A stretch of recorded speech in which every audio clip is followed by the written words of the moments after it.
Okay, welcome everyone. Hello, Do All the Quests. Hello, Jimmy. Hello, Kai World. Hello, Kochiang Khan. Hello, Nora Noita. Hello, Albert Rar. And Alan Citas. How are y'all doing? Hello, hello, hello. First time here. Is it starting? It is starting in a moment. Starting in a moment. Let's see. I'm making my coffee. Ornlu says he is making his coffee. We're going to co-cast with Ornlu today.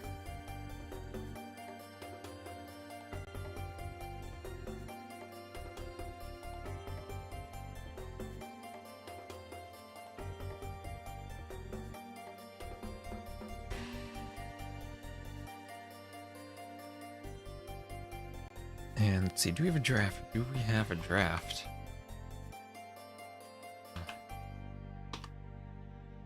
Yes, we do have a draft.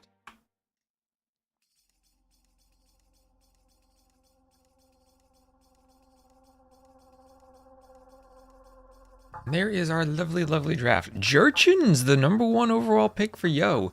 Must want some Fire Lancers and Siege Towers. Oh my gosh. Those things are crazy. Ornlu, yes, the wolf. Hey, hello, sentient beast. I'm doing pretty well. I'm doing pretty well today. Woke up. I've been in the mornings getting physical therapy on my shoulder. I've been going twice a week the past few weeks. My shoulder's been feeling a bit better. I'm feeling pretty good. It's supposed to be working, but can't miss out on some AoE. Nice. And so far, I have 139 dropped frames. I hope that we don't have continued issues. I got a new modem. And I replaced the router and modem I had before. So I'm hoping that that resolves the internet issues that I had been having recently. I'm going to hope very much that it does.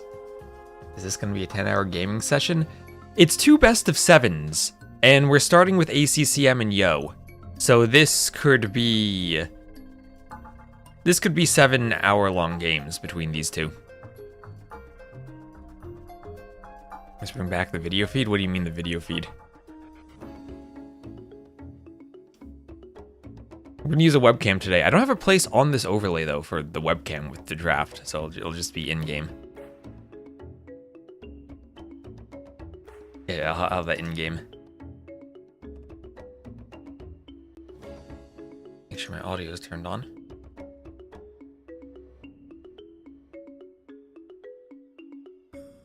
So we start whenever the players start, which is hopefully soon. And I also need to get my coffee. ACCM and Yo, are they in game? They are in game. I get my coffee after the game.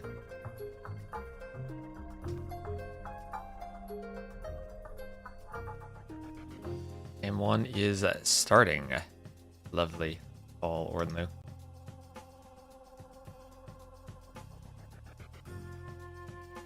See if I have my audio devices set up correctly on Discord. Looks like I do.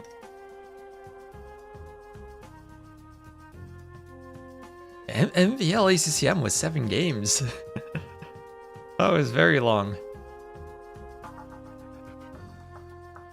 Got a peppermint tea. I don't really drink tea. I'm more of a coffee person. I don't even drink much coffee. I can do 1 cup of coffee a day. And I can't do more than that, otherwise I get caffeine issues. Oh, sounds like we're going. Ornlu can join whenever he's ready to join then. Let me hop into this and we'll get our scoreboard set up. We'll have ACCM, we'll give him the Vietnamese flag, and Yo will give him the Chinese flag, and we'll also just shorten his name to Yo so he fits. And what color shall we do? ACCM in the red, or I mean in the, yeah, which player do we put in the red? Do we keep ACCM in the cyan, or do we put Yo in the cyan? I am tempted to say ACCM picked a color, we will put Yo in cyan. So, I mean Yo in red. So that's what I will do. I have ACCM as the cyan Vikings, and Yo as the red Portuguese. And Caravels utterly destroy longbows. Yo had... What? There's no longbows in this matchup. It's the Vikings. Actually, I wonder if anyone would ever pick Britons. Remember when Britons were a good civ? I haven't seen them in a long time. Let's see. Duplicate carpets down here. Yo is always in red when you watch them, so yes. Alright, Yo in red. And if people don't like ACCM in cyan, we can maybe put them in yellow. And then kind of match the flag colors a bit.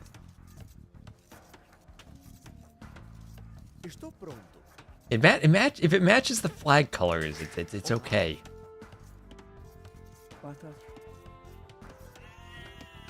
Britons were a great civ. Oh my gosh. Oh my gosh. It was Aztecs and Maya, and then the Huns, and then right after that, Britons and Celts. And then the next Arabia civs back in the day. Before Persians had their Dark Age faster working TCs, and before the Chinese had all of their extra Dark Age buffs that they've gotten recently. And oh, ACCM failing to lure the boar. What sadness while he's trying to push in that Mouflon. So ACCM will have a forward gold and 1 gold towards the back. The other gold's forward. Hello. Oh, there is Ornlu. Hello, Ornlu. The old Discord switching my microphone without me telling. Ah, that happens to me all the time. So, Yeah. I put... What colors are you using, by the way? What colors are you using? I need to get into the game first. Oh, okay. So I will copy whatever color selection you prefer. Okay, because the players chose cyan versus blue, so I put Yo in the red to make it a bit easier to see. And ACCM will be cyan, if that's okay with you. That is okay with me. Okay. I always tell my chat that I rely on Ornlu to evaluate the colors for me.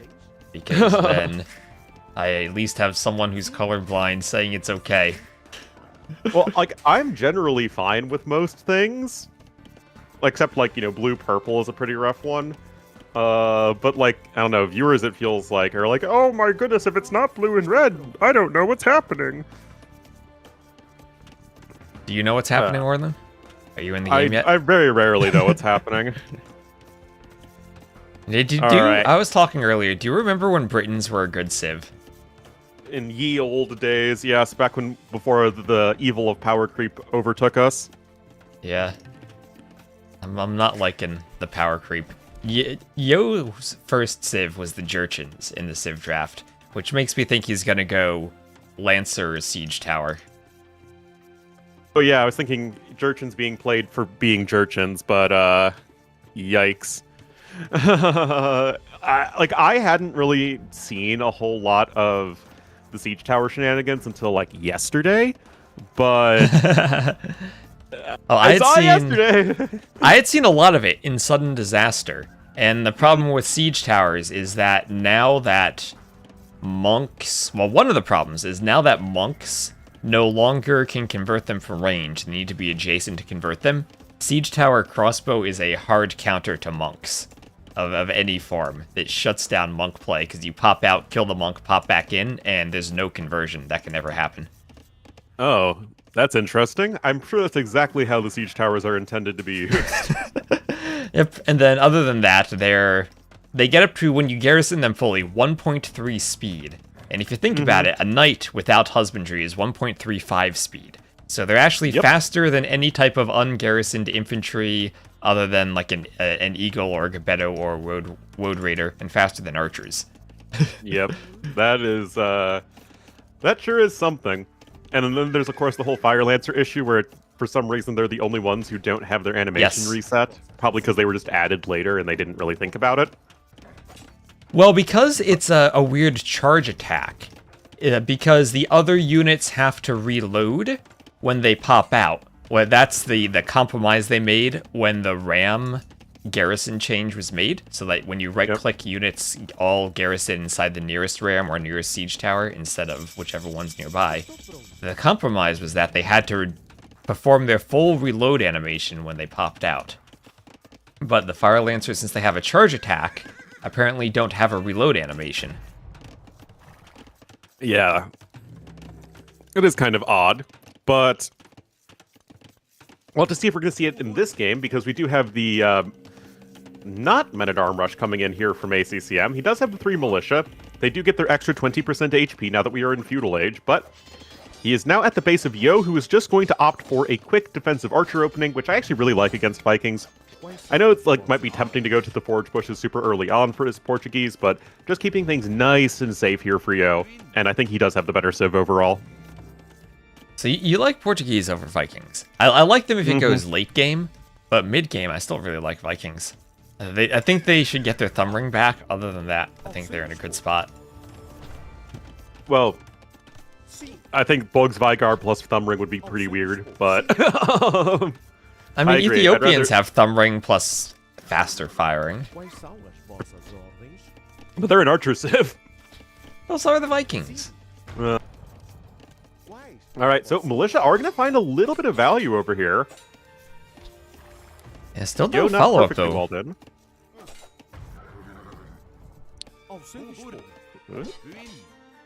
There is this hill right in front of the forge bushes that's going to be essential for Yo to control with his archers, but Oh, thus far, he's doing a good job. Took a poke on his scout there needlessly. That's one of the most annoying things, the needless pokes. Yes. And it happens to all of us. And you're like, ah! But now the Militia have the high ground. Villager is getting a little bit lower in HP, but still able to pull it back towards the TC. And of course, now that these archers are in greater numbers, all of those Militia are going down, and thus far, Yo is doing a pretty good job of defending, although the economic inefficiency caused by it is going to give ACCM a little bit of an eco lead, especially with those Viking farms coming in. Yeah, ooh, and now we have Viking farms. The downside, though, is no horse collar. Even though they're pretty late, around 12 minutes he's adding the farms, and does not do horse collar before them. Yeah, you would kind of hope that if you skip the Men-at-Arm upgrade, you'd be able to afford horse collar, but obviously with how tight build orders are these days, that doesn't even seem to be as much of a possibility. It's not like Yo has horse collar either, so it's all even Stevens. Even Stevens, like her middle names. Exactly. Same spelling, too. Yeah, the right spelling. Yeah, exactly. Named after our favorite King Stephen the Only of England. Hold on, let me see. Is my YouTube stream lagging? I hope not. It looks okay in OBS. Or maybe it doesn't. Let me see if I can... Oh, we should enable the Stream Together feature. I forgot about that one. We should enable that. Forgot how to lower do the the bitrate and see if that helps. Both streams. So I think... Wait, why doesn't it... Oh, what? For some reason you weren't, on my followed channels that are live. Oh, interesting. I am live. Mm-hmm. Make sure to enable the chat, too. Yep. So, chat... Oh, wait. I have a corgi barking at me. I hear it.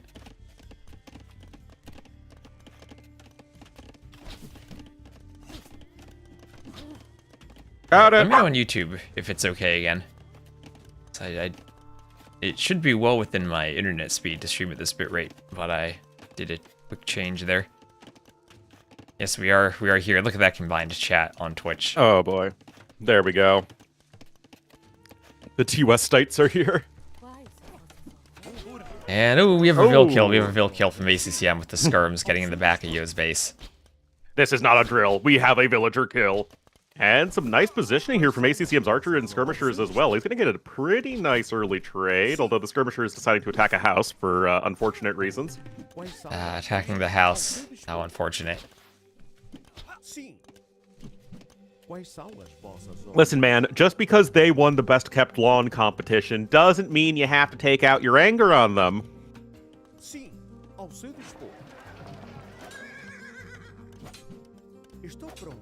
And the skirmisher is going to go down, and ACCM is going to find himself with a pretty cozy villager and a half lead thanks to some idle time of Yo. But thanks to those Portuguese foragers, Yo is not too far behind in economy.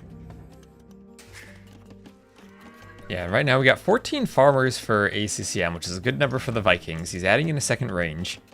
And looks like, well, second range does not indicate siege tower longswords, which we have seen before. I know MBL has done that in the past.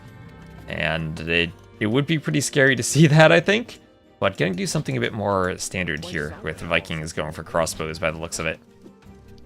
Yep. That is all normal looking here. It's a pretty goofy base here for ACCM. You'd think that it might as well just be easier to wall it to the forest at the corner, but he will be at least relatively safe. Yo, on the other hand, his wood lines aren't as cushy as ACCM, so he's going to have to be a little bit more careful about ranged units in the Castle Age, but he is nevertheless going to have more space to work with in the corner of the map.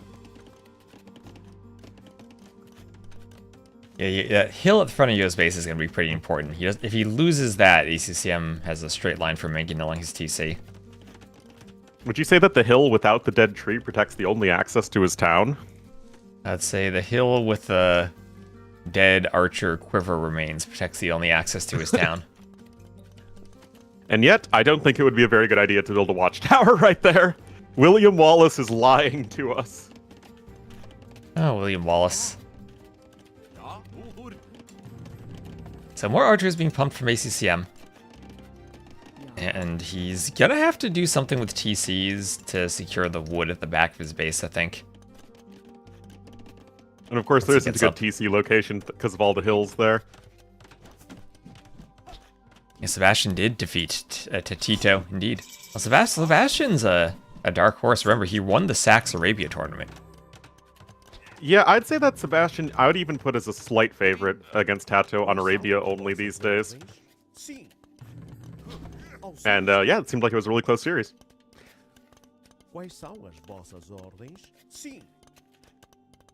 Anyway, Yo is, at the very least, able to contain ACCM in that this Castle Age timing isn't going to immediately obliterate all of Yo's workers, but Yo is actually opting to go for double stables in this case and is getting chain barding armor. He already has bloodlines, so that's going to be a bit of a different tech switch. Oh, Dash approves, Dash approves. And we're going to have a TC in the back also from Yo, so booming behind double stable knights, and it's going to be hard to keep everything running. But he's going to try to pump out the knights in time to deal with the crossbows and use the walls and TCs to defend. I don't like that palisade in the back of his base with how thin that wood line is. The corgi had to be removed.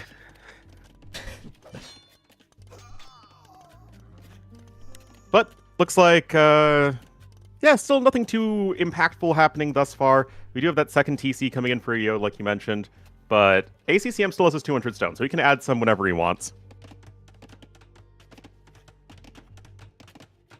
Dash is eternal. Yes. Tell me about it. I haven't met Dash before. Around here to the north. Sorry? I haven't met Dash before. I've met Ryan, and I've met Eustace, but I haven't met Dash. Yes, but unlike Ryan and Eustace, Dash doesn't travel. He gets car sick very easily. Aw. Very tragic. I've met the human Dash, though, but not the doggo Dash. Indeed. No relation, I'm afraid. But there we go. Second TC coming in from ACCM, but the third TC for Yo. So despite losing a couple villagers and being behind by 600 resources, I feel like Yo is setting himself up in the exact way he wants to in this game, and is now going to be charging in here with his army. Okay, the knights are coming over to the crossbows, and they're going to try to retreat to the hill. +2 armor early for the knights for this engagement. Yeah, this feels a little overzealous, though, from Yo, to be honest. I mean, he's coming in with his own ranged units, but ACCM has his own reinforcements coming in, and this... I don't know, how do you feel about this fight, T-West? I feel like Nilly favored Yo with the pathing there. Yeah. Well, the knights actually did get some hits in, which is... It feels like if I was trying to make that fight happen, the knights would just be derping around constantly, so I guess good for Yo right there. And yet, look at this, Yo even able to pull back the injured knights, and he is able to defend appropriately. Third TC coming in at the back once again here for ACCM, but it does feel like Yo is just getting himself good engagements, and he just has the better civ as the game goes on by a very significant margin. And more relic control now, bringing the relics in. ACCM, he does have a pretty nice wall, ACCM, over to that wood line to the side as he's grabbing a relic too, and then using that cliff. You know, keep a gold and a couple of wood lines safe, or both golds and a couple of wood lines safe for late game. So he actually has a really safe base at this point, if he does allow himself to be trapped in the corner for a bit. Yeah, he has resources that he can work with. He's actually grabbing the forging upgrade, but if we're in the situation where, okay, you're both going for some sort of, you know, knight plus ranged units, yes, ACCM has the better eco, but it's only 600 resources at the moment. And you have the disc, like a very sizable discount here for Yo, so it really doesn't feel like ACCM's in a good enough spot to just sort of be sitting back in the way he is, although I do like that he's picking up relics. Yeah, I think Yo... Let's see, how many relics are there? This is one of those 7 relic maps. Yeah, it looks like it. Yeah, how do you feel about the 7 relics? I mean, I think it doesn't make that big of a difference either way, but, you know, I'm pretty, why change something if it doesn't need to be changed? Yeah, I think it really only makes a difference if you have Lithuanians, and it gets much easier to play them. That's what I've been yelling about. People should pick Lithuanians more for that exact reason. But Yo himself is going to be up on 4 relics in just a moment. Yep, and ACCM should have 3. There's 1 safe in the back of his base, and he's just bringing in a second. So no big difference there, 4 to 3. Yep, all of that is going to even out, and of course both of these players are usually very diligent about doing that. And honestly, this might be one of the best matchups in the round of 8. I mean, we haven't really had a chance to talk about it, but I mean, both these players are just so freaking good, and I think this is going to be a very close set. Unlike freaking Andy, who got knocked out very early on. Indeed. To Lucho, right? Yes. Yeah, that was a nice win for Lucho, but as I think someone pointed out on Reddit, it's like, well, you have like these upsets, but then it's like they don't really feel all that interesting because the favored player just knocks them into oblivion in the next round. Like, we haven't had an upset win 2 series. Well, to be fair, the other player would probably be knocked into oblivion by the favored player too in the next round anyway. Exactly. Hey, Daniel, I think, had the biggest upset of the tournament against Sorokuma. Yeah, but then it's like, again, he's knocked into oblivion in the next round anyway. Yeah, so Castle for ACCM. Also, thank you, G Grady, for using the Prime sub for Ornlu. Wow. Shouting out my subs, making me look like a fool. That's what I see in the combined chat. Did you have a very brief waiting for players message by any chance? I did not. When is it on your screen, like on the game screen? No, it's just very, very brief. Oh, probably my internet being silly. Okay. Well, Knights are going to charge in and try and go after the Mangonel. And there are going to be actually quite a few conversions. Very well done there for Yo. And ACCM's going to lose a few more Knights right there. That isn't super ideal. But at the same time, the castle goes up. He's on his way to the Imperial Age. He's getting more archery ranges down. So it feels like maybe ACCM is still getting what he wants. Ooh, he splits. Oh, those Knights are coming in. They sure are. Now, ACCM himself is going to try and go for those big conversions. But Yo grabbed Devotion earlier, I think. And all those Monkers are going to Frown Town, and yes, the archers are able to garrison, but doesn't really feel that great. I feel like that's the way Devotion should work, though, helping you in night fights. That's the situation where I think Devotion pays off. Yeah, it's not like a unique unit where you suddenly don't have a counter anymore. I think the Knights work well for Devotion. Yeah, certainly. I mean, that is why you spend those resources on getting the upgrade, is so that you can charge in. When you commit to the fight, you're not as likely to get your Knights turned to the other side. Meanwhile, Yo is on his way to Imperial Age, but a couple of minutes slower. Yeah, and ACCM walled in here on the other side. Might need to throw down some more stone walls, honestly. Those Knights are getting in pretty fast. Knights still have pretty good damage, and the crossbowman at the back there will be enough to save the day for now, but ACCM himself is going to start mixing in some berserks, and likely you're going to want to win the game relatively soon here as ACCM, because the Portuguese just feel like have so many good options here in the late game. Organ guns, hand cannoneers, bombard cannons, cheap cavalier, good monks. You just have a lot. And an extra relic so far, as Yo's going to start taking one of those extra golds. And the Knights are still out there. I think Knights become very difficult for Vikings to deal with if they get up, get their final armor, and then you run into the halbless situation where Chieftains doesn't really make up for the lack of halb. Exactly, and Bogsvigar, I don't know if Bogsvigar or Thumbring is better. All of my testing has been like they're about as good as each other. So, but still, you need a very expensive upgrade. Nice snipe here, though. I think it really depends on the armor. Yeah. For Cav, I think Bogsvigar might be slightly better. For skirms, it's definitely better. Yeah. Well, defensive castle is in. Now, I think the knights could sneak in if they wanted to, but obviously not really wanting to commit your army right there. There is the defensive castle in. First trebuchet is on the way. Relevant archer upgrades coming in here for ACCM, but still, the clock is really ticking for him. Yeah, and he still has a bit of time to get forward before the upgrades kick in for Yo. Yeah. But conscription behind the trebuchet, and it's hard to push with Vikings when you don't have bombard cannon as an option. Siege ram isn't really a thing these days like it used to be. Yeah, I don't know why. Siege rams are still pretty good. Okay, it would be a major fail if ACCM lost any units there, but he does not. And we have a single organ gun on the field. We probably want a little bit more than that, as organ guns really do counter basically everything that Vikings make in late game. Yeah, it's hard for Vikings to deal with them. Their infantry and their archers both less than ideal, and they really don't have any cav of which to speak at all. Nor good monks, nor any gunpowder. I mean, this is where Vikings do run into struggles. I mean, Vikings are still a very good civ, don't get me wrong, but in my mind, it is an A-tier civ versus an S-tier civ. And there's Bogsvigar. No, so you think Portuguese are S tier?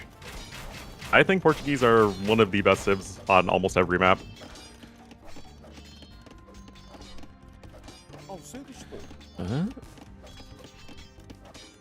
Still, you are going to get set up in a pretty good spot, but of course mobility is going to favor the dude with the horsies, so gotta be careful.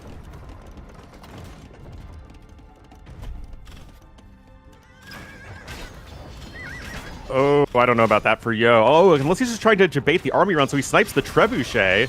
Obviously, it's worth losing 3 or 4 cavaliers so you can get that trebuchet down, and that's exactly what he does. And it keeps the TC up at the same time. Yeah. That was ACCM still with more military, but it's hard to fight the Cavaliers once they're starting to get to these numbers with these upgrades. Yeah, now we have some more stables coming in here for Mr. Yo, and there is Elite Berserk on the way, but chemistry comes in a bit faster for the Portuguese as well, because they got that faster researching tech bonus, which is really handy.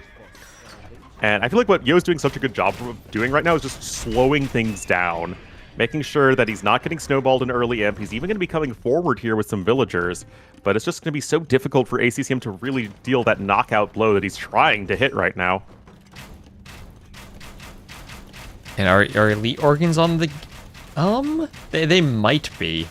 It really depends on how the Arbalest army fights, and if it kind of swaps into a trash unit before the army gets cleared. Yeah, it would be tough to switch into organ guns right now, because obviously all your tech is focused on the Cavalier, and if anything, you just want some bombard cannons out in the short run. But it's still the unit you want to go for in the late game, because like we keep saying, it's good against everything Vikings do. I don't think I've seen the Elite Berserk yet. They have a little pelt on them. Yeah, they do. That's cute. I like that. That's even much better larger, than the load. Even hairier. Big fight incoming. Yo with a few Cavalier on the other side. And this is just not, I think, going to be good enough at all here. Yeah, and this is what happens with Arbalests. You both start getting to 200 population, but the Arbalests are not as strong a unit as the Cav, and if you don't have Halb, then there's nothing to kill the Cav fast enough. Well, ACCM lost the Treb, lost a lot of military. That wasn't the worst fight for him, but more Cavaliers are on the way. And he might lose another Treb. Yes, he does, and losing the Trebs hurts with that castle being dropped on his face. Yeah, this just feels so well done for Mr. Yo. He's got 3 Trebs bombarding the castle. He's got guilds coming in, ring archer armor to mix in, those hand cannoneers, and of course with that Portuguese discount, going Cavalier plus hand cannoneer isn't really as scary as it would be for most other civs. Berserks are going to be able to push back that Treb right there, and the castle does stand for now. I mean, populations are even. ACCM even with a bit of a score lead, so he's not done yet. Yeah, but res collected are similar right now. Yo's getting pushed off that gold. And if it felt like he did just enough at the end to hold that. And now Yo out of position with the Cavaliers. He's going to leave his Trebs open. And exposed to those Berserks. Is maybe to relying on the Arbs not being able to dive Trebs, but leaves them exposed to the Berserks. And all of a sudden that pressure is stopped. Yeah, and that was a more... Yeah, that was a more expensive fight for Yo, too. Sure was, and although the resources are even, I assume ACCM's ahead in resources destroyed, and indeed he is. And I do feel like Yo's going to need something other than just the cavalry. Now he's going to switch into Arbs. How do you feel about the Arbs? It helps against the Berserks. I feel that hand cannoneer kind of duplicates Arb. Did he cancel something there? And if you pick up Arquebus, then I feel like the hand cannons are just going to be better all around. Bombard cannons are huge as well. Arb may be a bit more flexible when ACCM himself has Arbs out.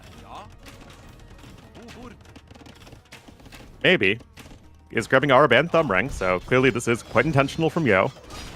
Yeah, but this is the point of the game where if you're the Portuguese, you want to be taking a siege advantage, and all of a sudden, Yo lost that forward castle, lost those trebs, and all that momentum he had from that push has gone away. His cavaliers were not defending the trebs under the castles, and the berserks for ACCM have been so cheap now to add in. He's gotten good numbers up before Yo is able to get defenses over there. Yeah, the berserks are dying, but as you're saying, they're just such cheap units that it doesn't really matter as much. Of course, it would be nice to see Blast Furnace come in on those guys. And now the raiding is starting. Thus far, ACCM has done a very good job of making his base as compact and defensible as possible. But of course, I mean, Portuguese just have such better cavalry than Vikings in the first place that it's going to be tough to keep yourself safe. That said, ACCM is doing a great job in a tough situation of keeping himself in this game. Yeah, he's getting pushed again now. Here come those Arbalests. And cheap Arbalests for the Portuguese with that gold discount. Your Thumb Ring versus the extra attack, which ACCM does have. He doesn't have Chieftains, though, which will matter versus the Cav. Chieftains is really expensive for what it does, I think. Yeah, how much is it again? Yeah, 600 food, 450 gold. That is not cheap. Yeah, and it's only +5 against Cav, which compared to the total of +32 that Cav get, or that Halbs would get, it's not that much. Nope. Although it does apply to all your infantry units and not just your pikemen, which is nice. We have one berserk getting chased down by 6 hand cannoneers, which is a little goofy. And yet, it feels like, okay, now Yo's right back up to max pop. There's Chieftains coming in, as of course, we're talking about it. And again, these are two, in my opinion, of like 2 of the top 3 or 4 late game players out there. Both these guys are so good in post-Imperial Age. But can Vikings really compete here, as well as ACCM has been playing? Yeah, and I'm thinking Thumb Ring plus cheaper Arb might simply be better than the attack in the Archer War. Yeah, Light Cav are also going to be a cheaper and better meat shield as well. But I mean, ACCM is doing such a freaking good job of defending this hill. Yeah, he's getting some Berserk raids over on the side, trying to stop Yo from taking the gold and stone over there, getting into the eco again. Yo isn't fully walled. And lots of wood in the right corner. ACCM doing a castle in the left corner, taking a gold and wood for the long run. Yeah, of course, both players are going to try and set them up, selves up as well as possible. Resources collected again, basically dead even still. But that feels like, you know, Vikings want to be far ahead in that compared to Portuguese. And at the very least, Yo doesn't have an army that's like that much better than ACCM's, but it still does feel so much more sustainable. Yeah, it feels the light cav are more expendable than the Berserks are. Yeah, for sure. We do have hoardings coming in here as well, and now you have all these arbs spreading out quite nicely. Bombard Cannon is sniped by the trebuchets, though. ACCM, however, is out of stone, and this castle's taken almost 14,000 HP of damage, and yet it might just not be enough. We have some skirms in, they are fully upgraded, but at the same time, there are so many arbalests on the field.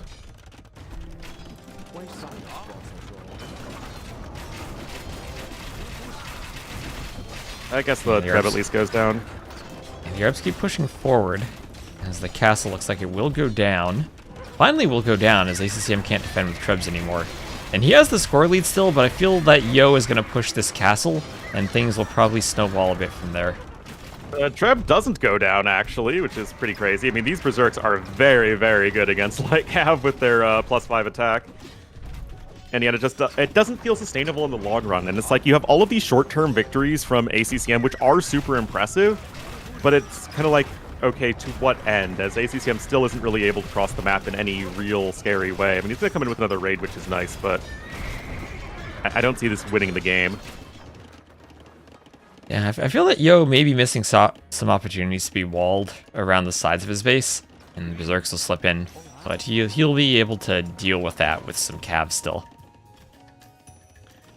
Yeah, now ACCM, of course, actually, he still has 3 castles. I don't know why he's trying to make a switch into the swordsman line.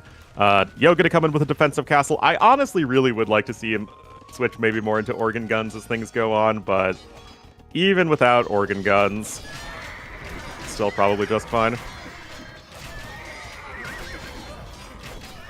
Oh, nice bombard cannon hits as well. I don't think he ever got arquebus, though. No, he did not.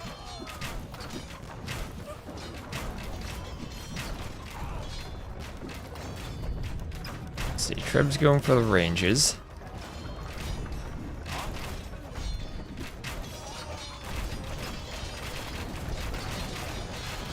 I mean, Yo has lost a fair few arbs, but even just having some of these hand cannons defensively is actually quite nice, as they'll just so easily clean up their berserks.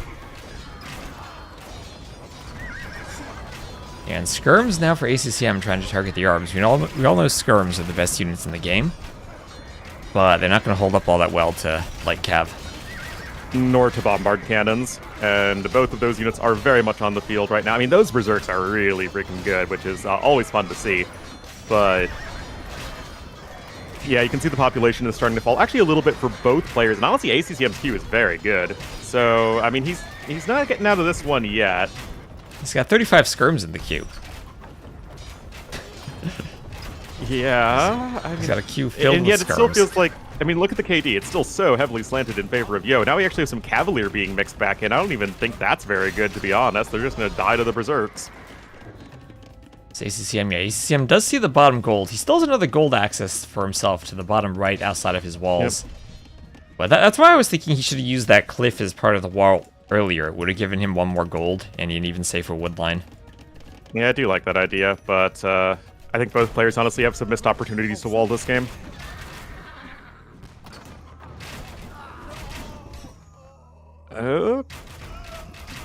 And now Yo is going to try and secure this hill. If this hill gets secured, then the entire front of ACCM's base is just open to getting destroyed. Now we actually have 5 bombard cannons in from Yo. They do have siege engineers, and this is going to be tough to stop. Out of curiosity, did you have a mini waiting for players moment there? I did not at all. Okay. My internet is being very laggy then. Oh, I need to catch up in real Sorry time. about that. Oh, plasma egg product. Look at that. Plasma egg sub. product. Is that Tandoori? I think it's Tandoori Night. Thanks for the resubs, guys, and hope you're enjoying the co-casting. It's been a while since I've casted with my good buddy T West. Yeah, Yo a bit forward with his bombard cannon. We'll take the castle but lose them. And as the castles go down, there's going to be fewer berserks for ACCM. He'll have less production. And he's finally moving out to that goal on the bottom right, but I think Yo with the castle on that hill is ready to stop that. He even has the outpost there. He's rotating his crops to prepare for the long game too. You bet I got excited when I saw crop rotation research. That's what we like seeing here. And there's the GG call. I mean, as soon as ACCM sensed the crops being rotated, he knew it was all he over. knew it was over. He knew it was over. That was a fun one, though. Rotated. Good game number 1. Well done from both players, but it did feel like even starting in Castle Age where Yo wasn't falling behind in economy, and then what Yo was doing in like late Castle Age, early Imperial Age to slow ACCM down, Yo just knew his win condition that all he needed to do was sort of not die, and then he would eventually win this one. And he did not die, and he did eventually win. Yeah, very efficient fights. All right, Orling, I need you to do me a favor. I need you to keep the chat entertained because I need to grab my All right. coffee. Oh, boy. This is indeed a best of 7. And I would not, for one, be surprised if it did go all 7 games.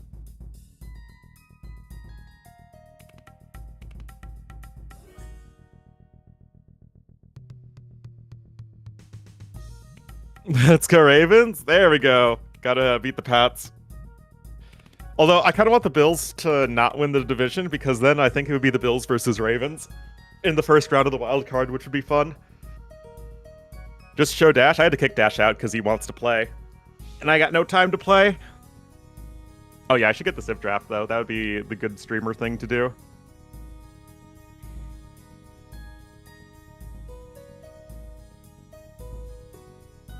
Entertain. I'm doing what I can. Also, you're a Borderlands fan? Bones 45. I did my my Steam review. I did 74% was Age of Empires 2, and 14% was Borderlands 4. And the other 12% was just like a smattering of other games, including other Borderlands games. Anyway, that was, of course, Portuguese over the Vikings. So yeah, it was definitely a much higher tier pick for Yo versus the sort of mid-tier pick for ACCM.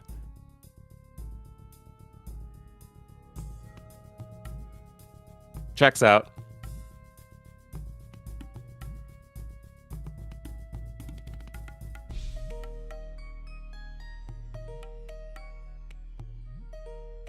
To making it into the playoffs at all? Yeah, no, they need to win out. Although there is a really weird situation where if the Ravens win and the Steelers lose, then Week 17 doesn't matter for either team, and it just comes down to the Week 18 game. Viking late game versus Persians? Vikings, I mean, Persians probably still have the better late game just because you have that mobility advantage. Huh.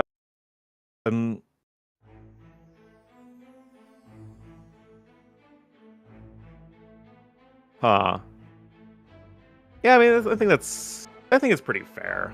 Pretty fair matchup. Getting the bank? Ooh, that's rough. That is rough. 82 dropped around 1%. Aw, very sad.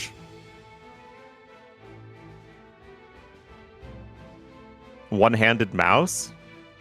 Do you guys normally... Do you wield your mice with two hands?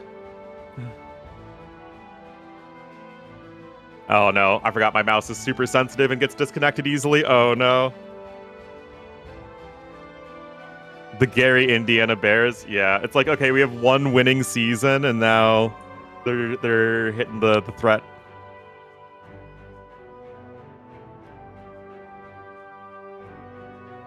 Goodness. Alright, I have obtained my coffee. Very good. Now you will have to do the exact same job. Because I'm getting my coffee. Okay, get your coffee, Ornlu. And looks like we're gonna start getting into this game now. It'll be Malay and Tatars now. I'll do the same thing. Yo, we'll keep him in the red.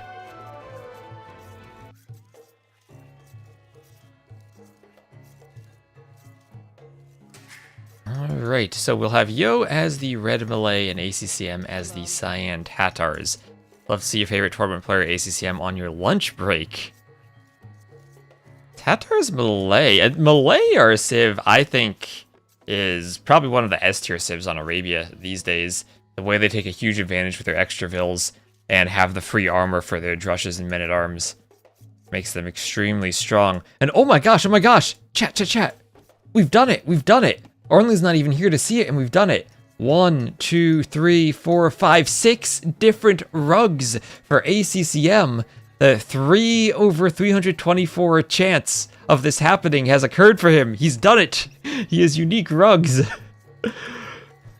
Let's see. Yo's got some duplicates. He has a 3 of a kind there on those red rugs, and he has the other type of red rug, looks like peeking out from that house duplicated, and that blue one rolled up. My ACCM's winning this game easily. No question, no doubt about it.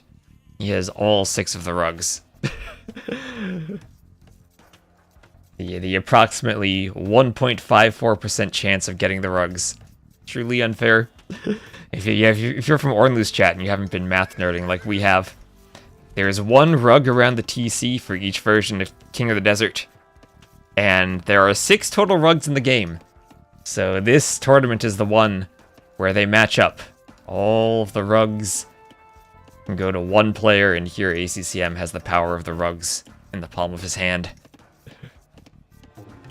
I know Ornlu's chat, he's probably looking at Yo's rugs right now. Probably just loaded in. And is looking at Yo with the boars under there. That one blue rug, the rest of them red. Those gazelles outside the TC. At least the rugs match his villagers, since I put him in the red.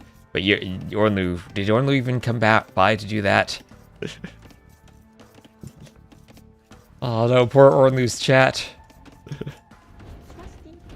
Anyway, Yo, as the Malay, will do the early mill. Maybe Ornlu's screen sees that. Which can be a bit tricky for the Malay. Sometimes they do like to go for a super early drush with their militia. But won't be doing that. We'll be going for a longer Dark Age then with the mill build. Now, Yo did the double deer push. That's fun too. That's nice and fancy. Ever since they made deer easier to push, they actually made them harder to push because now you have to go for the double deer push. You save a ton of time on your scout. Because of all the rugging, we missed the sweet double lore. Well, that's why we dual stream. Ornlu goes AFK, he can watch the double lore. And I can watch the rugs. We'll probably see more double lores in the tournament, but the rugs are a rarity. I should do that for some of the TTL maps. Put in a tiny scenic feature that appears in a very rare number of generations. Oh, maybe I should do that for the Panda Rock. Maybe I should make a 1% chance that the Panda Rock spawns in a group of 3 or 4. All right, I'm back. Oh, Ornlu. You missed a couple things. Oh no, what did I miss? Yo did a double deer push. Your stream saw that though, because your camera was there. But you need to look at ACCM's TCs. At his TC, and look at his rugs. Look at his rugs. 하나, 둘, 셋, 넷, 다섯, 여섯. 6 rugs. KFG6. Yeah, but look, he has 6 different rugs. They're all different. Oh. He's got every single rug in the game. There are 6 rugs in the game. There I is wasn't aware there were 6 rugs. Yeah, there's a 5 over 324 chance that a player gets all 6 unique rugs at once. Oh. It's like assembling all the pieces of Exodia. Yeah, it's approximately 1.54%. Anyway, so we have Yo as the Malay. He's just doing his barracks now. He did go for the early mill in the Dark Age. And ACCM not going for an early drush himself, has a barracks up now, and might even be going scouts of the Tatars. He isn't over on the gold yet either. Yeah, so I actually want to ask you about this. So Malay, we know, top tier civ on basically every map, and in Arabia, of course, no exception. What do you think of Tatars? Because I love the civ, but they feel like too balanced. You know what I mean? Well, didn't they just make Keshiks unbalanced? Well, that's true. Keshiks are pretty silly. They made the elite upgrade a lot cheaper, I think, right? Something like that. I just remember they made them better. I've always felt Keshiks usually were not all that useful by being locked behind a castle, and the Hussars usually being the trash unit were the better complement to the Cav Archers that the Tatars want to go for. But they do have a weird spot, and they are strong in the right situations. For sure. I mean, I think they're fun to play, but they just don't have that overwhelming early advantage that a lot of other civs have. Right. Malay, though, I mean, it's I think going to be very hard to argue against Malay in general. Their eco is just wild and crazy. Already have Bidax and Horse Collar at the moment. Scout opening, sure, why not? The Spearmen are going to be nice for Malay, though. Yeah, this is Yo, I think, with an S tier civ against maybe a B tier civ or a C tier civ. Yep. That is basically what I say, or I would say. I don't know. I made the tier list video before the tournament started, and then I just immediately forgot what I put every civ in. Let's see. I put Tatars in like mid B tier, and then Malay is the third best civ behind. Yeah, I put Malay's the 4th best Arabia civ behind Khitans, Chinese, and Khmer. Khmer that high, really? I think Khmer are amazing. I think they're amazing. Really? Even compared to Persian's economy or all the Firelancer, I think your S tier civs are missing Firelancer's siege tower civs, like the Vietnamese. That's true. I never really I made the tier list before I even knew that was really a thing, so that's on me. Anyway, Scout goes down there for ACCM. And we'll have to see what he can do here, because this is the second game in a row where I feel like Yo's had a bit of a civ advantage. But Tatar high ground bonus is nice. Yeah, it is a Scouts opening, and Tatar should be able to do pretty well with Cav Archers against everything the Malay have other than Skirms. You found my one fatal weakness, skirmishers. Yeah, but I feel like the top up in a big rectangle. Yeah, I feel like the top Arabia civs these days, and why Malay are there, stuff like Chinese and Persians and Malay that get an eco bonus basically for free, and you don't have to do anything for it, and you pull super far ahead, or the way with their free villagers.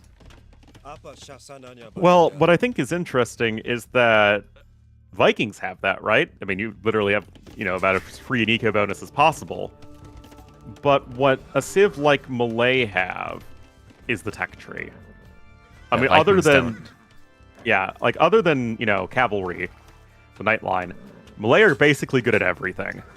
Yeah, it feels more like Vikings are balanced out around how you'd want an AoE 2 civ to be balanced, and Malay are a bit too overtuned for eco plus power creep plus tech tree. Exactly. I mean, they were okay before the free infantry armor bonus came in. Honestly, we might even need to see their age up speed tuned down a little bit. Although I love the bonus from a design standpoint. I think it's one of the coolest bonuses in the game. I think they might simply lose the infantry armor and probably be better balanced. Although they're still amazing. The thing about the Malay is how many different map types they're amazing on. You'll pick them on a water map, you'll pick them on a closed map, and you'll pick them on Arabia. Exactly. And they're great in team games as well. Well, then it's kind of, it depends. But with picking positions, you're never going to have them in a bad position. Well, I mean, they're a bad pocket. Even then, the FC Elephant is not that bad. Oh, that was ill-advised from Yo. Yeah, that running into spears with scouts like that hurts. Yeah. So Evric armor would be better for Sicilians. Would fit the civ better, I think. Yeah. As a tanky armored civ. It would be scary for sergeants to have free armor. Yeah, that was my only concern. It's like, wait a minute, that would make the sergeant stuff even more degenerate. Anyway, ACCM is up on his way to Castle Age, so honestly, pretty solid opening from him. He's a little bit behind in resources, but kind of like game number 1, he's not that far behind. And he's on his way up to Castle Age, and he'll be able to go into Cav Archers with free Thumb Ring pretty quickly. Are they good on space maps like the moon? If we put them into Star Wars Galactic Battlegrounds, what type of ships would they have for the space maps? If we put them I'm afraid I don't know enough about Star Wars Galactic Battlegrounds. The Gajurs would be the best civ because they essentially have the nerf herder building already. Yeah, there you go. Anyway, 19 farms here with Horse Collar for Yo. That is pretty sick. And he will click up. He will be slower to Feudal Age, but not by that much. I'm curious what Nightbot is doing in my chat after someone typed !ban in your chat. I thought I turned Nightbot off. I never really know what Nightbot does. Nightbot just kind of is either there or not there, and either is useful or not useful.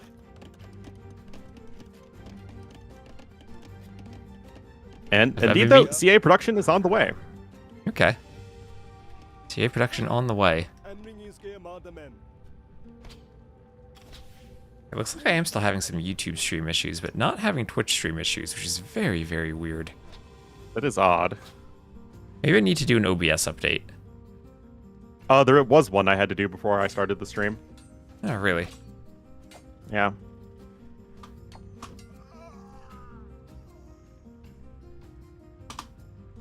Would have extra shields on their TIE fighters? Oh boy. Ooh, I'd like that.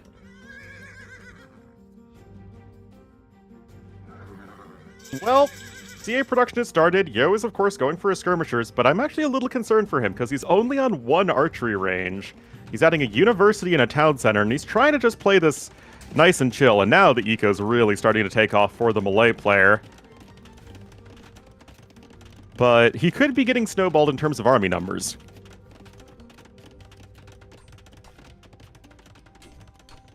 But it's only 2 ranges, I guess, for ACCM, so it's not like the full triple range CA that we see with Huns. Or even Magyars.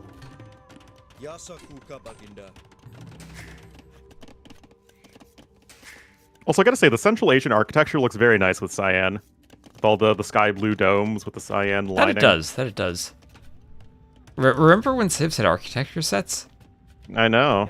Well, we're getting new ones for the upcoming expansion, which I'm really happy about, because I was very disappointed in the lack of architecture sets. For every single DLC?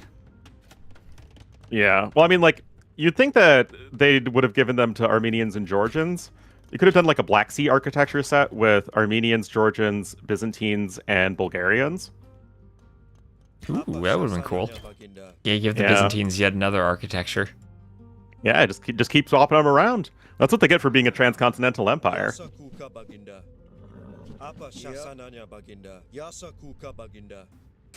Yeah, I would have liked to see 3K get an I would have, like, if they're adding the 3K Civs to the game, at least give them a unique architecture set for ancient China. Yeah, at least if the DLC is going to be as expensive as it was, too. Yeah. Actually, I have no idea how expensive the DLCs are. Aren't they like $15? $20. 20 didgeridoos. Yeah, 3K was expensive.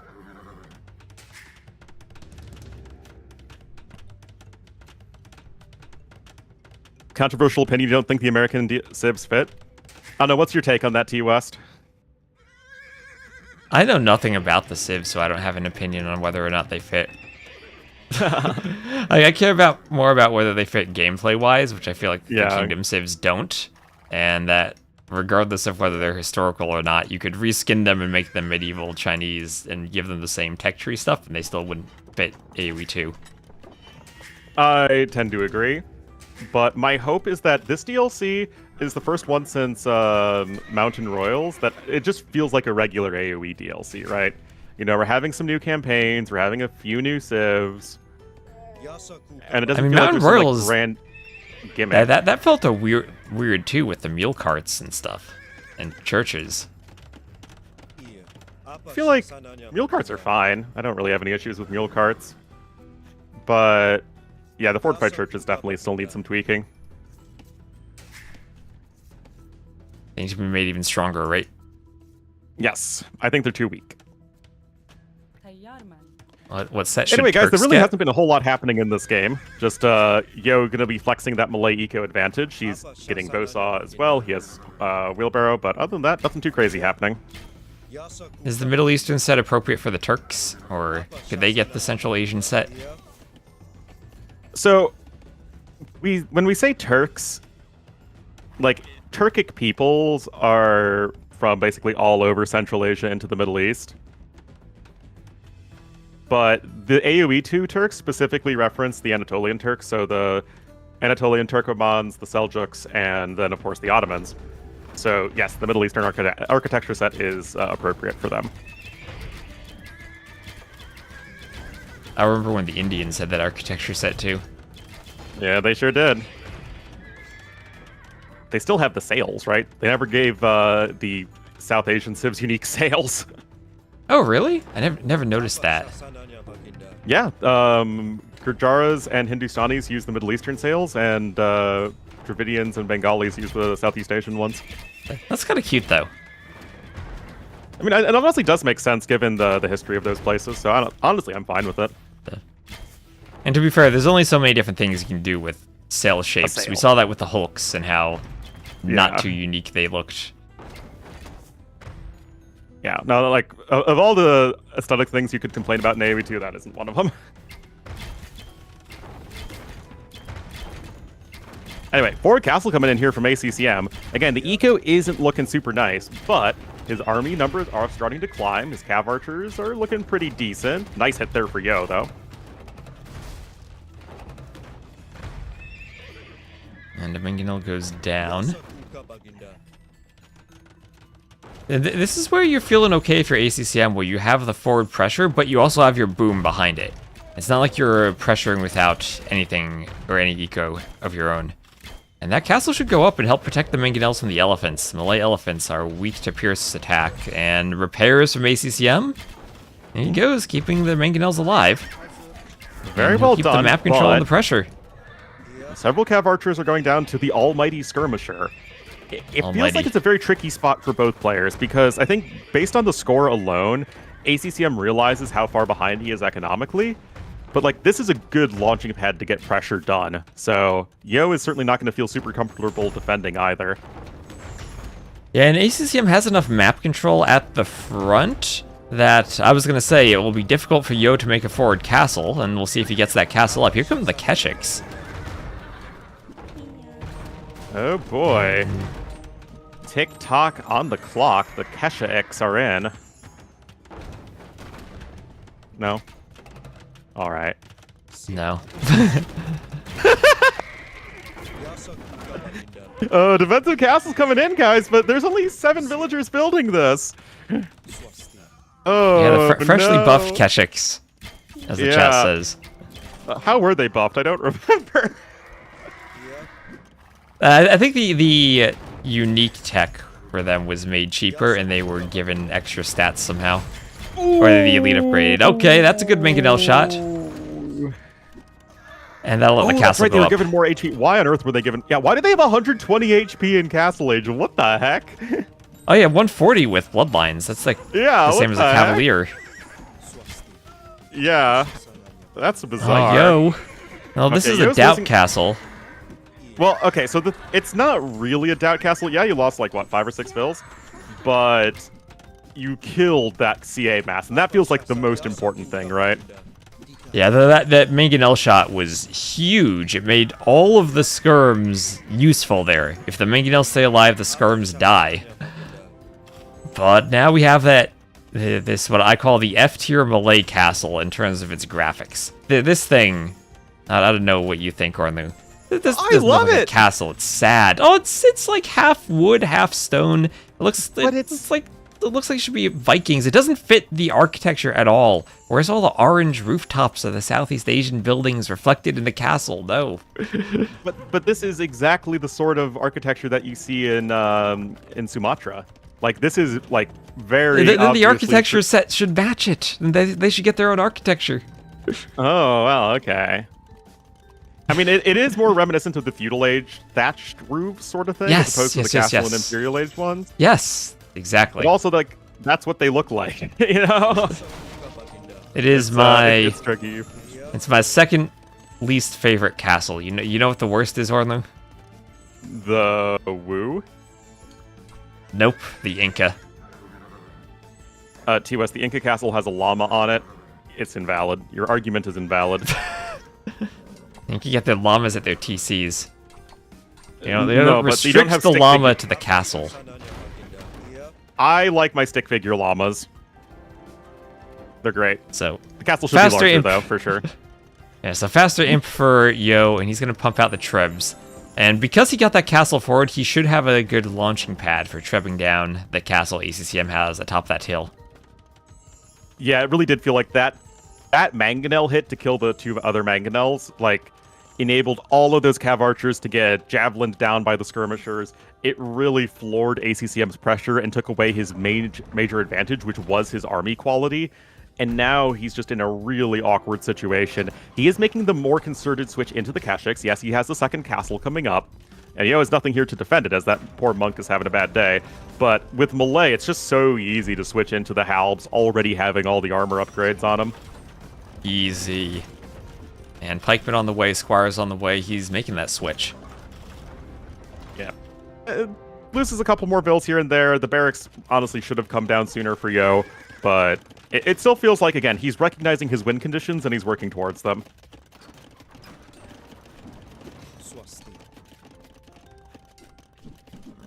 And of course, it's hard to go Keshiks when you're losing your castles. And there's help. Alright, the Keshik goes down. This castle goes down to the Trebs. And ACCM, at least he bought himself a bit of time against the early Malay imp that he's not being pressured at home. He spent a castle being forward and would have liked to have had more success with those mangonels. But at least now he's giving himself time to get imp, do silk armor, and think about making some type of Keshik plus Cav Archer army. And now we'll really get to see what the Keshiks are. I'm going to alt-tab, and I'm going to look up what the buff was, so just so that I know. It's plus 10 HP in Castle Age and plus 5 in Imperial Age. I remember now. It's HP. HP, alright. Yeah. Got it. Yeah, so I think they have like 165 HP now in Imp. With Bloodlines, of course. Alright. Oh, I have a game paused. Okay, I do too. It's not Okay, just yeah. me then breaking. Yeah. Yes. Yeah, Elite Keshik used to be pretty expensive. It was 700 food, 900 gold. Now I think it's 700 food, 600 gold or something like that.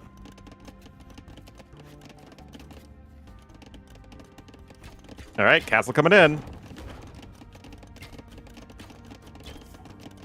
Fully countered by ACCM's army count. Well, I mean, the thing is, Tatars have a significantly more population-efficient army. Like, that's just how the Civ works. Another early treadmill crane, though, from Yo is cute.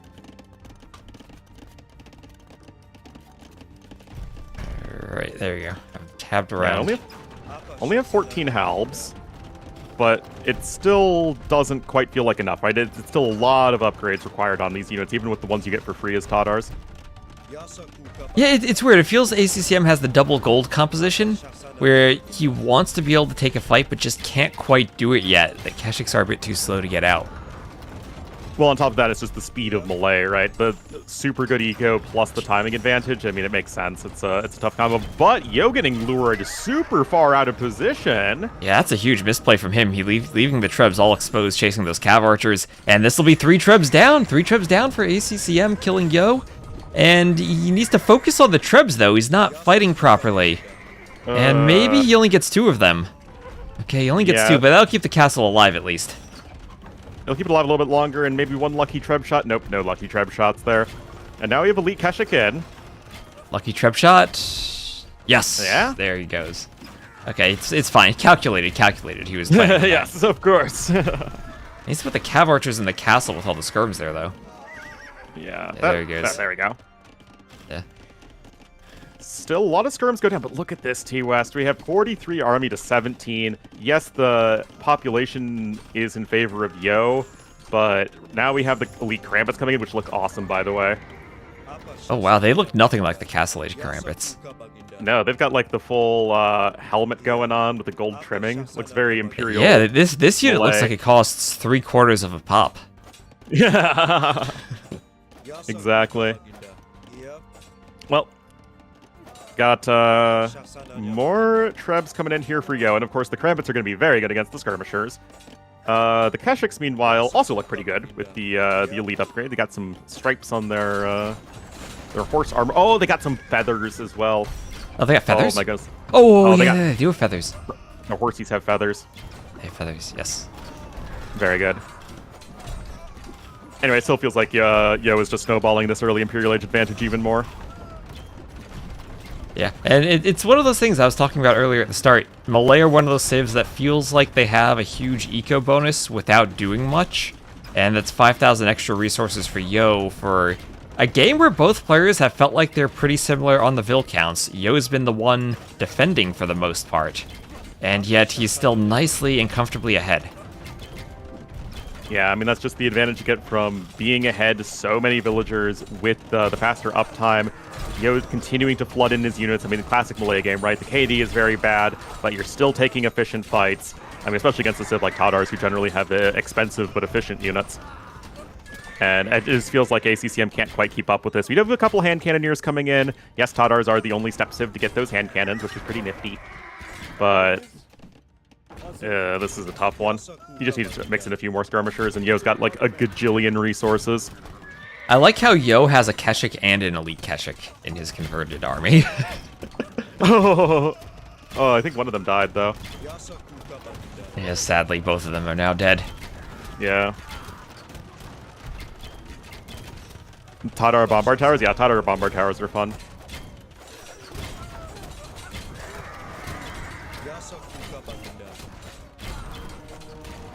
Oh, Elite Battle Elephant coming in too, because you're Malay, you can do all of them at once! You have to be a little bit careful though, as Yo. These hand cannons are starting to rack up those kills.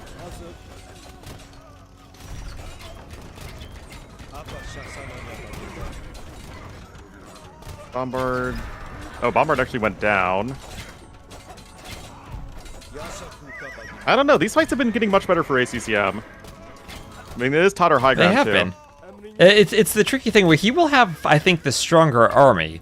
And Malay might need to play a long game of outlasting and getting to the trash military. Where, again, it's a 7-relic map. Yo has 4 of them, and ACCM with 2 and a 3rd in the back of his base right now. It won't be much of a relic difference. It will not. And both Sibs are very good when gold is low. Tatars with some of the best Hussars and also some of the best unit retention with their Cav Archers. And they're really good at camping specific elephant locations time, with though. their high ground bonus. But it's elephant time, elephanting time. And actually, look at Yo's eco. Look at the gold he's floating. He has the Yeah. gold to spam elephants. And ACCM needs halbs at this point, but halbs are not something he's teched into, and not something that the Tatars do well, missing both of the armor upgrades. And this is where I think you actually do need some skirmishers again, right? You just need to laser down individual Cav Archers to prevent those numbers from getting Yeah. good. But the Tatars have the perfect answer, T-West, to the elephants! Oh, they have the flaming camel. You're right. You're right. And he's doing them. He's doing them. You never mind about the halbs. Oh, there it goes from the workshop. Flaming camel time. Flaming camel. It's standing there. It's not even doing anything. The Cav Archers are countering the elephants. We're gonna send forth the flaming camels. Heavy Cav Archer on the way for ACCM. And to be fair, Cav Archers will be really nice against Malay elephants with how little pierce armor they have. It just takes a while to kill them still. Yeah, it's just all that HP that you have to get through. But again, ACCM, he's not dead yet. He's still at 156 pop, and he's working towards a very good army composition. Yo gonna try and snipe individual castles. ACCM actually applying pressure from a castle to the north, and with the high ground, you get even more damage on your trebuchets as the Tatars. It is crazy how much damage you're getting here. And Yo's not repairing. I don't think it goes down, though. It was one shot away from going down, actually. So he just defends that in time. That would have actually been crazy good for ACCM if he kills that castle. He'd have a stone and 2 wood lines and a bunch of farms he could open up for raiding, and that castle's actually defending the relics. Yeah, it is. Yeah, that would have been a nice pickup, but not quite there yet. More ranges coming in now for Yo. I mean, again, ACCM is doing everything he can to take the fights he needs to. Still more is missing camels. some important upgrades, though. And yes, we do have the flaming camels coming in. Oh, he's sending them forth. Sending 1/4. Here it goes, here it goes, here it goes. Send forth the flaming camel singular. Oh, yes. Well, you gotta hit, you gotta hit. Yeah. See, but the there's castle goes one down. hiding behind the mining camp and needs to be aggroed. Yeah. No. Well, more elephants coming in. Of course, they are so cheap for the Malay. Remember, guys, they cost very slightly more than a step lancer. They are so cheap. I think it's like 4 more food and 2 more gold than a step lancer or something like that. Yeah, because they get even cheaper in Imp. Yeah, it's like 35% discount. Oh, okay, they nerfed it. That's right. Anyway, siege engineers coming in now for Yo, stone shaft mining, all that good stuff. Krambit's swooping in and getting a lot of villager kills as well. Oh, those flaming camels are getting some value for ACCM though. I think he's Yeah. probably a bit too far behind. He's lost a ton of vills at this point, despite having a great KD. But that's what happens against the Malay. You have a better KD, but it doesn't matter. They're just so efficient. Yeah, the KD is heavily in favor of ACCM, but the resources destroyed are extremely similar. Of course, a testament to 1, Malay units being cheap, and 2, Tatar units generally being quite expensive, so it works on both ends. And that's considering the Malay player is spamming elephants right now too. Yeah, and the Malay player is consequently, 9,000 resources ahead, so, I mean, this is just the classic Malay game. Oh, maybe even going to deny this TC to the south as well as Yo.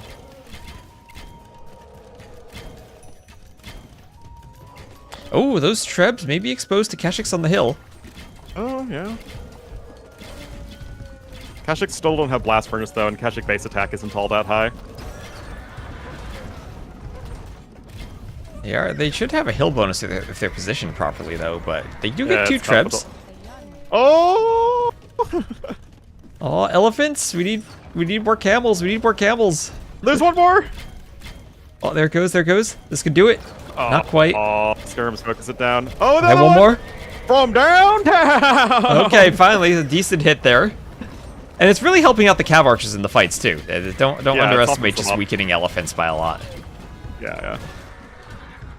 Granted, guys, I don't actually think all of this matters in the long run, but it's fun. And, you know, the real AoE victory is the fun we had along the way. But now the skirms are back in.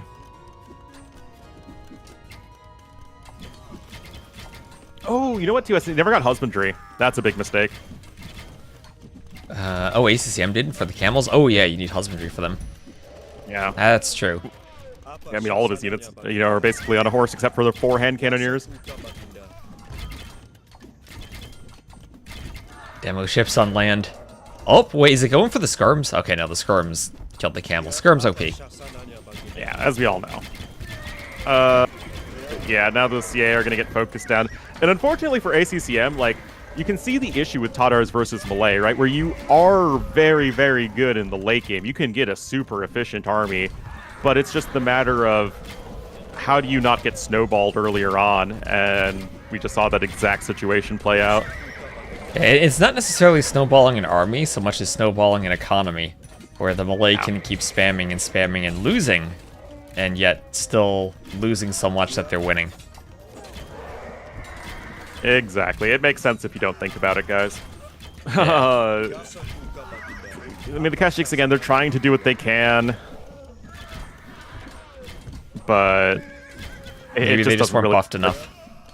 No. Yo is, of course, asserting all the map control.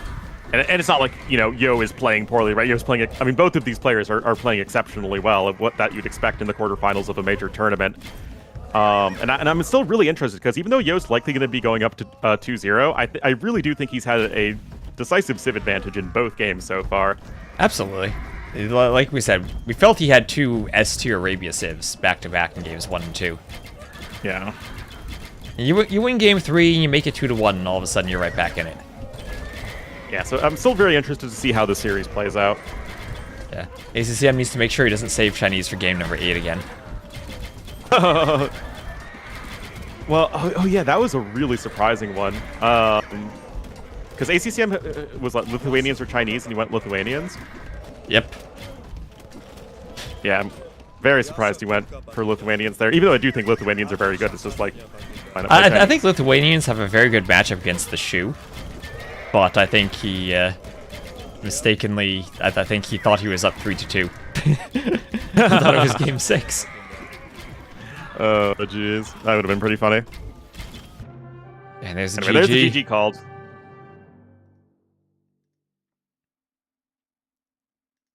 Again, great performance from both players. I mean, yes, Yo is slightly outplaying his opponent with another 220 units made with the power of Malay. Of course, more of everything collected except stone, which was basically even. More fleshed out tech tree.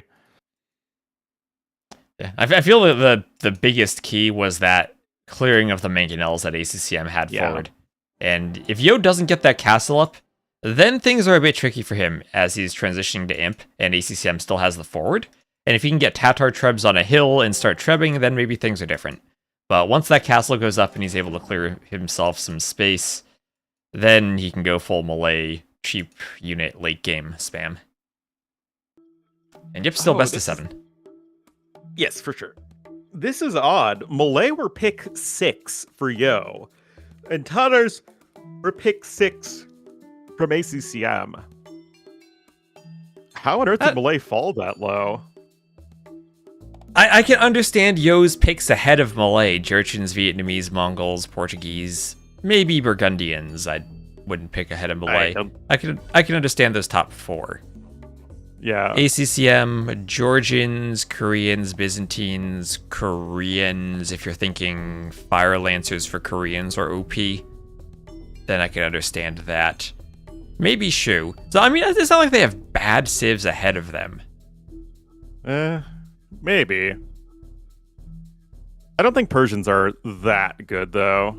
You don't think Persians are number one? I think Persians have been insane every time I've seen them. I mean, they're very good. I mean, I still put them in high A tier, though, because they still are a bit awkward throughout the later stages of the game. Oh, jeez. I need to go T-West. I need to go to the hospital, unfortunately. Oh, okay. Will be leaving us then. Yeah, I'm sorry, man. We'll cast another set later on the tournament. All right, we will. All right, I'll throw my Have viewers a good over to trip you. to the hospital. Oh yeah. Yeah. See you guys later. Sorry about that. All right, send some flowers for Ordling. Yeah. But thanks for casting, man. Oh yeah, good. Let me know if you need anything. Message me if you need me No, to send I need to help Wisconsin with like people to the administrative hospital. stuff. It's administrative, not health related this time, thankfully. Oh, okay, okay. See ya. See you. Hospitals are busy this time of year.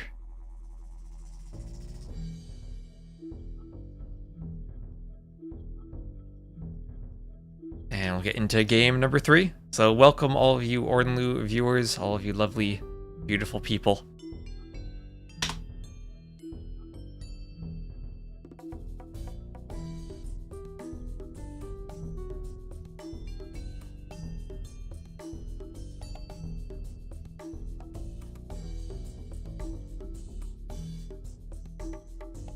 And we're launching into the next game. It'll be a classic Civ matchup now. Saracens versus Byzantines. So welcome Ornlu viewers. Thank you Kaz0122 for the follow. We are very, very close to 15k followers. And welcome everyone. Hopefully if you have any feedback on the quality of the Twitch stream, if anyone's been watching, let me know how it is. Because I've been having some internet issues recently, and I got a new modem yesterday. And it seems to have improved things, but apparently we're still having occasional YouTube issues. So more stuff for me to look into. But it seems like it was at least an improvement for me. Oh, I need to end the stream together too, I think. Yes, leave the collaboration. Alright, so welcome everyone. Put Yo in the red once more. We'll have ACCM as the Cyan Byzantines. He has the same carpet 4 times, that red and green. The stream is streaming, the video is videoing. Lovely. And Jacklay65, thank you very much for using your Prime sub. Then on the other side, we'll have Yo as the red Saracens. Actually, again, if Ornlu's not here, I actually don't need to have my headphones on. Sometimes I like to cast without headphones because it lets my ears breathe more. And thank you very much for using your Prime sub. And yay, more skirms. Well, that's what the Byzantines are good at, skirmishers. The Saracens, well, they have an archer bonus that probably won't be as useful in the presence of skirmishers.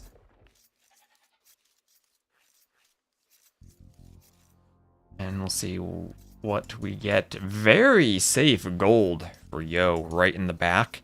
Decent stone too if he can wall in the back. So Yo actually has an insanely wallable base.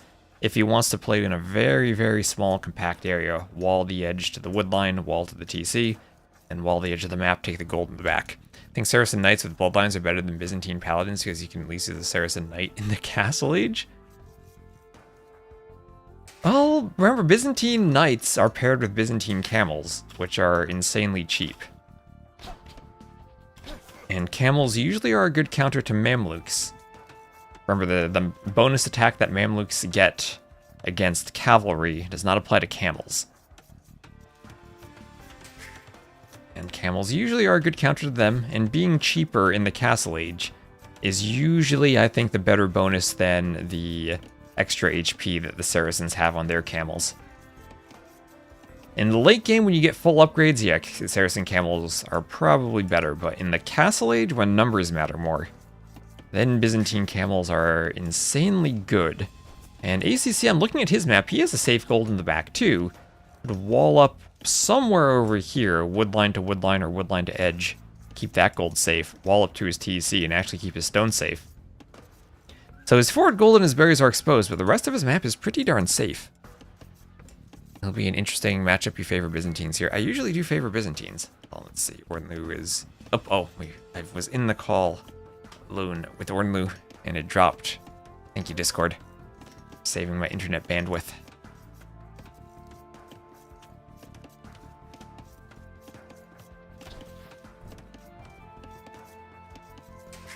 So Ibex goes down. And a villager will try to lure in a boar as the scout runs forward, and another villager goes forward to the berries. We'll be adding in a mill.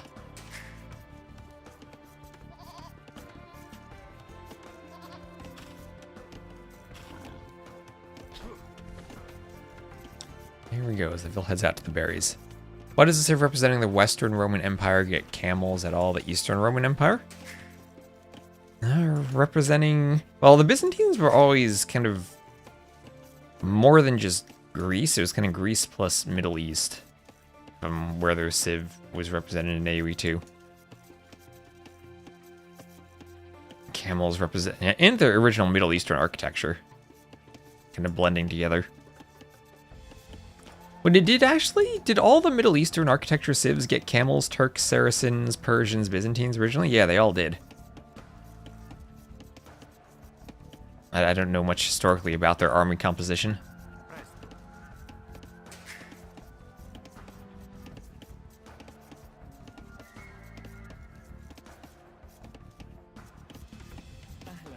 And some walls going up for Yo. Yo would go over right to the side.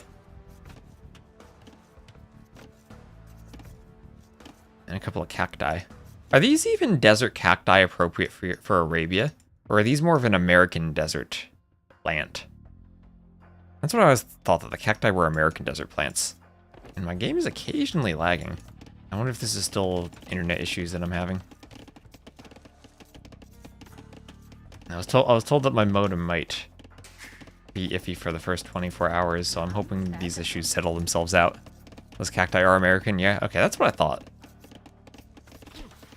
I felt more appropriate for the Texas map than for Arabia. Saracens, the ones with the Mamluks? Yes, yes indeed. The Saracens are the ones who ride the camels while throwing scimitars.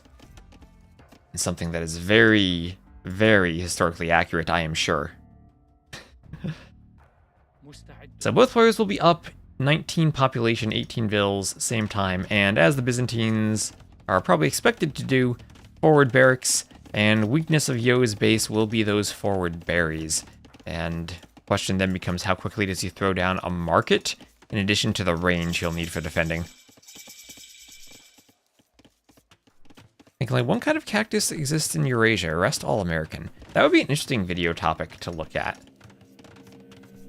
The cacti in AoE 2 and whether they're accurate or not. So here's the range, spears and skirms forward from the Byzantines. ACCM doing double bit axe, not affording horse collar. And actually it's a stable from Yo. Okay, stable from Yo. That will go up. The vills here will take the berries. And ACCM will threaten the forward bushes, try to wall in the mill a bit. Don't think I've really seen how Mamluks fare versus Cataphracts. Cataphracts resist the bonus attack of the Mamluks. It's still a bit awkward because it's a melee unit with a ranged attack that does still do a good bit of damage to the Cataphracts in base damage. But it's more one of those it depends situations where it isn't a clear win for one or the other. But in general would still favor the Mamluks, even though Cataphracts are not the worst unit to be using against them, and certainly are much better than any other cavalry. So the Vil goes down there, nice pick from ACCM. Oh dear, I've also heard that medieval Arabia was more green than currently. The climate has shifted quite a bit. So both watchtowers are going up here on the wood line, and Yo at least does have another lumber camp he can go to. And he is the Saracen, so if he needs to buy another tower, he can. Already has the market up.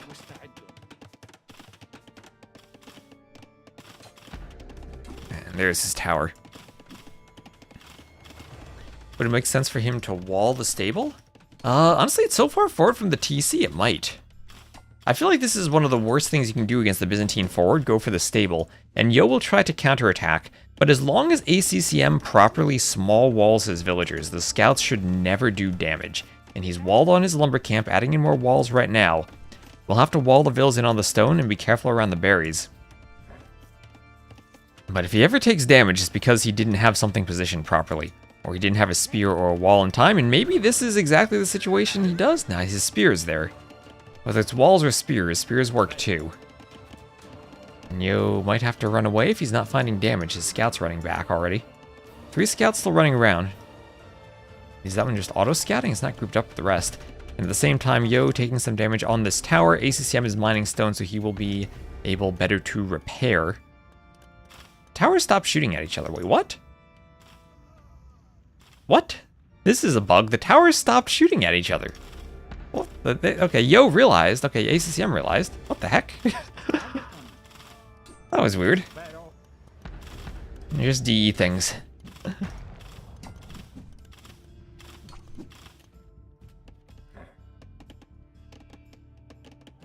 And Spear comes forward. Will he get a poke right in the behind? Oh, nope. The scout turns around, but does still suffer double pokes. Double pokes.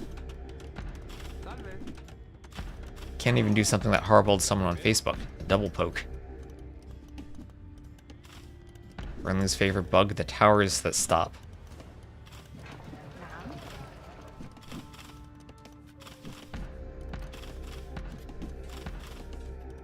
And the skirms at the base of the tower.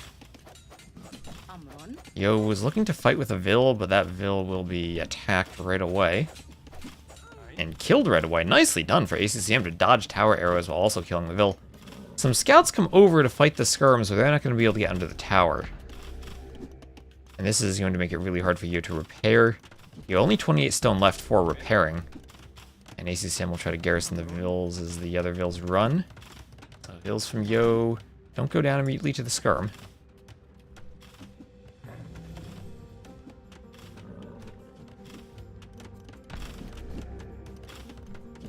Never seen anything like this. A tower bug? Okay, looks like YouTube. Hello, noob. Looks like YouTube is apparently buffering a bit. I don't know why that's spiking there. Is Twitch okay? Is the Twitch stream okay? Let me know on Twitch if you guys are having any issues. I'm wondering if this is simply I might need to update OBS. Because I had an OBS update the other day and I might need to update my plugin for streaming on YouTube. Towers just not attacking each other. That is a new one for me, but I've heard about it enough not to be surprised to see it. And there's Yo buying stone. So he's buying stone to commit to repairing the tower, but he's going to lose a Vill there. And these Byzantine skirms under the tower are being a bit weird. Twitch is good? Twitch is good, alright. It does help narrow down the issues if Twitch is good, because Twitch does look good to me in OBS.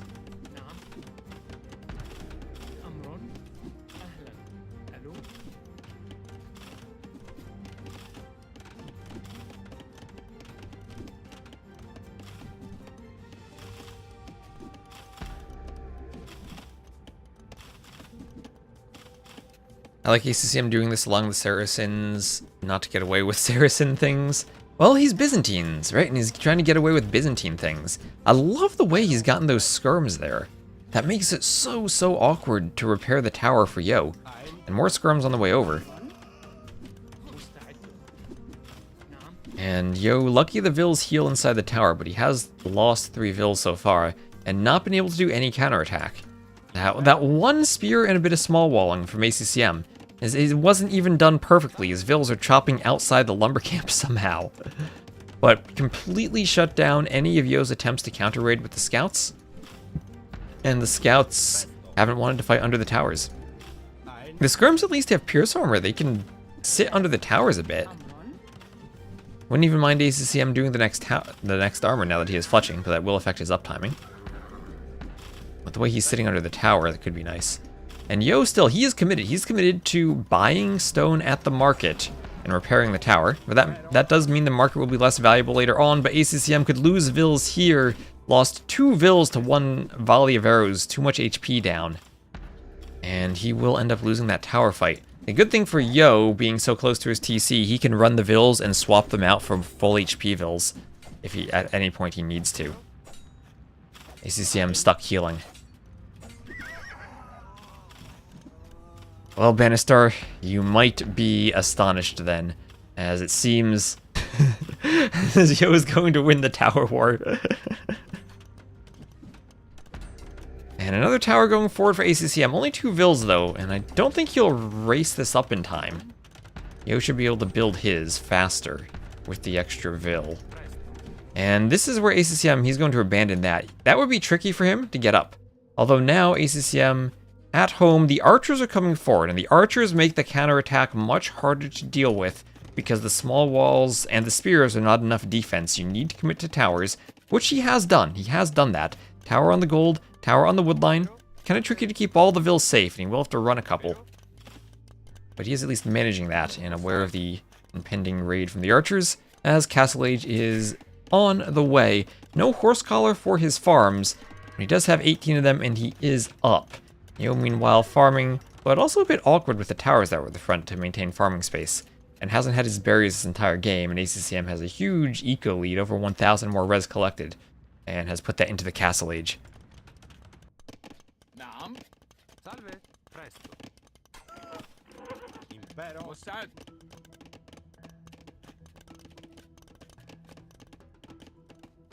Phrasing. Did I phrase something? Not be aware of phrasing. Enjoy this meta though. Previous metas that encouraged healing led to a lot of snowballing. Always tricky to get the amount of healing right for the towers. I think because if you're healing the Vills, you can repair for a long time for the most part.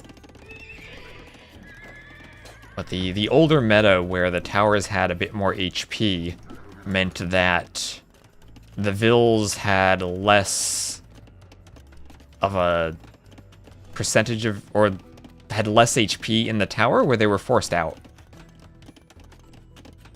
Or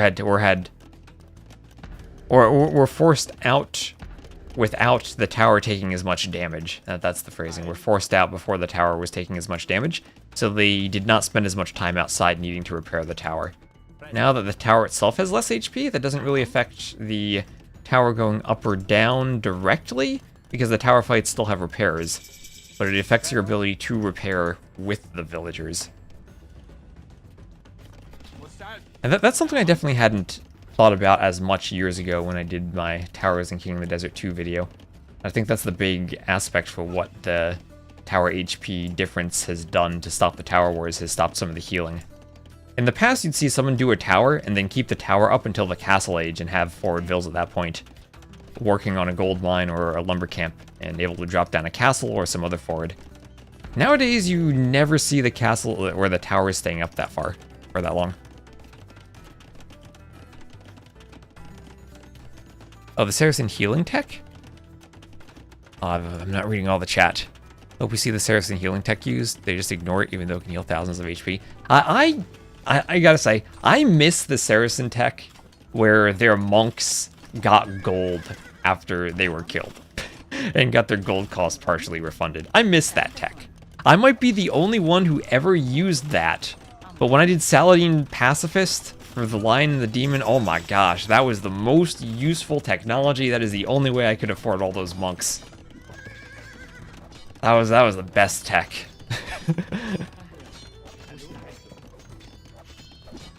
That's the thing about Age of Empires. It's not that techs are bad or useless. It's just that you need to be in the right situation for them to be useful. And a couple of knights coming in from ACCM with his faster Castle Age. He's doing the next round of armor. And Byzantine Knights, no bloodlines, and the Saracens can get their 145 HP camels with bloodlines out to counter this. Oh my gosh, the HP.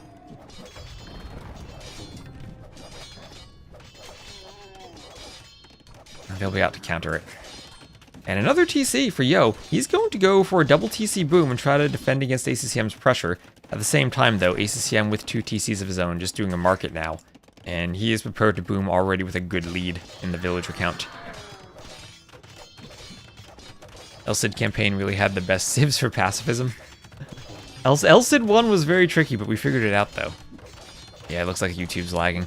That's that's a weird one, because I'm not lagging on Twitch at all, so this seems to be a YouTube-specific issue. So I will investigate my YouTube plugin after the stream. Let me know if it gets too bad. If it's, like, unwatchable, then I might just stop streaming on YouTube and only stream on Twitch. There's no point in streaming if it's unwatchable. But if it's still at least decent, I'll leave it up. I'll spend even more time debugging. Seems like it's not as bad as it was yesterday. Or 2 days ago, though. Which isn't saying much, but at least we're maybe moving in the right direction of improvements. Is the Spearman really attacking that slow? Yes, the Spearman really does attack that slow. the animation is now in sync with the attack, so it looks weird if you're used to the old ones, but it does attack slowly. Yeah, coming from you two can watch. Alright. I might just stream on Twitch then.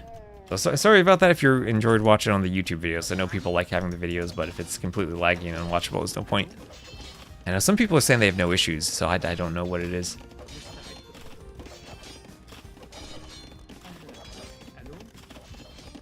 This is a weird thing, because my main diagnostic stats in OBS are the Twitch stats, and there I have no issues. Yeah, Ornlu vanished. Ornlu had to go. So Yo going for a third TC. He'll be on the side of the wood line. Yeah, Ornlu had to run to the hospital.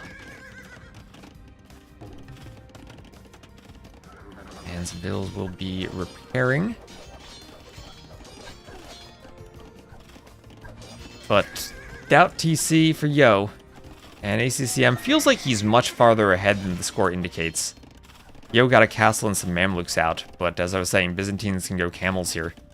And that should be a good counter to the Mamluks.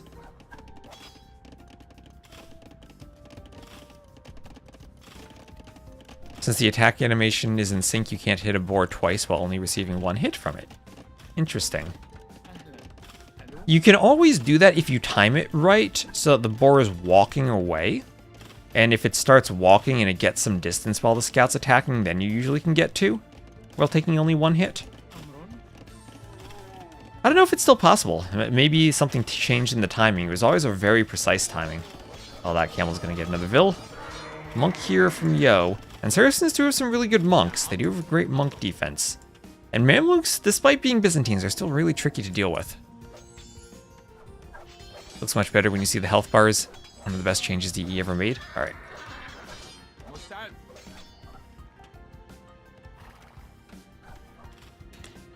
It's... I think that they did a good job with the spears, that they gave them this little animation where they hunker down with the spear in between attacks, so they don't seem idle.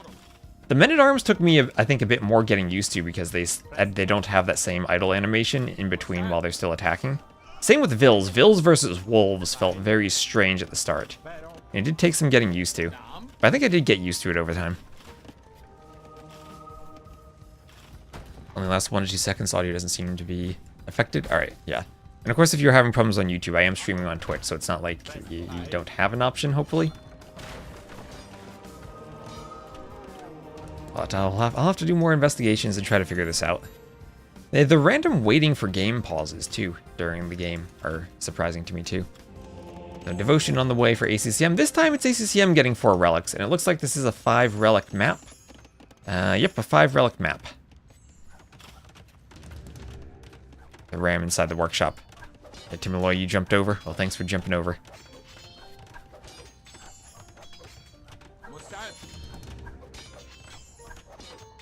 And healing monk over here. And here come the Byzantine camels. Byzantine camels. And now we hit the point where Mamluks have +9 against cav, but no bonus against camels, and camels do not count as cav armor, only camel armor. And they will use the castle for defense and protection. But that will only restrict the ability where the Mamluks can defend. And it will still let ACCM, with that forward workshop, continue pressure, ramming the TC. Get a conversion on the Mamluk. Byzantine Mamluk now throwing that scimitar. And the mangonel. The mangonel shot on the Vils. Vils going down. Everything going down there as the camels come forward. And ship armor. And ship armor. No more ship armor for the camels, unfortunately. Oh my gosh, yo, going for another TC, but that TC will immediately be castle dropped. And the cheap Byzantine camels are paying off for ACCM. So this is finally a matchup where I feel the Byzantines have a decent advantage over Saracens. I don't know if I'd put Byzantines in S tier right now, but I'd definitely put them at least in A tier in terms of Arabia civs.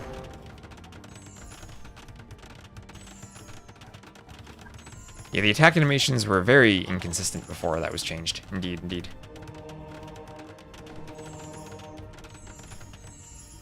It was really only noticeable, though, on spears, scouts, and rams. As much as everything was inconsistent, those 3 units were the offenders where it was mostly noticeable.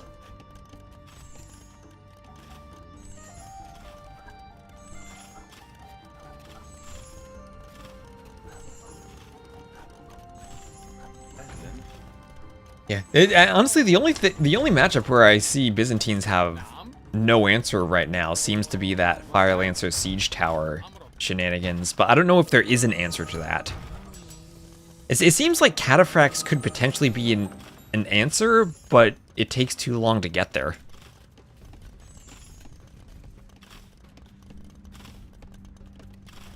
The Layer Cake Castle? The Layer Cake Castle? Is that what you call the Byzantine one? I can see that. Has a few layers to it. It would be fun to sit out up here on the rooftop and have a nice little party out there. Take some of those rugs and throw them up there, make it a bit more comfortable. I'd like that. Okay, Yo is going for a castle. Yo is going for a castle, but the camels are there, and now we get to see just how effective camels are against Mamluks. Mamluks themselves still count as camel armor, as the game is lagging slightly. Oh, that's because it's a GG. I was going to say camels still do have an attack bonus against the Mamluks, but Yo will call it. And ACCM will get himself on the scoreboard 1-2. That's 57 to 47 KD for Yo, but it's Byzantines. Just like the Malay, the Byzantines are cheap, and we'll have a win for ACCM. 10k more res collected in a somewhat short game. And that is the power of the Byzantines forward. And I am still questioning Yo's initial approach, going for a stable against the forward.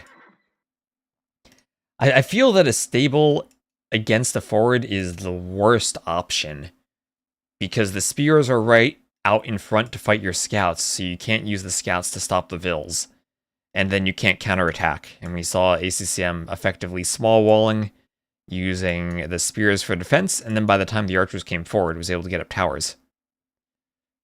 So, but no matter what you do, though, Byzantines are tricky to fight against.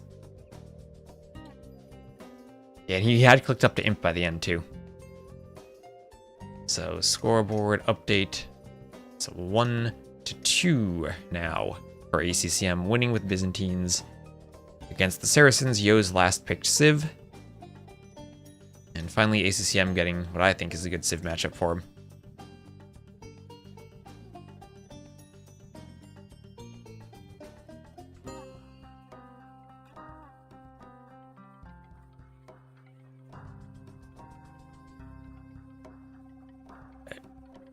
I'm going to try restarting the YouTube stream really quick, because I do see I'm having issues there. And maybe after changing the bitrate after restarting, it'll be okay. Let me just try that real quick.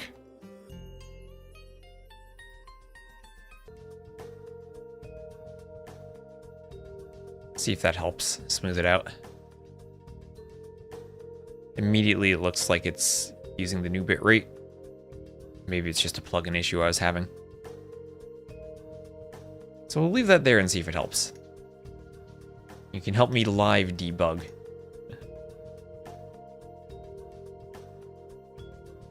Stables forward are bad? I mean that stables versus a forward. That when the Byzantines come forward with their barracks, that fighting that with a stable is hard.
And next matchup will be Persians for ACCM and Burgundians for Yo. A matchup where I really do like the Persians. And ACCM changed color. He picked red. Maybe they swapped hosts. I'll put them back in cyan versus red again, though. I'll be consistent there.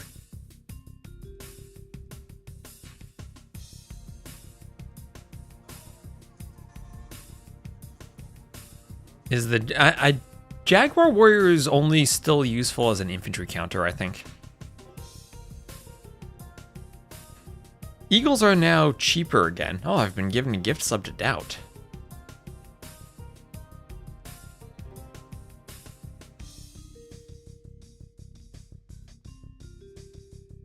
Thank you, someone on Twitch.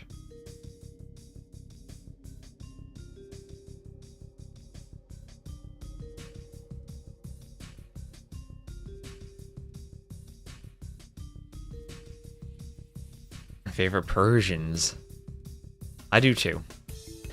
As I was saying with Orlu earlier, the Persian economy, where you get ahead for free without doing anything, is one of the strongest bonuses in the game right now.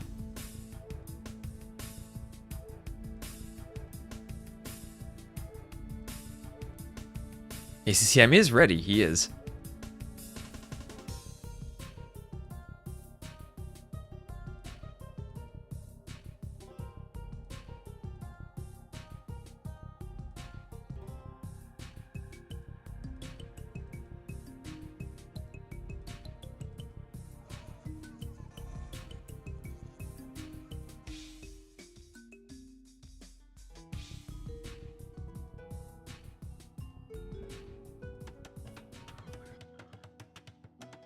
And let me know also if the YouTube stream is...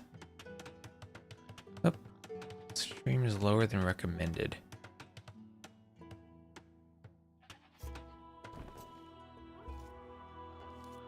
I recommend that we use a stream bitrate of 23,500 kbps. Alright, well let me know on YouTube if things are looking okay. I might need to lower the resolution if my internet's not holding up. But here we are, we will have ACCM once more. We will put him in the cyan, and we'll put Yo in the red. The game is paused. So we'll have Persians to the west for ACCM, and Burgundians to the east for Yo. Burgundians will keep an eye on his Dark Age timings to see if he does double bit axe early, or delays it a bit. We saw how strong Burgundians were in that matchup against the Gajurs yesterday in Barles versus Hera. Or 2 days ago in Barles versus Hera. And let me see if there's an in-game chat. Oh, we had a sorry go from Yo. And I'll tab back. There we are. If you want to say anything, there won't be any lag. Okay, I think after I restarted the stream, it stabilized a bit. Let me just see if I can. I think I gotta boost the bitrate a tiny bit. I think 10K is a bit too low for streaming at 4K resolution.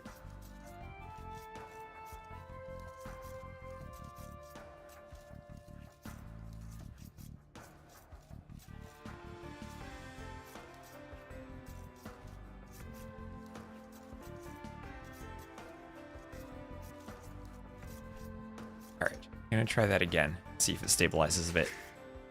Anyway, so Yo will be the Burgundians bringing in that board nice and early. Haven't had any problems since the restart. Okay, I'm just gonna up the bitrate a tiny bit more, and we'll see if we can titrate this to a level that works. Because YouTube is giving me a warning.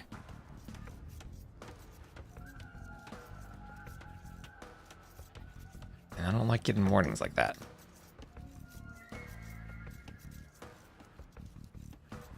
As the Ibex is getting pushed on its way in. And taken there under the TC.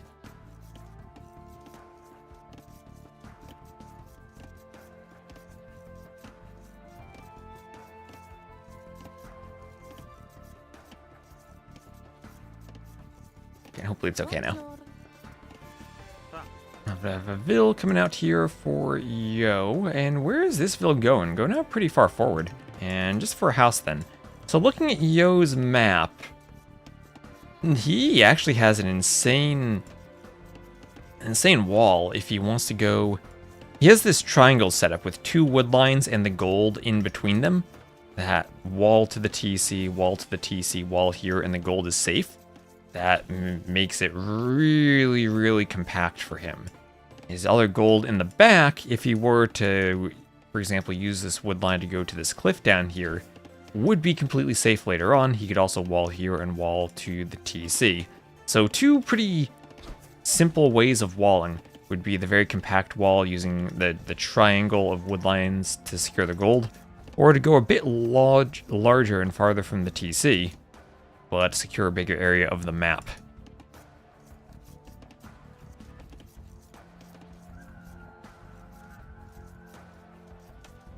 Hopefully I will not lower my New Year's resolution. My New Year's resolution will still be 8K. Don't you worry about that. 8K HDR.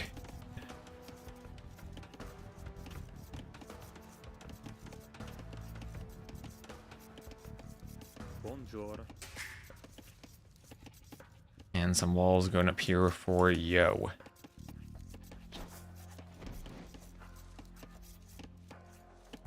The Ibex is shot by the Vills by the TC. And we'll have a Vill heading out to do a bit of palisade walling in front of the mill.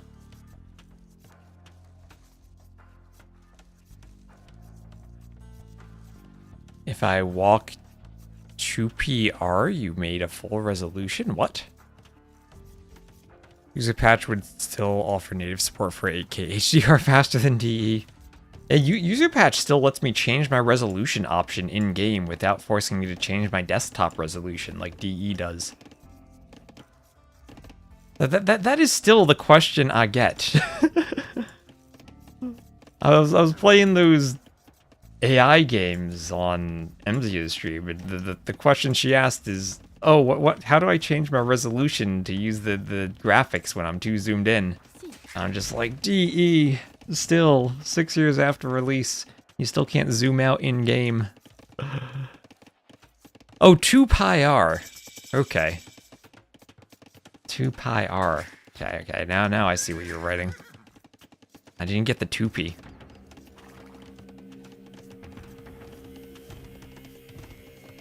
Do you use 2pi or do you use tau? I've honestly started using tau because when I program, instead of writing 2 times pi, I can just use the tau constant and don't need to multiply anything.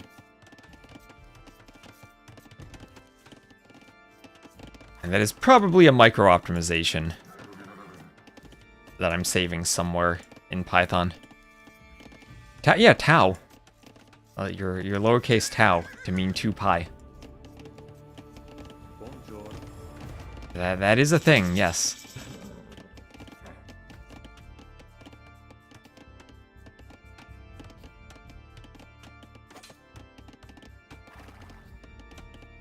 Is Yo up to the feudal age? And a bowsaw on the way for Yo. We'll have an archery range coming up for Yo. And a spear coming forward.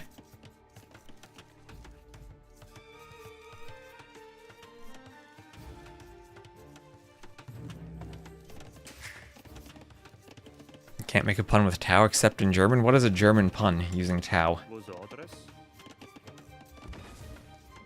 And someone on my Discord did point out that pi and e both round to 3. I realized I never actually thought about that before, but they're basically the same number. So Yo's going to be fully walled. Not going to be going to the edge like I had thought. You're going to be weirdly using both golds as parts of the wall. And that does leave him a bit exposed in both angles. I honestly would have thought wall to this wood line than wall to here would have been not all that much more walling and yet much, much safer than what he's doing. And he's defending with skirms and skirm spear. Skirm spear Flemish militia. AI like army, one of every unit.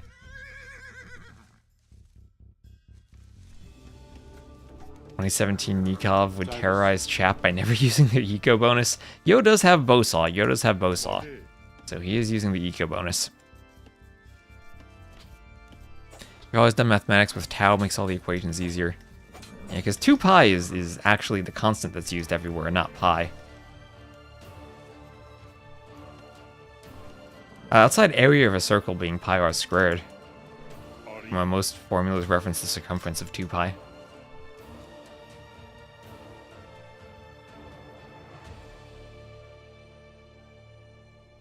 Astroparticle physics experiments are collecting tau Teilchen sometimes. I don't get that. And I need a translation to explain the pun.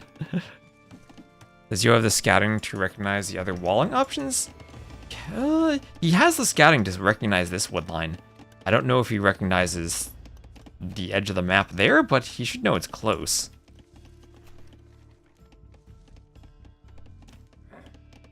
فرمان آری فرمان بزرگ آماده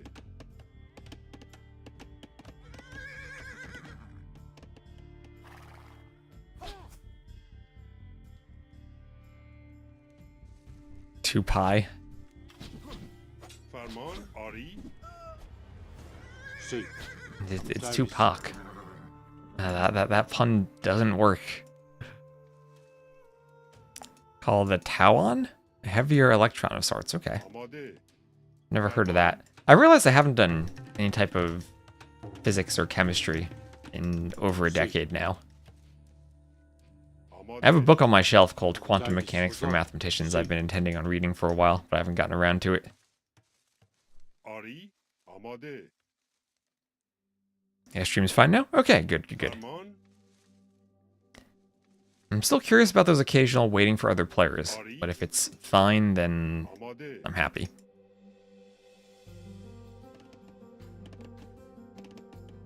So bloodlines for ACCM, okay.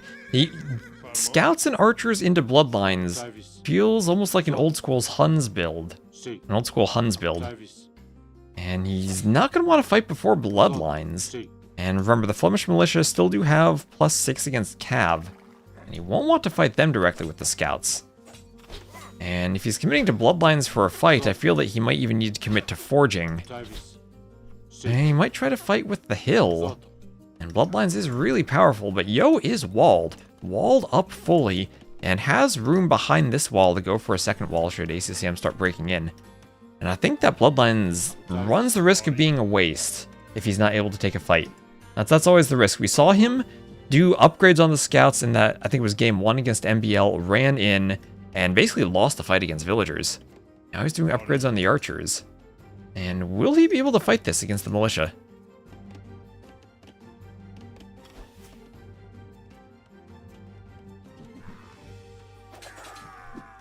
And there go the skirms. And the fight happens before ACCM gets his armor, so that is a complete waste of an armor upgrade on the archers.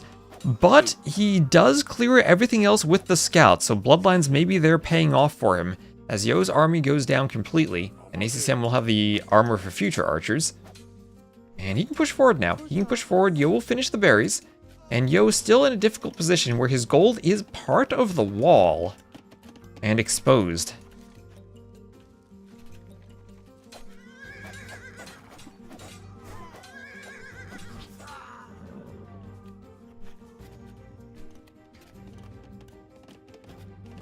Math is always useful. آری I really do need to finish publishing that trigonometry video I made. I need to update it, but that was a fun one. سرویس Yeah, wheelbarrow from ACCM is interesting. Oh, and Nick Stirs, thank you very much for the raid. Welcome, everyone. We're here casting some King of the Desert. Orly was co-casting earlier, but he had to run away. So we're picking up the slack. Let's go, thank you for the raid.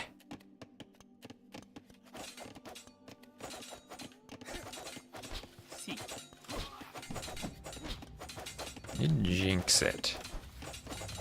Looks stable-ish on my end. Okay, I have a hypothesis that it's going to be an OBS plugin update though, so I will attempt that بزرگ after the stream today.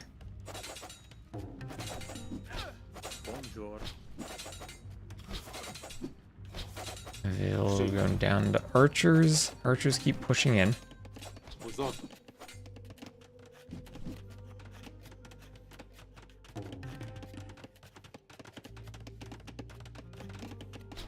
Davis.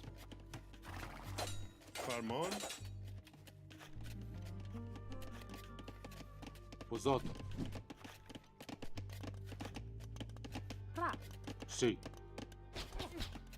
Abu Davis. آماده And this gold is going to be so annoying for Yo. And it doesn't have to be. I feel like he simply could have walled to this wood line. And even imagine the way he had reinforced the walls. 1, 2, 3 houses go from the blacksmith to here. The market goes here. And then it's only a little bit of walling to go to the wood line and he's safe. He even had to stone wall back here trying to take the other gold. Both golds exposed to ACCM. And this is what you don't want to be, giving the Persians a Vil lead, an Eco lead, and all of the map control they could possibly want as they're getting to the Castle Age at the same time as you. The Uyghurs would join my horde if I made Ornlu run away. Now that they would. Well, no, they would not. Not if he ran away. Only if I killed him. Davis. Pozot. Only if I killed him. That's the quest. You have to kill him in that scenario. But it doesn't count as a kill, though. It's okay. We can kill him. It does not count as a kill. Nice and safe. Imagine that if we had to lure Ornlu back to the Uyghurs and let them kill him to finish him off. Can't imagine that's where you... I can't imagine that either. Right on his gold, not near a wood line, and even leaves the gold exposed on this side. If you look at the range circle, leaves over here exposed. Which opponent civ would you want to give Vil lead, Eco lead, and map control?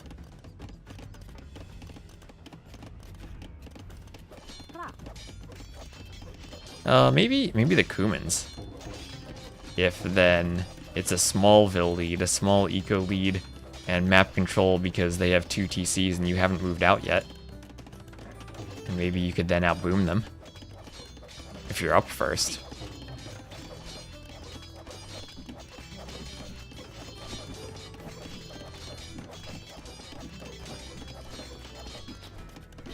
Maybe you could give that to the Aztecs with how much they've been hurt compared to new civs these days. They need all the help they can get.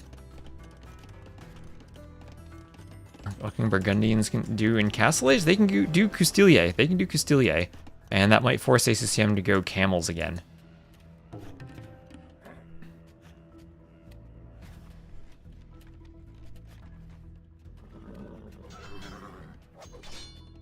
And Knights probably aren't going to hold up all that well to them.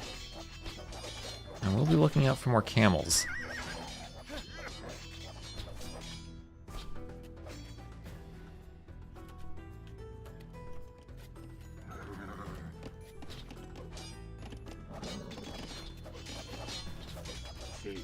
As a relic back to the monastery and a stable goes up.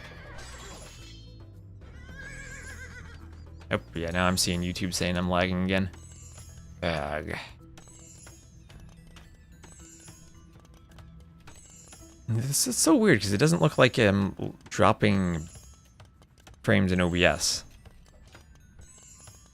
But I will need to investigate. I have a hypothesis this is going to be an OBS update, but at the same time, I'm still having those waiting for game itches, which scare me. But anyway, Yo trying to go for a castle, as the Light Cav go to pick off Vils. Monk going for a conversion on a knight, gets the conversion, and Yo wants that castle up on the forward gold on the hill, and he will be walling in the Vils as the game catches up.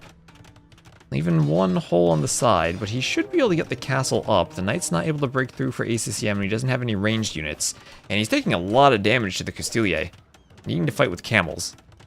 Yo, he is floating a bit of food, but I think he's waiting to get more Castilier production going from 2 castles. I know Vivi absolutely loves playing with the Castilier, and I imagine Yo has picked up a few tricks from him.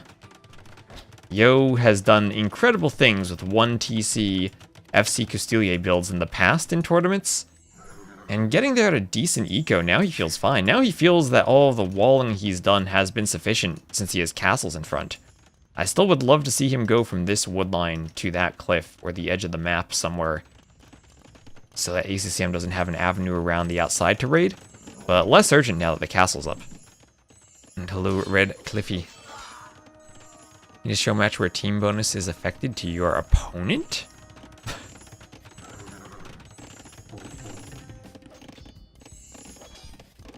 So in this case, ACCM would have relics that generate food. That would be kind of that would be kind of tricky because you need to pick a civ that doesn't have a good team bonus. Then you need to pick Spanish then. Give yourself the trade bonus. So 30 vils behind is Yo against the Persians. 4 TC Persian boom for ACCM. And he is going to have an incredible eco, already 30,000 resources collected ahead, and just needs to find a way to deal with the Castilier. And oh, there is a hole. There's always a hole. And the Castilier do get in, but there should be lots of camels for ACCM to chase this down. And he should take a decent fight here, even with a monk trying to get a conversion, TC getting some arrow fire, and more camels popping out of the stables. At the front, Yo taking a fight with monks, trying to get conversions, and ACCM will run as he tries to add more stables. And he will try to get as many camels as he can. Yo starting to make a transition into pikemen. If ACCM stays with camels, he might be able to go hand cannoneer in the Imperial Age, but that's still a whiles off. Clearing most of Yo's army, and he now has a good KD lead. Still more res collected, still Persian's economy, and more camels being pumped on the way. He's cleaning more Castilier. ACCM trying to go heavily into pikemen. Or Yo trying to go heavily into pikemen. ACCM will see that. And a devotion. Devotion's on the way for ACCM. Third TC for Yo. Still down by over 30 vils. And a castle here coming up for ACCM. Castilla getting destroyed. They still don't really want to fight camels.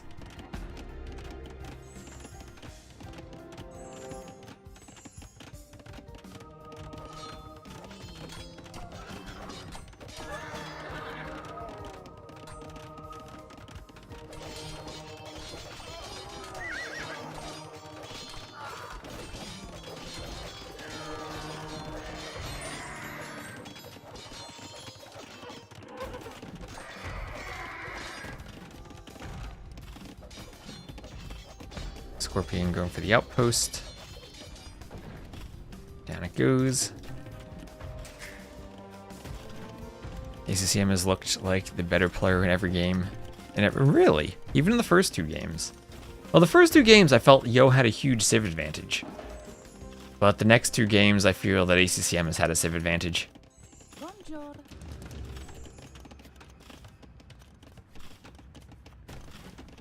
Vosotros? Scorpion's taking out Vils. Vosotros.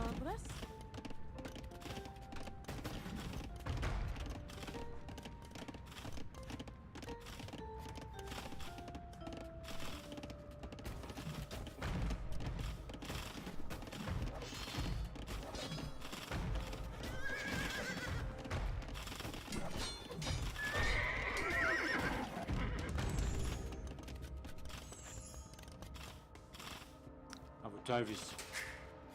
And this TC garrisoned, but look at that Vil lead. Almost up to 50 Vils. I think he did well with the civ disadvantage, better than Yo's looked with the reverse. I mean, in game 2, that mangonel shot goes the other way, and maybe we're looking at a completely different score. When just he gets imped? Well, we'll see, we'll see. He's gonna take another fight, has enough camels, could probably deal with the pikemen. Weirdly enough, camels are decent against pikemen. We talk about the Hera Nilly meme of knights versus camel, or knights versus pikemen. Camels versus pikemen still can be okay for camels too. Not under a castle though, not under a castle and not with the Castilier. And the Castilier still haven't had their armor this entire time. Same can be said for ACCM, but at least he's had the attack. So perhaps suboptimal fights. There were a few raiding attempts that were leading to fights under TCs with Castilier. University for ACCM.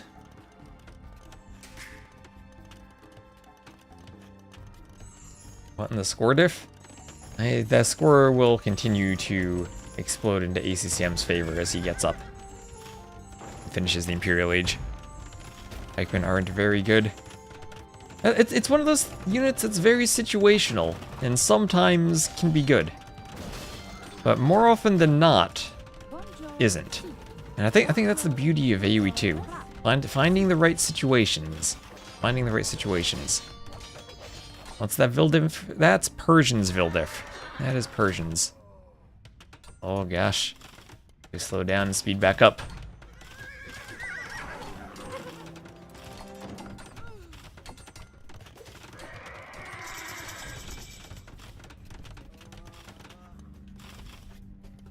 Davis.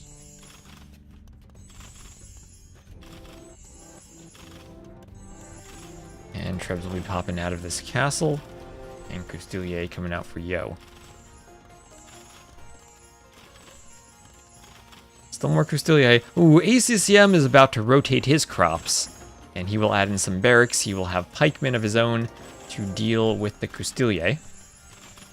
I will be adding in halbs at some point. And even go heavy camel. And here comes the ram push. Rams filled with pikemen. Time for the war elephant to defend against this. Playing 2 castle 1 TC was indeed a choice, and a choice that I don't think will have worked out for him by the time this game ends. He does have the much larger army though, 60 to 26. We'll be fighting underneath the castle, squires and chemistry on the way. The Rams are forcing the fight perhaps earlier than ACCM wants to take the engagement. And enough pikemen defending them, the Rams aren't going down. He's even trying to get a war elephant out. Desperately trying to repair the castle, but the ram push from Yo, staying castle pushing. He will need to push the Treb after destroying the castle. He lost a lot of military under the castle fire too. ACCM still doesn't quite have the numbers for the fight, has another castle behind this. The war elephant's doing work, the war elephant is doing work. And everything here going down for Yo. Yo has now lost his army. He's down to 20 military. The repairs are keeping the castle up. One of the rams goes down. And as the castle goes down, the castle standing for ACCM that got down to 20 HP. Got down to the teens. I think I saw 14 there. And there it finally goes down. But it held for long enough that he will take this fight. The war elephant tanking 470 hit points, and it survives to the end as ACCM holds on with that crucial fight. Was up by 50 vils and no danger of losing anyway, but man, that was a good fight for him, keeping the castle up. Look at Yo's military climbing for one final fight and falling short. The war elephant OP. Let's go ACCM, that ties it up. Murder holes was clutch. Well, yeah, Murder Hole's research is faster. I kind of don't like that. I kind of like that you had to plan your Murder Holes. It's the loss for the Burgundians and a win for the Persians. Yo still has his top 3 civ picks, too, for the final 3 games. So that makes it scary for Yo. Hello, Juiced Goose. Nice best of 3 reset, yes. Okay, yeah, YouTube's still telling me my bitrate is a bit wonky. Alright. Let me just cut that down a tiny bit more. And I'm going to attempt to restart the YouTube stream one more time. See if that...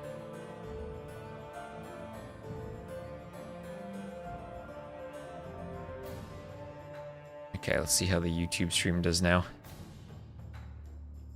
Want to see Aztecs? I'd like to see Aztecs too. I don't think we're going to get them, though.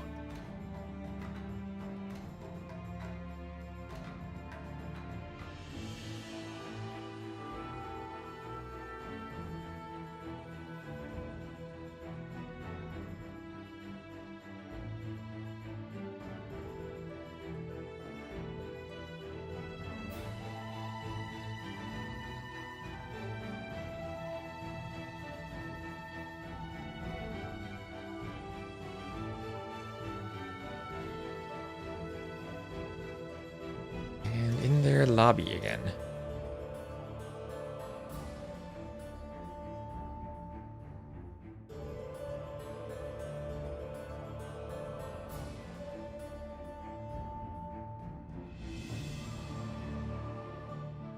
I see Murder Holes move to the castle so it competes with making more trebs or unique units.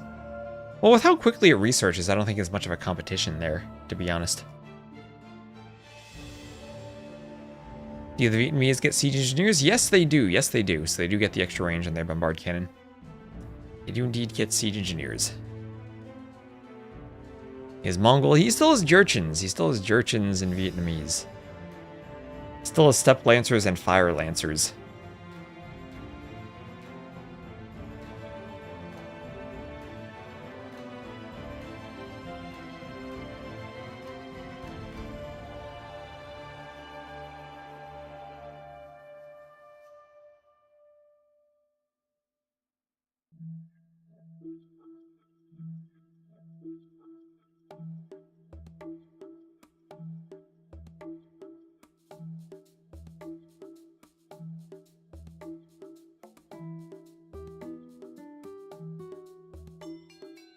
No siege towers yet, but maybe Yo's saving it for the grand finale if he needs them.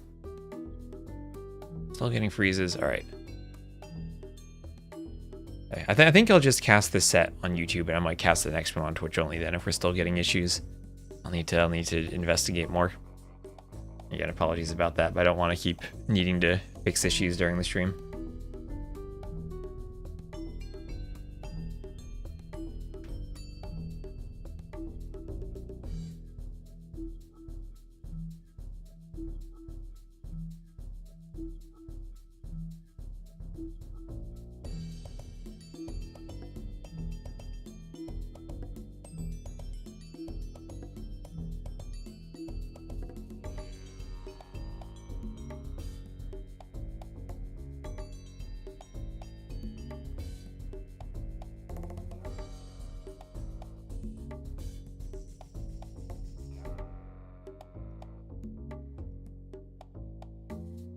Aztecs are not what they used to be. Hello, wise turtle.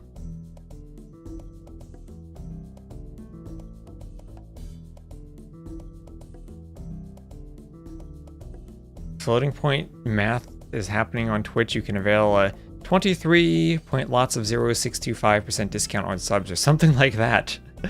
Well, congratulations for the very specific discount you have with your floating point arithmetic that does not round. You hear any AOM music today? The music should be there. Looks like it's on.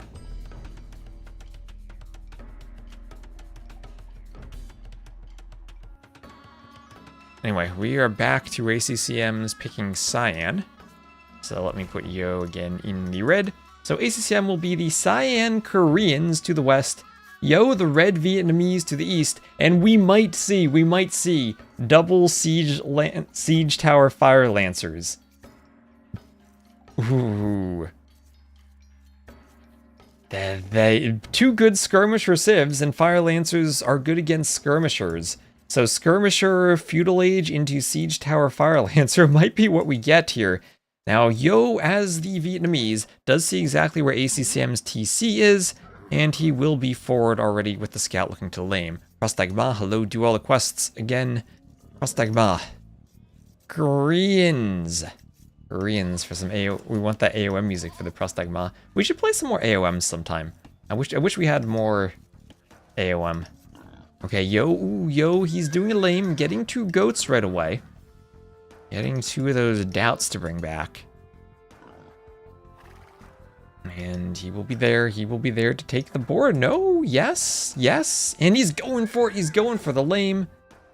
And he does get 2 hits from the boar, but hits it twice, got it down to a nice 69 HP, and we'll be bringing that across the map. But ACCM doing some laming of his own, looks like he had 2 sheeps as he was forward with his own scout. And doesn't quite see exactly where the boar is, but he did see it was stolen. I think Yo should get that without issue. And Yo is bringing in his own boar from home. Still has a couple of goats that he missed scouting by a tile. And you gotta be careful to keep all the food under your TC in these situations. Such a lamer boy. Our fire lancers beating skirms. They don't have, or skirms don't have an attack bonus against fire lancers like they do against the pikeman line. So skirms are good against the pikemen because of the attack bonus they have. but not so against Fire Lancers. Fire Lancers are somewhat like skirms fighting longswords. And even better because they hop in and out of the siege towers. What do I think of AoE 4? Wasn't really a fan of it when I played it. And I'm not really a fan of the civ, of the way they design civs. This is maybe a bigger topic about kind of AOM and AoE 3 civ design too.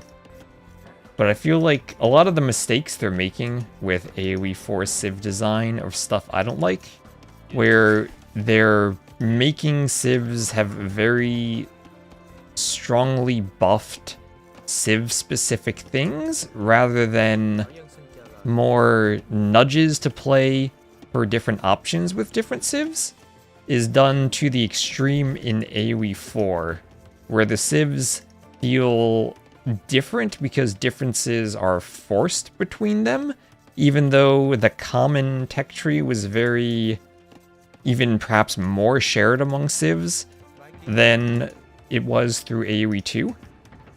And I think part of the reasons we like Arabia Huns Wars for years instead of the Aztec Maya matches were because there was more game-to-game variety, and that you'd see every type of opening, from scouts to forwards to Drush FCs to archer openings and all sorts of transitions among them, versus Aztecs, which is mostly 5 militia Drush, crossbow eagle. And if you look at something like Age of Mythology and you take it as a whole, there are probably more units in the game, but in any one individual civ, there are fewer buildings and fewer units compared to AoE 2. I think that part of what makes AoE 2 fun is being able to take a civ and play it very differently based on the situation without being necessarily forced into one certain playstyle. And I think that some of the differences that are in civs in other games are more forced differences rather than the more natural differences you get from AoE 2. And I think that generally contributes to AoE 2 both being easier to learn how to play and having more depth to the learning of it. I don't think it's necessarily closer to StarCraft. I think StarCraft is still more different, but I've never really played StarCraft enough to have an expert opinion of it.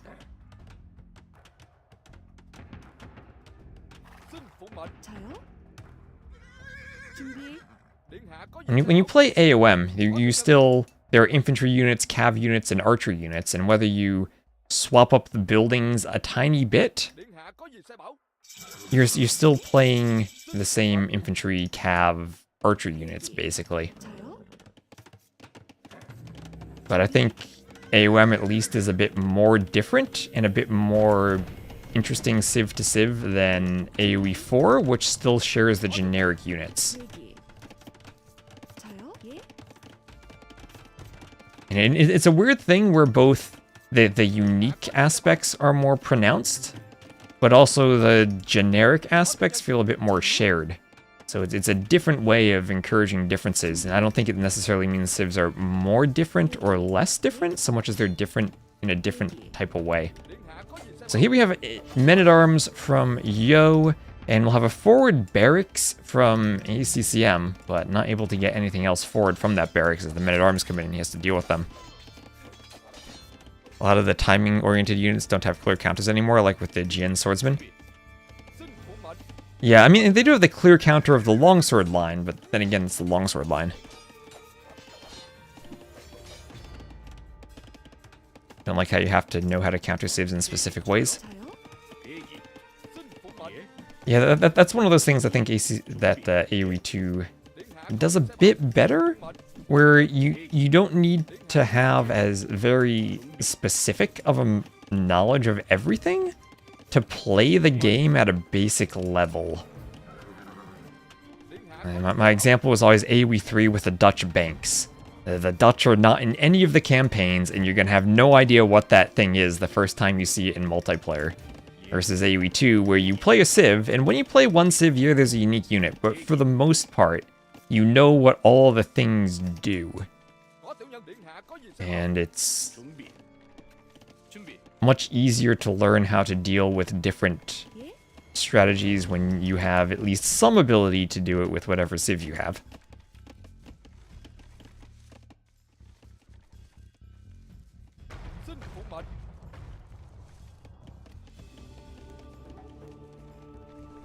So the men-at-arms still hoovering around, but we are, as expected, getting skirms from the Koreans. Their free armor and their discount make their skirms extremely potent here. They're essentially another Byzantines in the feudal age. But men-at-arms these days still are scary to deal with for skirms, and Yo will have his own archers coming forward. And a bit of everything: skirms, archers, spears, men-at-arms, scouts. Exploring the entire tech tree is Yo. A bit more HP on his archers as the Vietnamese. No fletching though, so shouldn't be able to do much damage to the Wallingville.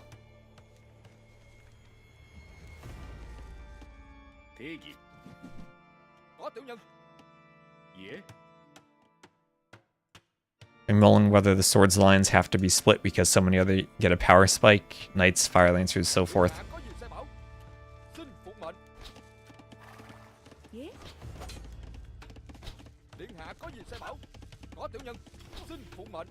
I don't know, I feel like we see enough men-at-arms play that we shouldn't really be trying to force the swordsmen too much. I think that, yeah, they're not useful every game, but they're useful enough that they're in a decent spot right now.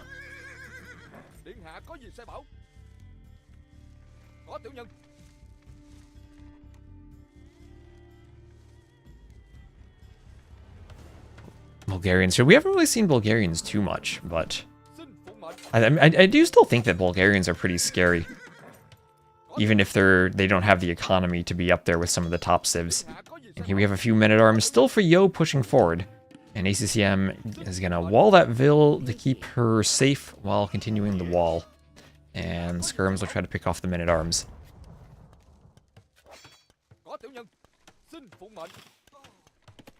And the TC will pick off that man-at-arms. And more Vils in the TC will pop out.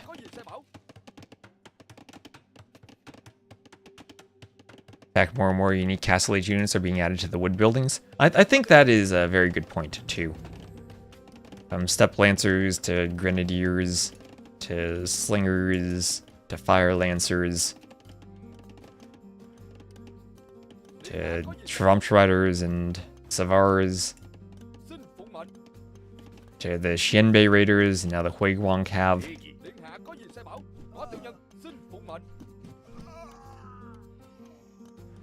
Even rocket carts as a replacement to mangonels. It's a lot more to learn. So ACCM will be coming forward with Vils, and that is interesting, because he is not close to going to the Castle Age, but he is deciding to go forward. He sees Yo is fully walled, and maybe ACCM will try to go for a tower. Koreans just getting the towers up and leaving them up to turn into guard towers can give them a ton of map control. And there still are berries there for Yo, but he does manage to click up to the Castle Age before the Trush comes in. So a bit of a late Trush for ACCM, but he does have a nice 16-3 military advantage. And he can tower rush or even tower hop over that house. Between the house and the barracks, he can do a tower and get in. Yo will be forced to wall behind, and he'll try to use the skirms to pick off that spear. Gets a good volley on it at least. And defensive wall for Yo. That'll mean the tower can come forward and go right between those houses and hop over.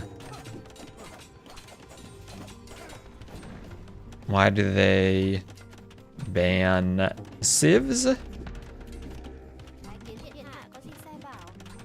So the random bans is something that I really like in tournaments, because for the most part, we had a good period of years in AoE 2 where civs were played randomly on the ladder. And the idea behind random bans is to replicate the need to be able to play with all civs, while still allowing some control over what civs you pick. If you went full random, then you might have someone simply getting horrible civ matchups and losing a set because of the randomness of civs rather than the games. And at least if you have the random bans and then a draft afterwards, you're still maintaining an aspect of the randomness. And I think there's probably more we could do. I think it would be interesting. Lidicor had the pick civs the two pools tournament a while ago where you picked civs for your opponent, so you had some lower tier civs being used. And there are probably some more ways we could get civ variety added in. But I do personally like the random ban aspects that most drafts have now. And that way you also don't see the same matchups over and over. I know last year in TTL we had so many hybrid maps, I felt like every game I was casting Japanese, Lithuanians, and Persians on a hybrid map making fire galleys and small ponds.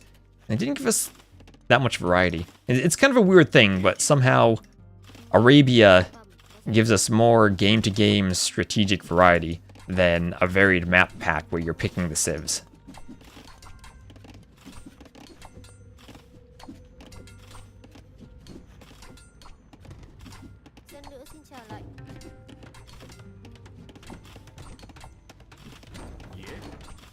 So, defensive mangonel for Yo. Vai kiếm điện hạ. Điện hạ có gì sai bảo kiếm điện hạ. Giờ bẩm có thảo dân. And guard tower. ACCM up to the castle age, and the guard tower will be much better against the mangonels, especially once Bodkin comes in. Mangonels have only 6 pierce armor, so once the mangonel gets up to 8 and then 9 attack, it'll start ripping through that pierce armor. And he might need to repair a bit. And I think he just needs to repair a bit now that Bodkin's there. Actually, I don't think he should lose that tower. Ooh, I think that's a mistake from ACCM to lose that tower. Spent so much investment already getting it there. Yeah, it's sunk cost, but if he repaired a bit, he'd take out that mangonel. Oof, that's rough. That's rough for him. And doesn't really have forward pressure in on Yo right now. Koreans, Vietnamese, 2 very good late game civs. Imp skirms versus fully upgraded and discounted skirms. Both with siege engineers on their bombard cannon and both with fire lancers.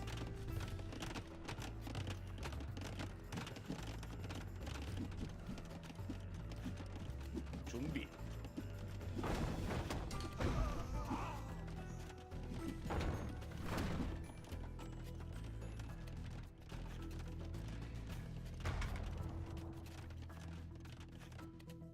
And still mangonel defense from Yo, as he'll get a monastery up. Over on the other side, we'll have the siege workshop from ACCM, with the tower on the gold, and more vills mining away at that gold mine. He is starting to run out of farms. He'll need to replenish them. At least he does have horse collar now, and does have double bit axe, and has wheelbarrow. So good eco upgrades for him for the most part, at least. Oh my gosh, and it's the siege tower. It is the siege tower, and he's making some fire lancers to put inside of the siege tower. That should counter the skirms and also the mangonels. Yo will add in a stable. Is this a mistake? Should he be doing his own fire lancers and siege towers? So what bonus do the fire lancers have for the Koreans? They cost minus 50% wood. They are discounted. And what bonus do they have for the Vietnamese? They have 20% extra HP. Why fire lancers in addition to archery range units? I don't know, but they do. And siege tower and a rocket cart on the way. Let me check this over here. Yeah, YouTube's complaining about my bitrate. Taxi time indeed. Bill's running to the lumber camp. You kind of wonder how much they'd need to nerf fishing ships to stop people from building 10 fire ships to secure 2 deep fish. 준비. Oh, it might be 10 hulks next time. That's the big thing I think the patch is both failing to address and actually making worse. As the fire lancers will pop out of the siege tower and take out the mangonel. Oh, look at that. That instead of fires plus demos on ponds, it'll be only hulks on ponds with how ineffective demos are now. I think that's gonna make hybrid maps even more one-dimensional. And maybe the 3 ships work well late game on open water maps, but I don't think they work at all for hybrid maps. The guard tower coming up for ACCM. Both towers, siege towers and guard towers for the Koreans. And he'll be, oh, can he hop? Oh, he's gonna hop over the wall. He will use the siege tower like a siege tower. And Yo will try to wall him in. He needs to delete the farm, maybe? Oh, he's walling in the back. The fire lancers are getting through. No, they aren't. They're walled in. But they go through the market. They go through the market. They attack the building. There aren't many of them left, but they're there and they're annoying. And there's no quick way to clean them up. That might have been a mistake for him, but it's not like he's at a loss for fire lancers. He could have more still, and is able to do some damage, gets a Vil, and is pulling ahead, causing a ton of idle time all these Vils have to garrison. You can't simply quick wall Vils because of the charge attack. Maybe you could because of how slow it is to recharge.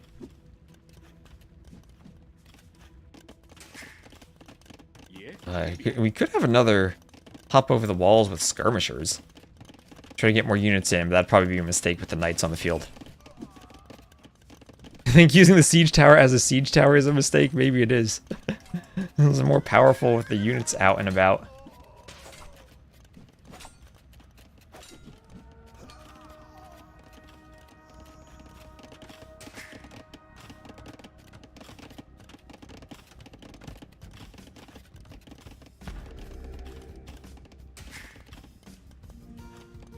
Điện hạ có gì sai bảo? So the Vils from Yo will head back to the wood line. As the knights and the ram come forward.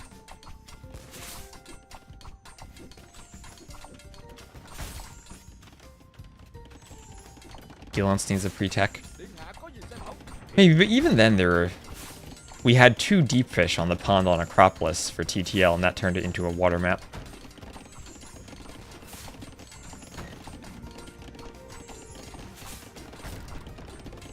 As the barracks goes down to the rocket cart.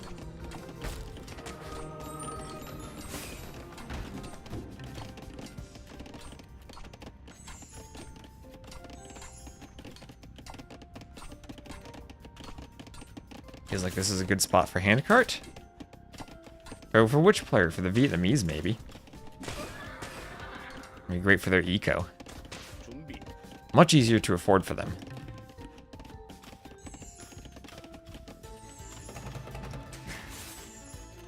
And also help with the running of all the Vils. Oh my gosh, look at how speedy that thing is. 1.3 speed. Look at it go. Look at it go.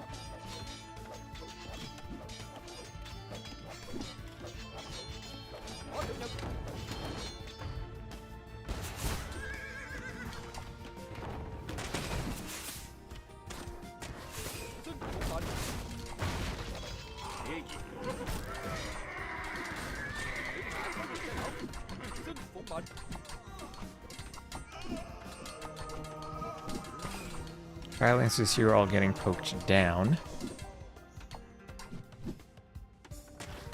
Siege Tower is your favorite cav unit?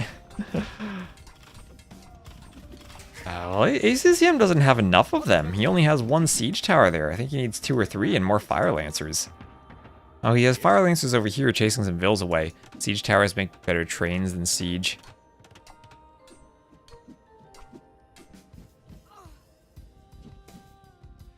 Really need a Trojan Horse Siege Tower mod? That can be for Chronicles. Remember the Age of Mythology campaign? We had to build the Trojan Horse.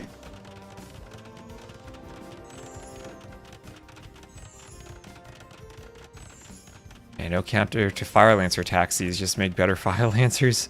Well, here's the barracks and the Fire Lancers for Yo, and that might be the answer for him. The Fire Lancer taxi versus Fire Lancer taxi if he starts making some siege towers. He has a ram he can pop in and out of. But he's adding the barracks and he wants the Lancers, and the Vietnamese pound for pound will have the better Lancers with more HP.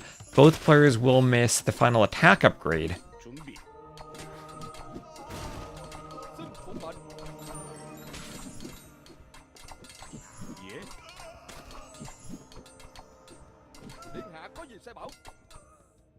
And he will clean the fight there. And remember, Yo still has Mongols for Steppe Lancers and Jurchens for Fire Towers. Oh, Fire Towers. Siege Tower Fire Lancers of his own.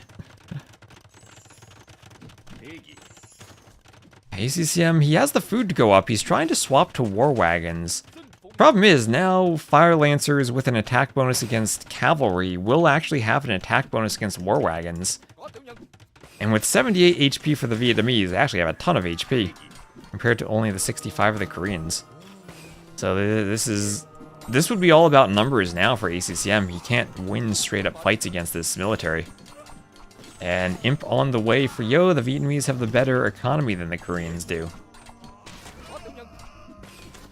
And this is, I think, looking better and better for Yo. He even gets a conversion and gets his own war wagon now.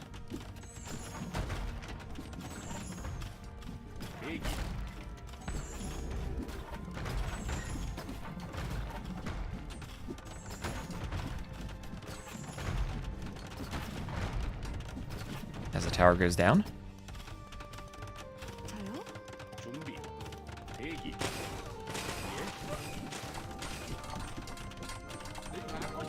And more Fire Lancers come forward.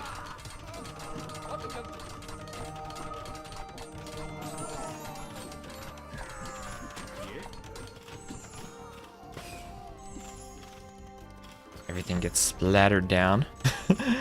Well, guard tower fight now. Both players going for guard towers. What type of towers do the Vietnamese have? They have keeps. They have arrow slits, but no masonry or architecture for them for extra hit points. So the Korean towers with those upgrades, also with the unique tech for +2 range, should be better. But towers are still towers. Sounds like an old car trying to start. Asking, how do you turn this on? And here's another speedy siege tower, 1.3 speed. The problem is, I think that the Fire Lancers actually are good against war wagons. Oh my gosh, the war wagons are getting slaughtered by the Fire Lancers.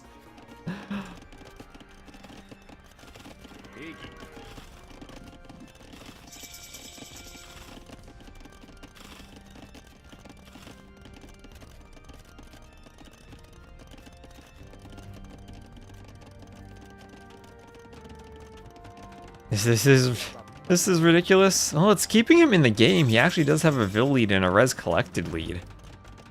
And he is Imp himself. The scores aren't all that different. And now Koreans have keeps. They have Korean late game. What is that keep with the ram push? Elite Fire Lancer for both players, armor for both players.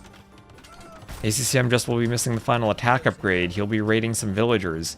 Now starting to get some eco kills on Yo. Yo leaving the Vils exposed. Leaving the Vils exposed. And they will go down.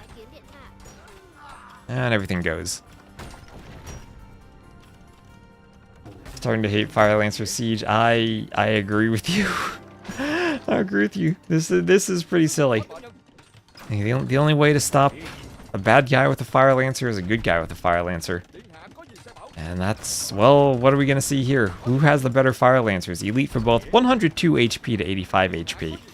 That is still an insane HP boost for the Fire Lancers. And they can tank some Castle Fire, run in, and snipe off the Trebuchet. Iron Casting, the final upgrade on the way for ACCM. Does Chemistry boost their charge attack? I don't think it does. That'd be interesting if it did. Maybe the charge attack could be locked behind Chemistry. That could be a way to change them slightly. You still have the unit by default as it is, but lock that behind Chemistry. Buff Infantry, but not this much. Buff Infantry, but give them a counter somehow.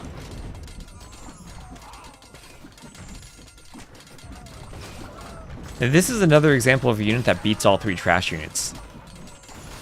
Wins against Halbs, wins against Skirms, and wins against the Hussar line. And ACCM is doing it. He has more Fire Lancers. The discount, the Korean discount, 50% wood discount is paying off. He's now 46 military to 16, and Yo cannot hold this. He cannot hold against the numbers of Fire Lancers.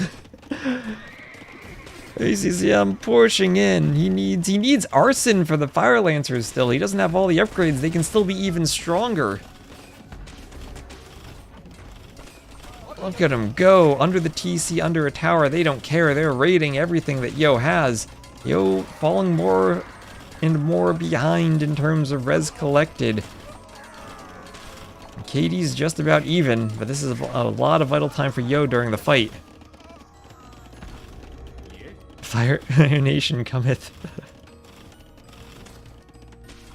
Yeah, big idle eco. 준비.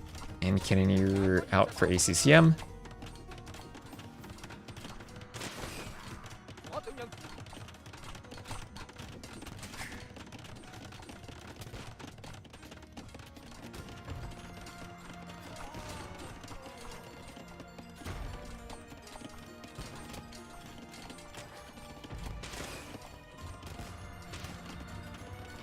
And Siege Engineer's murder hole's on the way. The TC being tripped down. Does chemistry affect? I don't think it affects them at all.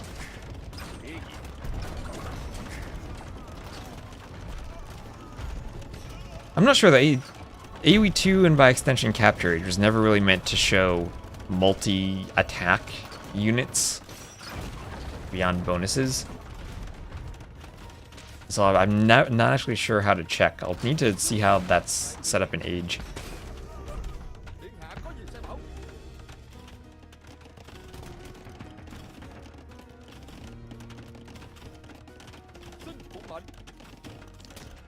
Oh, Yo stabilizing a bit now. He's managed to get back up to 40 military.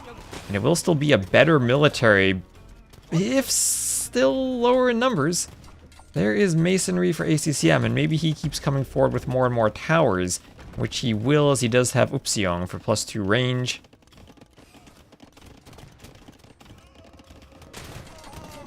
+2 range is an insanely good Castle Age tech.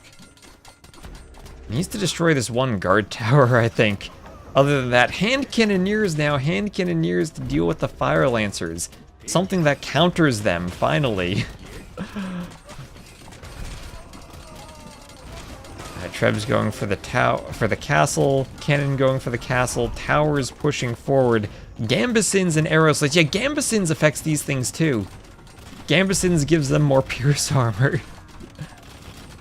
I mean, now 1+5. Yep, one of them died. Yep, 1+5 for 6 total pierce armor.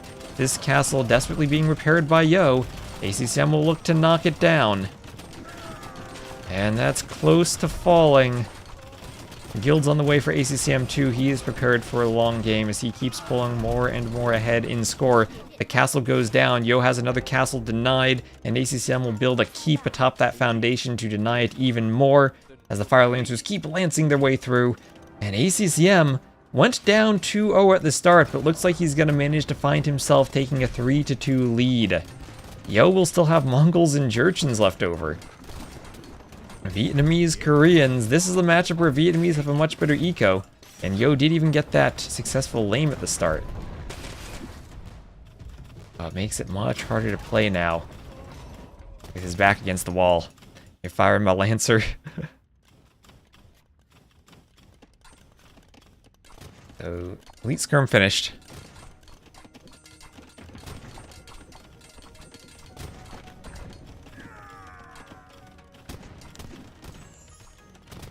There's a lot of archer armor on the way for Yo.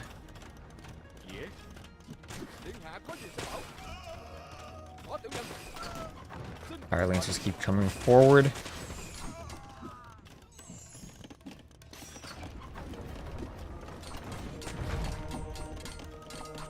준비.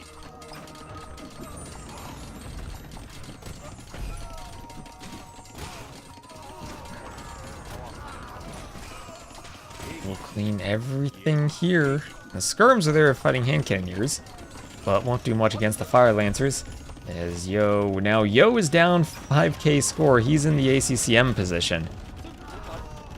And he's trying to wall the Trebs, won't get the walls up in time. The Fire Lancers will get in. He will send some Vills to repair. Will they repair enough against the Fire Lancers? No, they will not. Fire Lancers are too OP. And both Trebs go down.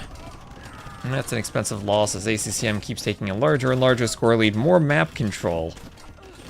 And is up by 40 population, 40 Vills, and continues to pump the cheap Korean Fire Lancers with 2-man saw on the way, finishing his eco upgrades. Finishing all of his capture age upgrades up there. And with Cannon, now the win feels all but inevitable as he'll take out those relics. Relic Monastery exposed. What's the difference between a lance and a spear? I don't know. I don't know if there's a technicality there. I would assume a lance is a type of spear. But my thought of the lance would be, if you know what a Frankish paladin unit is, one of the hero graphics from the Joan of Arc campaign. That guy, the El Cid hero on the horse. I would. That is what my mind thinks of when I think of lance rather than spear. But that is completely unknowledgeable and thinking only of AoE 2.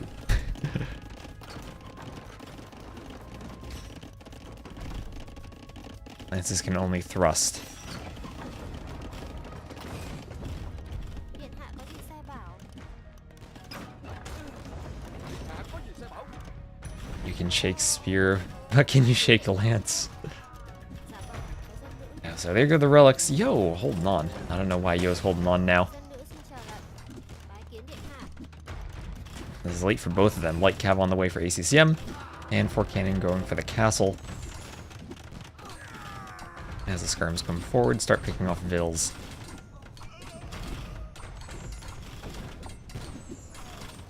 And the cannon, ooh, trying to splash there. More skirms going down.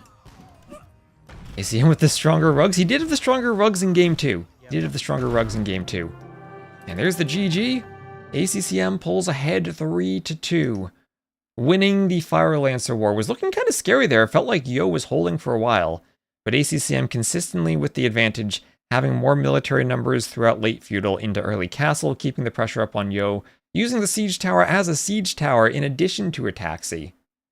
And once again, the Fire Lancers come out on top. Well lanced. Skirm War. I know the Skirm War didn't even hold up to the Fire Lancer War. So there we are, 3-2. ACCM in the lead. That'll be a win for the Koreans and a loss for the Vietnamese. And Yo remaining with Aztecs, Gajurs, Mongols, and Jurchens. Against ACCM with Georgians, Shu, Huns, and Armenians.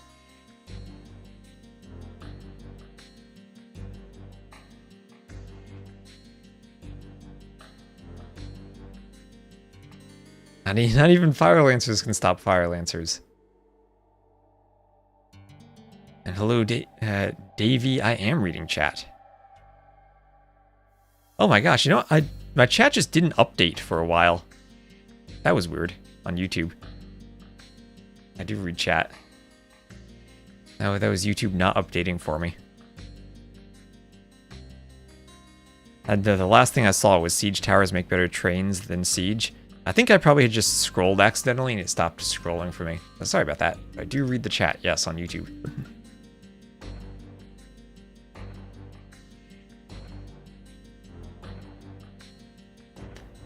Like jousting knights, that's what I was thinking of, too.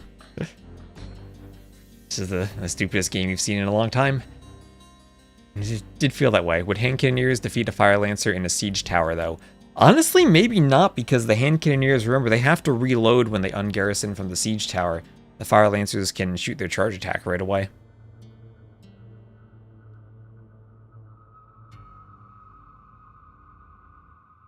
Yeah, how's the quality on the YouTube stream doing? I did lower the bitrate, but I'm afraid it probably is still a bit unstable. Twitch has looked perfect though, which at least is an improvement for me from the other day. So we'll see if I can make some changes and fix the YouTube stream for the future.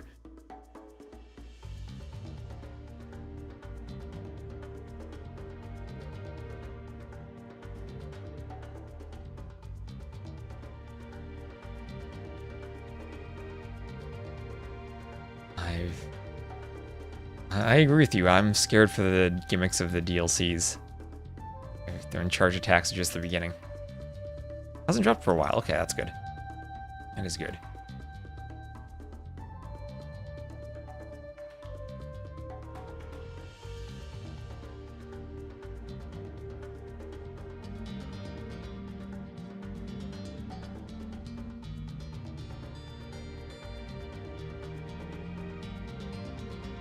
Better in the last 30 minutes? Alright, good.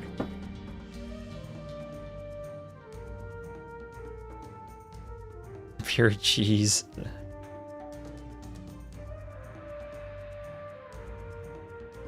I'm watching on YouTube despite what the Twitch chat might imply. Okay, okay.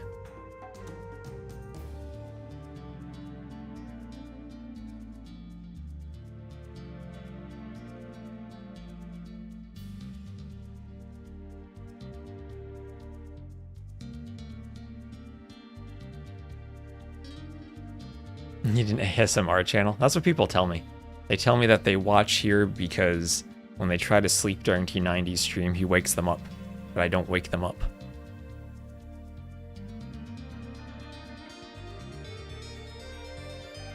Of course you can chat on both sides. That is wonderful for my engagement statistics. So we will have Yo as the Red Jerchins to the northwest and ACCM to the northeast as the Cyan Huns. Huns are Huns, and he is picking Huns to go up against the Jerchins. Okay, okay. It looks like this is the version where the Gazelles spawn in groups of 1, and ACCM is running forward immediately to try and lame, and lucky for him, he will find the boar right away for Yo. Although Yo is going to take the boar with his villager, and ACCM a tile away from scouting the boar. A tile away from it, and Yo gets it in. Okay, that was almost a disaster for Yo. If he goes to take the early boar and doesn't get it in, that's rough to recover from, but ACCM doesn't get there, and no laming for him. Yo scouting his own base to push the Gazelles. And we'll lure the boar and kill it with the TC. I still hate the fact that that's a thing. He's trying to invoke the best color. He's already randomed all 6 different rugs. And now he is the best color. Jerchins don't get camels? They do not. They have the faster attacking mounted units, and they have hussars. They don't have knights, but then they have elite step lancers. So this is some type of step lancer, fire lancer game plan that Yo has. How do cav archers from the Huns do against that? If you get enough cav archers, I think they do okay. But fire lancer siege tower still sounds scary. Huns are Huns though. Maybe the Civ matchup means we go to game 7 where Yo then goes either Aztecs or Mongols. And ACCM probably saves Georgians for that matchup. Or Shu. Kind of surprised he used Huns when he has Georgians and Shu, but Huns are still Huns.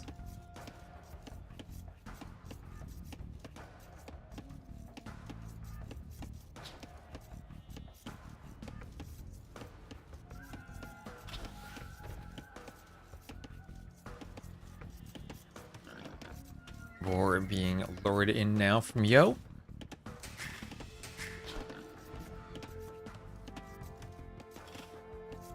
And Boar coming in, being shot by the TC, and wonderfully positioned, beautifully positioned from ACCM.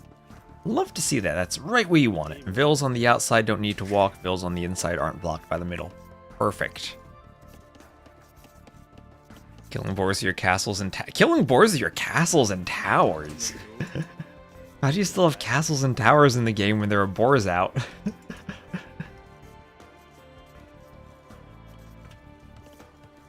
Imagine throwing away. Well, just shoot with your vills then. If it's stressful, shoot with the vills.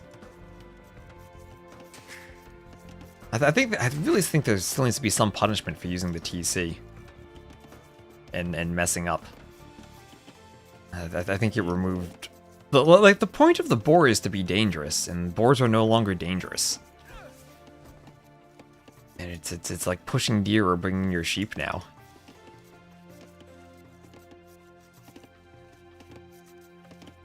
Why do people call it teal sometimes if it's definitively cyan? It's called cyan in AoE 1 and in AoE 2 in the scenario editor. Actually, I don't know if AoE 1 even lets you pick the color. It might not even say it there.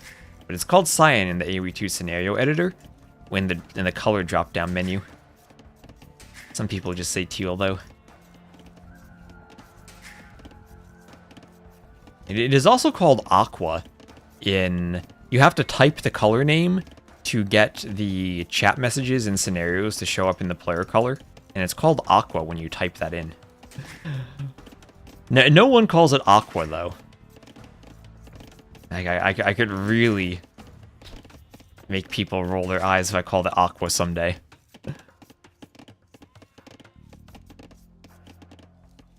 Maybe they can do more damage to Vils. That would be interesting. But I think it still doesn't solve the shooting with Vils versus TC difference. And I think it was good for players to have something where they say, oh wow, this is so cool, the pros do it, I can practice this and get better at it and then eventually do it myself.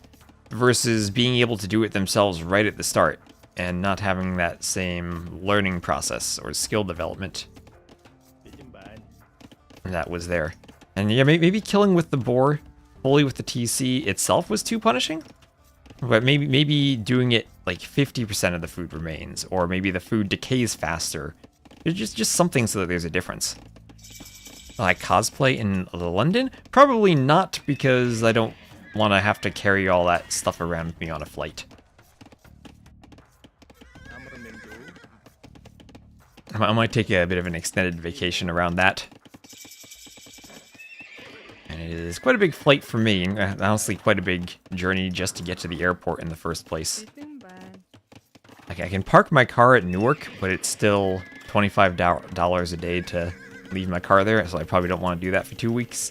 And if I take trains, it's a big carting of luggage with me across trains. Let's go whole hog and lose the kill and lose it with the PC. Yeah, it's one of those things that people say that it helps new players, but honestly, I don't think many new players are shooting the boar with the TC to begin with. And yeah, I know there are people who are probably trying to copy the pros and do it. But if you're doing that, you're really not a new player, and I don't think the specifics of the TC boar interaction are going to change whether you're playing the game or not. It feels like helping new players in name only, rather than something like adjusting the matchmaking system so you don't have to lose 10 games in a row to get to a low elo. Helps T90's uncle, oh gosh. Yeah, exactly, as Squint Eastward writes. Who is funnier, Hera or Tato? I'll probably go with Tato.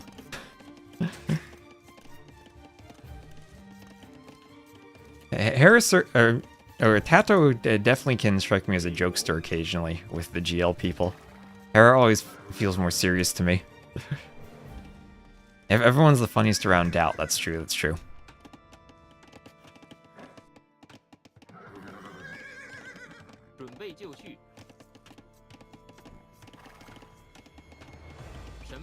The spear comes forward, ACCM will patrol... Okay, find the spear with his archer. That is a good engagement for ACCM. Picks off the spear, and he is making the archer transition a bit earlier. So old school Huns play, scouts into archers. Doesn't have that many farms yet for going for the archer transition, compared to an old school play. But he does still have the spears here to engage these scouts, and he will be getting a few good pokes in on Yo's scouts. While also killing a villager, gets the Vil, and keeps his scout alive, so loses some scouts there, but now he has 2 Vil kills, and did get some good HP knocks off of the remaining scouts as well with those spears. Yo just moving out to gold now, and he's trying to go scouts plus archers. Remember, the Jurchen scouts will attack faster, the Hun stable will work faster, so if ACCM has a good food eco, he can pump the scouts out more.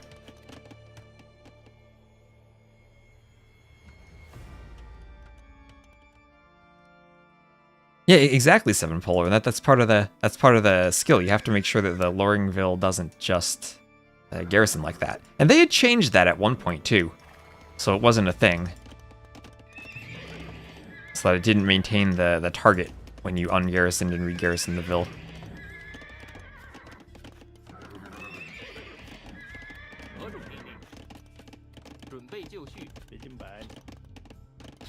But that's the type of thing, we're changing the very specific mechanics like that. I think doesn't do anything to help new players and is kind of alienating to experienced players too. I think is not the right way to go about making changes to the game. So we'll have a lot of walling from ACCM. He can get over here between the wood line and the edge of the map. And we'll have fletching on the way for Yo. And it looks like both players still committing pretty heavily to feudal. We're around 15 minutes in. And starting to add in a more focused farming eco from both of them. No horse collar. So just farming around the TCs. A couple more farms for ACCM so far. He's still in the berries in the back. He will be scouting, finding a way in. Nothing he can hurt with that scout though, low HP. And as ACCM tries to wall up, he won't get the walls up in time, and the spear comes over. And we'll start poking away at the scouts. The walling vills have to run, and ACCM will bring his archers over. Military numbers higher so far for Yo. ACCM has walled in the vills on the gold, but needs to be careful of archers coming forward now. Hera is in Argentina, yes. Dad is the best player at losing games entertainingly. And all this pressure will force a tower on the gold for ACCM, so we will have to spend stone on that tower. And his other stones both are very far forward, so he might need to do a market and buy stone if he wants a TC, because it's unlikely that he'll be able to mine that far in front of his base. I did not know that. And his name was Kill Vil. Sounded like it would have been very successful. And the scouts will run in. ACCM needs a few more tiles of walls. Yo, thinking of fighting. ACCM will sacrifice a spear to get a wall up. Oh, his scouts are blocking. And he'll have to run from his wood line now. And he probably will need another lumber camp over on this wood line as he is doing the market. That will help secure him in the absence of access to stone.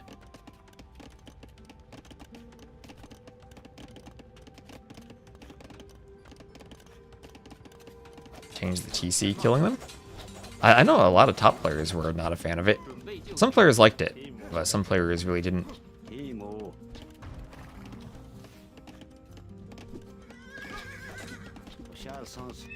I know Margugu and MVL kind of liked it. I know Nikov and Leary didn't. And I absolutely hated it. I know T90 doesn't like it either. And I'm pretty sure Mem doesn't like it. It's one of those things that's so controversial for little gain. And I think it'd be better just not to do something so controversial.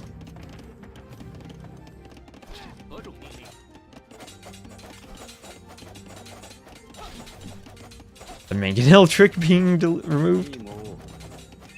I don't mind that being removed, but it does make mangonels much stronger when you have these hills all over. You can't remove them as easily with your own mangonels like you could with the delete trick.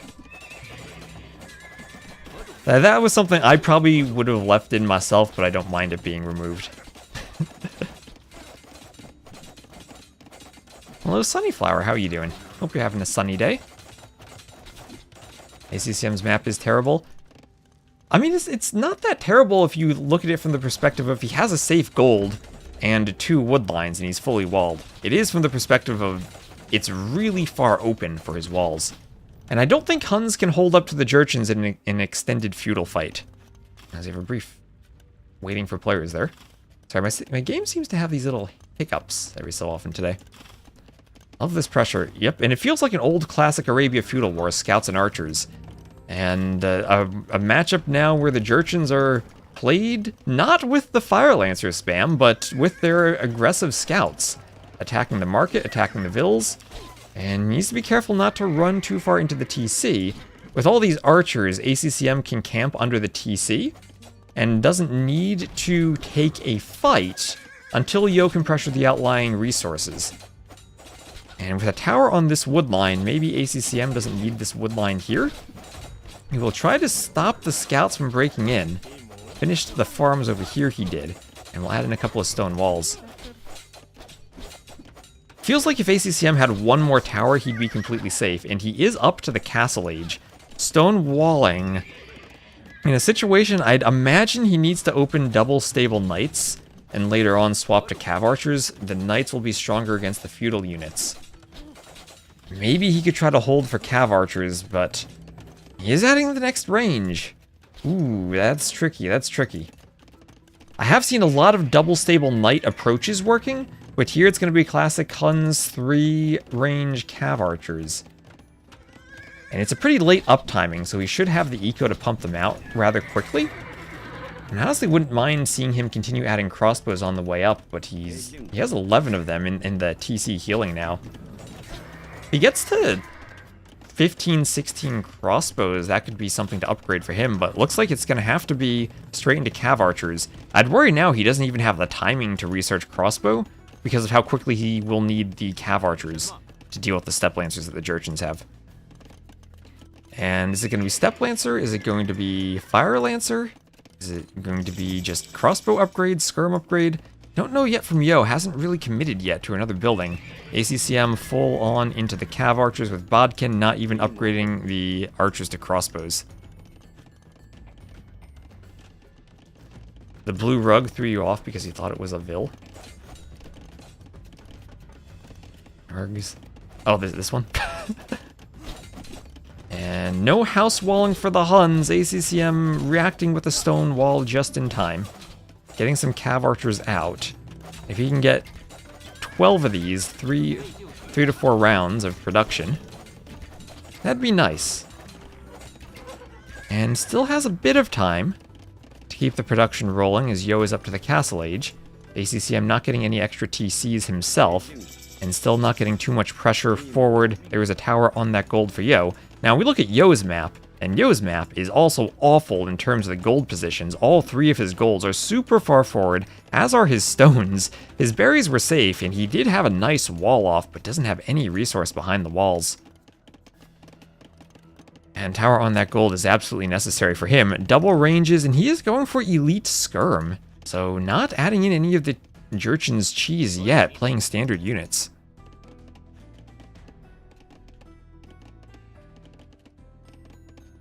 Oh, CA get the attack speed for the Jurchens, 25% attack for mounted units? Yeah, that makes sense. That makes sense. No thumb ring for them, so I guess that evens out a bit. The lack of accuracy for thumb ring, from not having thumb ring, might also hurt the cav archers.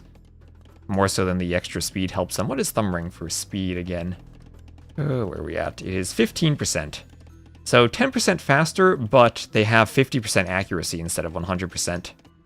As it is indeed 50% base accuracy. And that can matter quite a bit for cav archer fights, so not sure which actually is better. The resource savings is huge too, right? The resource savings is huge. This thumb ring is quite expensive. And speaking of resources, ballistics and a workshop for ACCM. He is not going for TCs, he is going double onto military aggression here. With the ballistics commitment. With the 3-range cav archers with ballistics, and now with a workshop for mangonels or scorpions. ACCM strikes me as a mangonel player rather than a scorpion player. But mangonels might be a bit expensive for him now. Does have a much larger military, 26 to 19, and will be encroaching on this wood line now.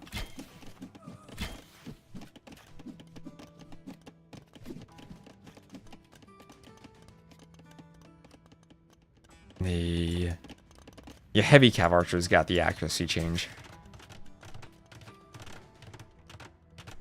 So the ones without thumb ring are a bit more useful. This is still walled for ACCM, and he will get a second TC. Yo getting a second TC too. He will move outside of his walls and secure a stone, but still will be a struggle for him to secure gold. And a TC out here won't even be that great anymore because he's taken the wood line.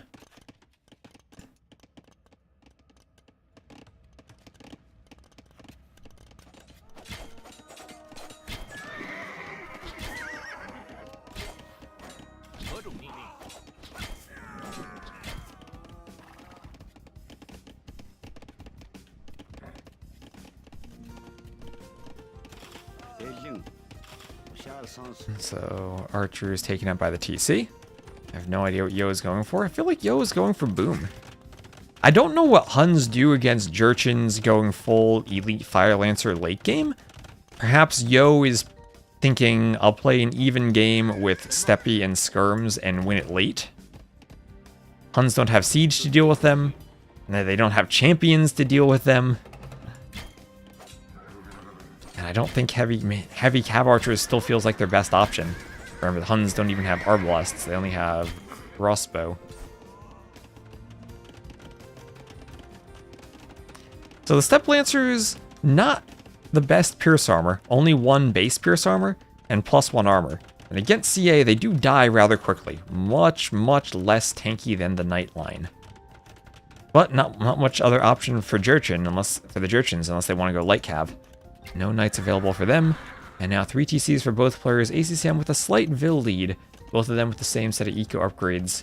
See, gold mining for ACCM. Yo has that himself now, so exact same eco upgrades for both of them.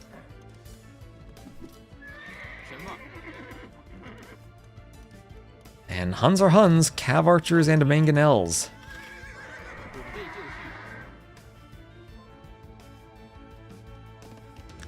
Workshop in the middle for Yo. Ooh, that Vil is not going to construct that workshop. Down he goes. Down he goes. Skirm's still out on the farms. Vil's adding in farms in the back.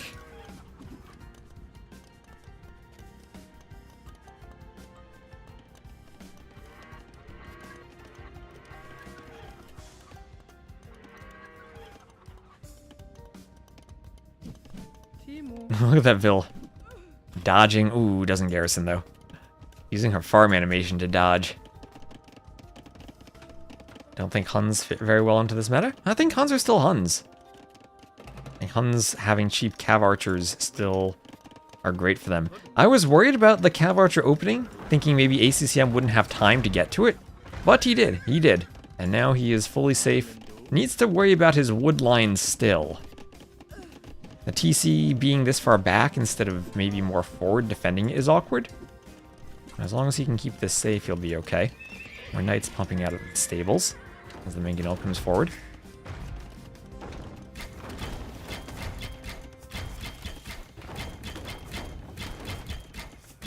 Is it just a gimmick civ? Now that's what some of the new civs feel like. And then part of the general feeling, I think, contributing to the lack of popularity, I'd say. The low review scores of the Three Kingdoms DLC. And the awkwardness of the civ design.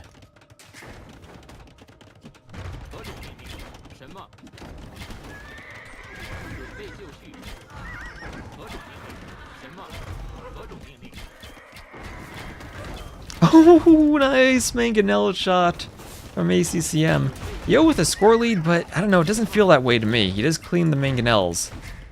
Rocket carts do feel like they are slightly better than Mangonels from all I've seen.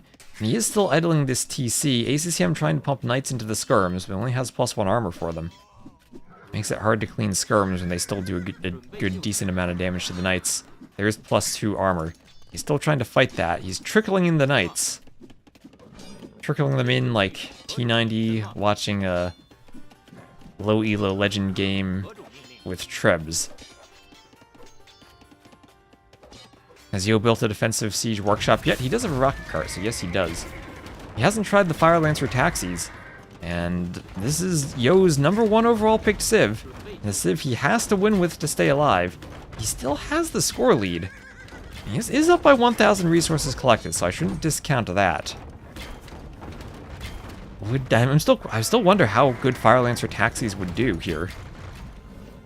They would be much faster when it comes to chasing the Cav Archers. Low elo game with Trebs, they trickle their Trebs.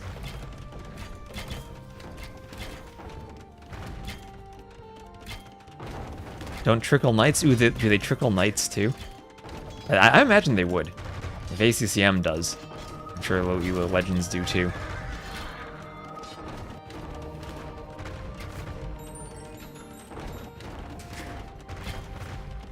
Goths have always been the classic gimmicks? I don't really feel Goths have any gimmicks. They just have a really strong late game spam.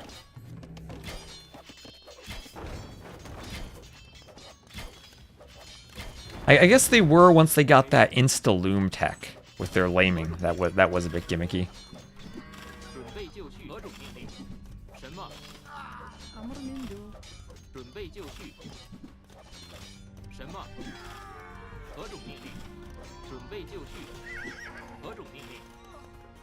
Skirms go down.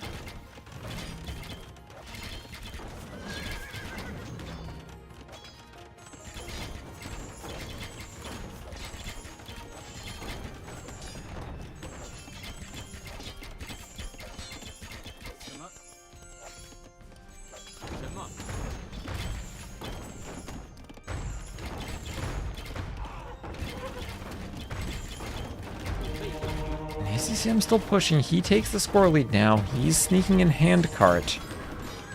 Step Lancer is still being added, but not holding up all that well to ACCM. He's pulling ahead in score. Steppy is trying to take out Mangonels. They get one. Can they get more? Can they get more? Can they get 3 Mangonels and then let the Skirms do their work? That is... Okay, that is a cleanup of 3 Mangonels. But enough Knights still to keep the Skirms away. Yo trying to add in Monks as he retakes the score lead from destroying the Mangonels. Keeping the Mangonels away is super important for him. Jurchens themselves do not have redemption, so converting the Mangonels is not on a way. That's a 4th Mangonel down for ACCM. 4 down for him. Elo leisurely trickle everything. Now we're going to see Iron Pagodas. That's true, they did get buffed, and I think you are right. We are going to see them. 5 of them on the field now. And that is a unit with extra hit points. 3 base Pierce Armor, same as the Tarkins. And that could be a good counter to Cav Archers now. Those might be quite scary. Making up perhaps for the lack of the Nightline now. And maybe now Yo, still pulling ahead in res, still ahead in score. Could be getting to a composition, finally a unit that will fight the Cav Archers effectively. And maybe, just maybe, he's able to force a Game 7 off of this.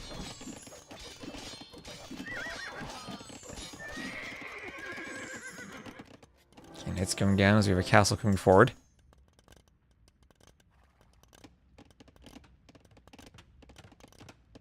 And Imp on the way for ACCM. 네?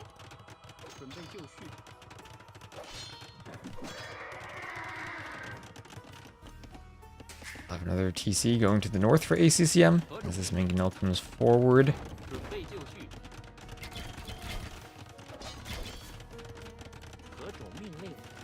The monk wants a conversion.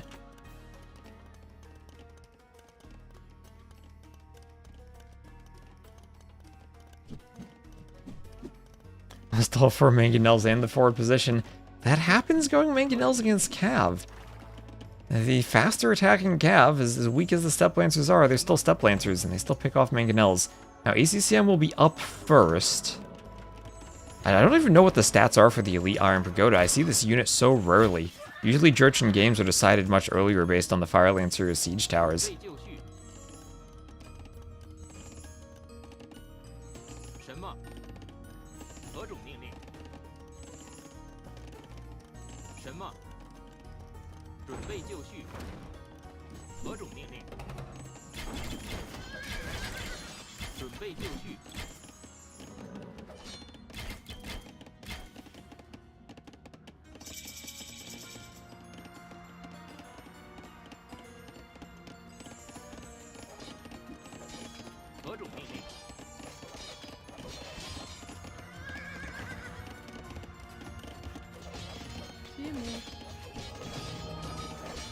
Iron Pagoda is here, sniping off the archery range.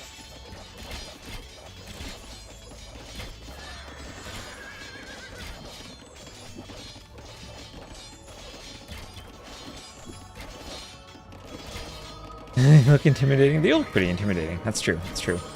So, Chemistry Bracer. I wonder if we'll see Elite Iron Pagoda. I want to see what they look like. How do they attack? They whack down with those things. Sometimes units have multiple attack animations, though. It looks like they're all whacking down. Now, that's got to be pretty heavy to use from a horse. Kind of awkward. ACCM doing his best to defend with Cav Archers. Bracer in, Chemistry on the way for him. He's trying to add Cavaliers and go for a double gold comp. Iron Pagodas compared to Cavaliers, though. Less HP, more Pierce Armor. And the same attack, less melee armor. Feels like they might, slightly faster. Feels like they might lose to the Cavaliers, but be much better against the Cav Archers. Than the Nightline would be. Elite is, oh, there it is, Elite is in. Oh, yeah, that's nice, that makes them a bit golden. And now they'll have an extra attack and even more HP. So it looks like that would lose to a Paladin, unless I'm missing something. I think, do they have a special thing? Oh yeah, they can block melee attacks. They can block the melee attacks, right? They're Shravamshriders for melee attacks. Right. And good Pierce Armor, so it's not like they're vulnerable to ranged attacks either.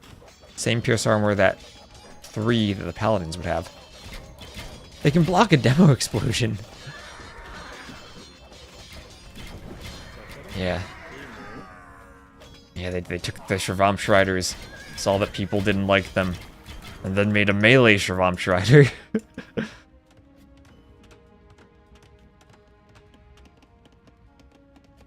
Carry a big stick? They do have a big stick. ACCM moving around to the south. He's starting to fall behind slightly in score. Vill counts are still very close to each other. Yo taking map control atop the hills with his castles. Parthian tactics on the way for ACCM. He has heavy cav archer in. And he's about to have fully upgraded heavy cav archers. How will they do against the iron pagodas? Should be okay now that they're heavy cav archers. Even with all that pierce armor. They'll still do a decent amount of damage, especially if they have a hill.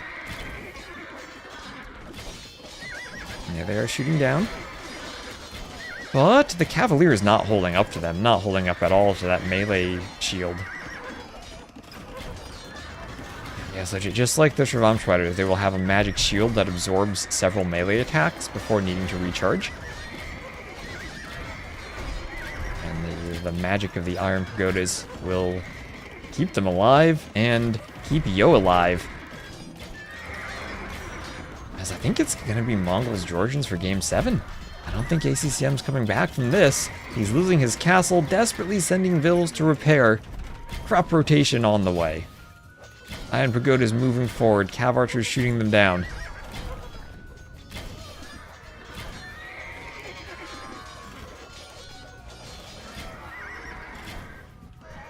How about you have to solve a Rubik's Cube before each fight, and the faster you solve it, the more attack the unit gets in the next DLC? I have a friend who does speed competitions for Rubik's Cubes and solves them in under 20 seconds. I'd be down for that.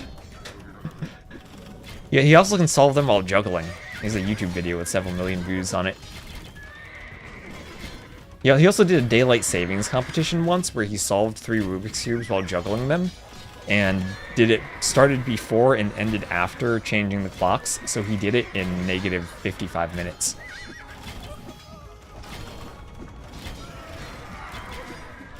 Any chance we see the Thunderclap Grenadiers? Yeah, I know ACCM likes to hold on. I don't think he's going to hold on that long. Castle forward goes up for Yo for the Jurchens. I like this architecture. I approve of the Jurchens castle architecture. Good castle there. Solid castle design. I'd be tempted to give that an A tier in castle architecture. I like that one. And there's the GG from ACCM. Thunder clapping his way then into Game 7 is Yo. 88 Iron Pagodas that game. And I guess that was his condition. Hold, boom, play an even game, and then go Iron Pagoda.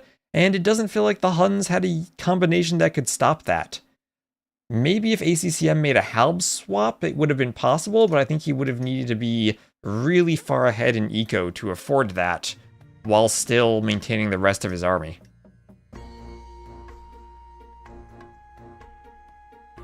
It is much better than the Malay Castle, easily. Alright, so there is a win for the Jurchens, a loss for the Huns, and that leaves ACCM with either the Georgians, the Shu, or the Armenians against Mongols, Aztecs, or Gajurs. And I imagine this is Mongols Georgians.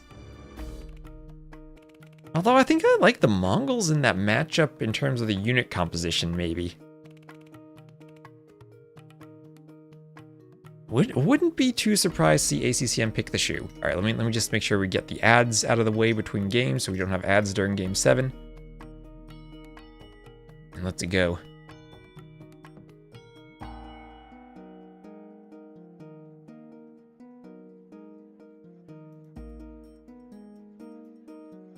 It's still first pick against the last pick.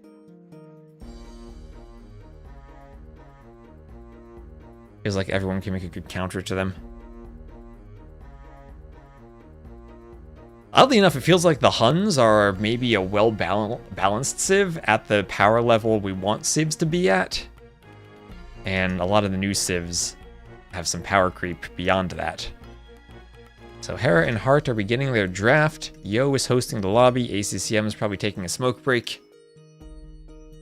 And we're getting ready for Game 7.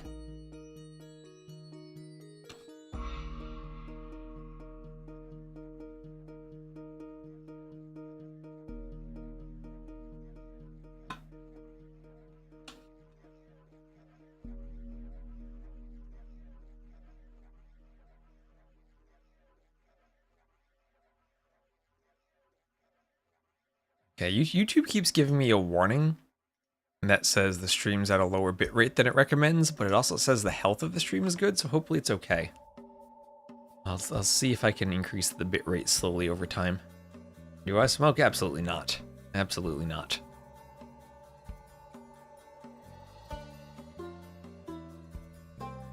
Aztecs your favorite civ since 2000? I like the Aztecs.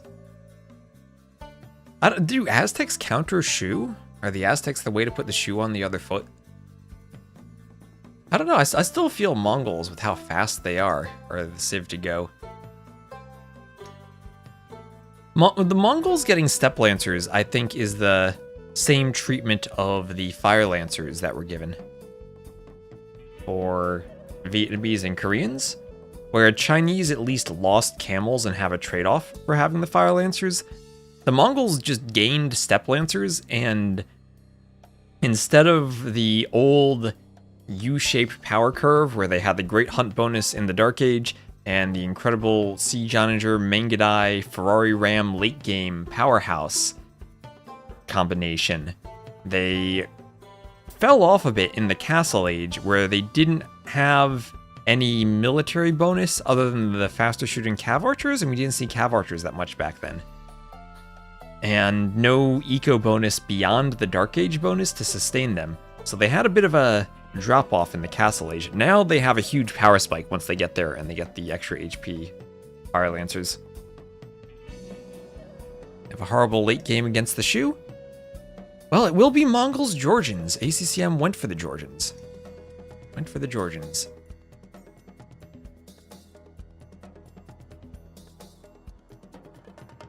Yeah, it drastically improved their early to mid Castle Age. And made them much better against the American civs. Maya used to be a really great matchup against the Mongols, but not so anymore with the Steppe Lancers. So here we are, game number 7. Yo will be the red Mongols to the west, ACCM the cyan Georgians to the east.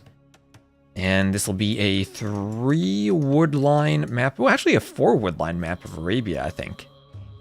Yeah, 4 woodlines per player. I think maybe got a doubled up woodline? Or is it 3 woodlines and this one's far away? Maybe it's a 3 woodline map. And they're just kind of bigger woodlines. And these two are doubled up. So we look at Yo's base. His second gold and third gold both are pretty far forward. We have scouts coming forward from both players. The boar is exposed, but ACCM wants to push a deer. Yo will come back with his own scout, find his boar and his sheep. And not going to have any laming. Okay, no lame to the start of the game.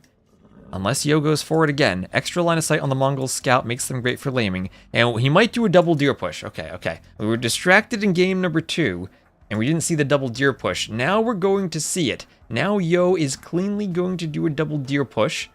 Oh, look at him go, lining him up, getting them in towards the TC. Oh, beautiful, beautiful double deer push from Yo.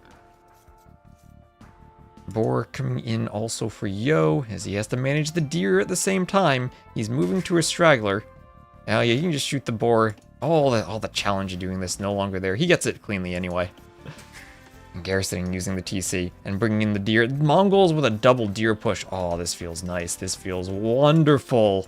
Oh, what beauty and majesty to Yo's deer push there. Now he goes out for the lumber camp, but he will have a wonderful hunt eco here as the Mongols. Does he see his second boar? He didn't see it in the back. He needs to scout that with his sheep. Will he go for another double deer push or just go for one? Oh, he's just going for one.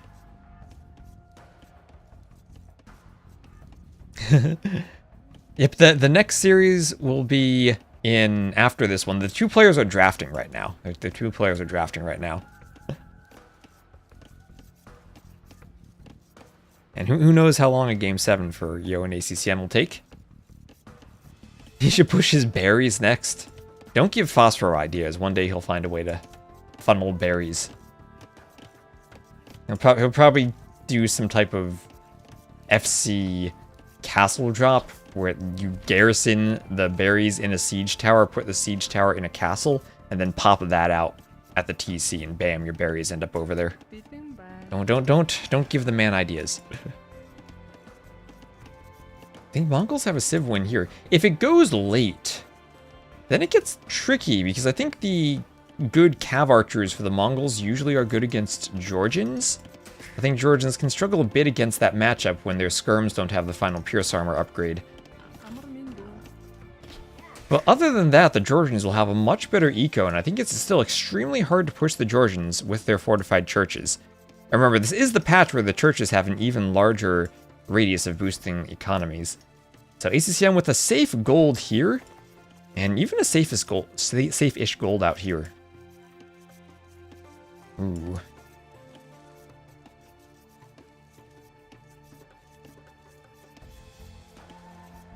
As I almost need to sneeze. Anyway, he will have a back ward line, and different ways he could wall the base in the back right of his base. Could go from here to the edge of the map, or from here to the wood line around there. Be very safe. Could go from here to the edge, here, out here, go around the cliff. That's pretty far forward, but would still have a gold there. Has a second gold out to the front on the hills. That'll be rough for him. But an extra gold, 2 extra golds not too far away. Looking at the relics, it is a 5 relic spawn. Both players essentially have 1 relic in their back corner. There are 2 that are somewhat in the middle, and a 3rd that does favor ACCM pretty well. These 2 relics are really close together in the back of ACCM's base. That's one thing that's really hard to get right still on maps, relic positions. So I think I do favor ACCM's map, but it still is a pretty big area where he would have to wall to keep it safe and take full advantage of it. Maybe the Georgians are a civ that can pull that off, though. One of these wood lines, these are Arabia wood lines. At least they're pretty thick. Pretty thick. With 75 trees. Not the DE has had much thinner wood lines in the past.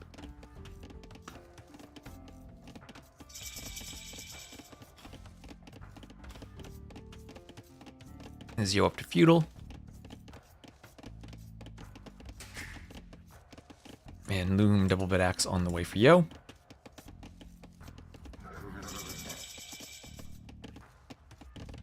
Like a mile from the TC, that's a good thing. That's a good thing. I love to see Arabia with difficult wood lines.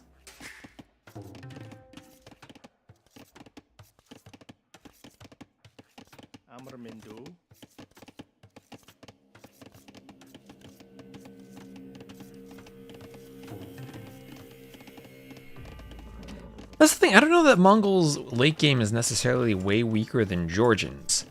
I think it is when gold runs out, and you can't maintain Cav Archer or Mangudai numbers. But it's also the type of civ where you keep Cav Archers in the back, and you're spamming Hussars and losing Hussars. And you're not necessarily losing Cav Archers in the fights. It does get to the Trash War. The Mongols, of course, don't have Halbs, which is a nice advantage for the Georgians. And the Georgians will, of course, have the final armor upgrade for their Hussars. And their Hussars will have their unique tech where they take less population space, so they can't have a lot of Hussars on the field. And it depends then how you combo them, whether the extra HP or the armor is better. If you have lots of archer units to supplement them, the armor is better. If you're just melee versus melee, then usually the HP is a bit better. And Mongols do miss the last skirm armor too. And Georgians, remember, they're CA heal, so they could also go CA. And ACCM will wall up and look to be fully walled. He is adding in an archery range, and he will go with a very defensive opening. With a stable, a few scouts will advantage the healing Georgian Cav. And keep a gold mine safe inside of his walls, as he will then probably go skirmishers as an opening. Try to keep the archers out.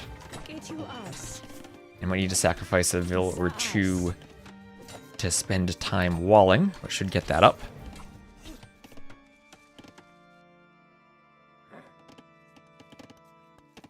And over here come the scouts.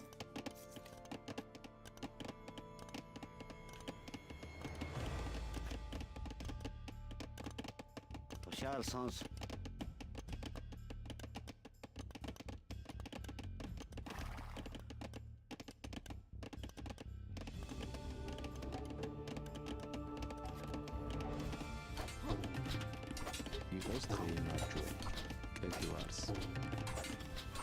Phil's going for a house wall.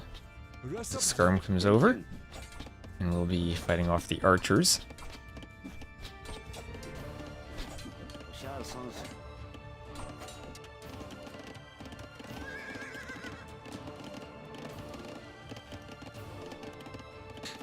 And scouts will have archers pop out of the range. Yo will try to quick wall in the scouts. They'll have to find an alternative escape route. They will. No quick gates there. Man, a couple of gates could have actually trapped the scouts in with everything there. If that were Viper, the scouts would have been trapped inside there. A gate by the gold, outside the farms by the TC, using the back of the TC, and they'd have been trapped. Would it have been worth it? I don't know, but if it were Viper, that's what we'd have gotten.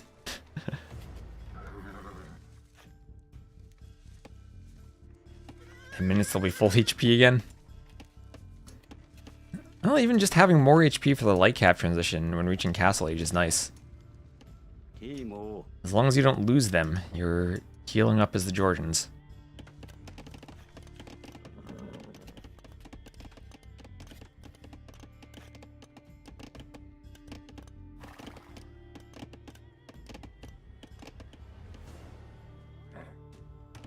벨링. Another stable coming up for Yo.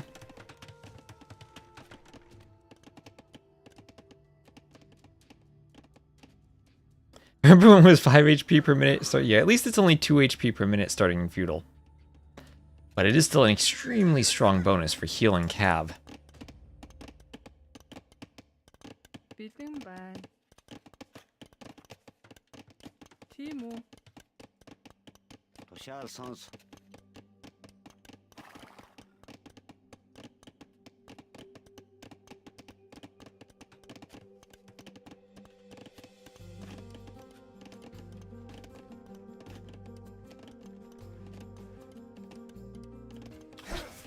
I feel like Mongols and Vikings used to be well balanced, but DE has taken away both of their identities. 이모. 벨링. I don't feel like Vikings are poorly balanced at the moment. I feel like they simply should get their thumb ring back, and they'd be in a great spot. 빌딩반. Mongols, yeah, I feel like they have been the recipients of power creep with the step lancers they've gotten. 이모. Not that they've had their identity taken away, 벨링. but that they've had their main weakness taken away. With a new identity added additionally to them.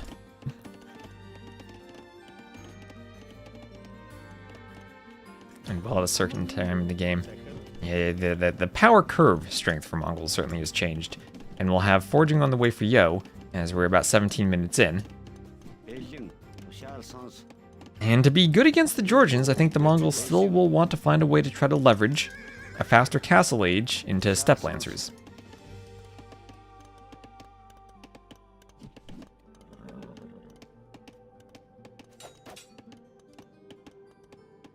Scouts getting a bit stuck there, but they will path back. And scale barding armor on the way for ACCM. Oh, look at those scouts getting stuck there. Running in place. 이모. 벨링.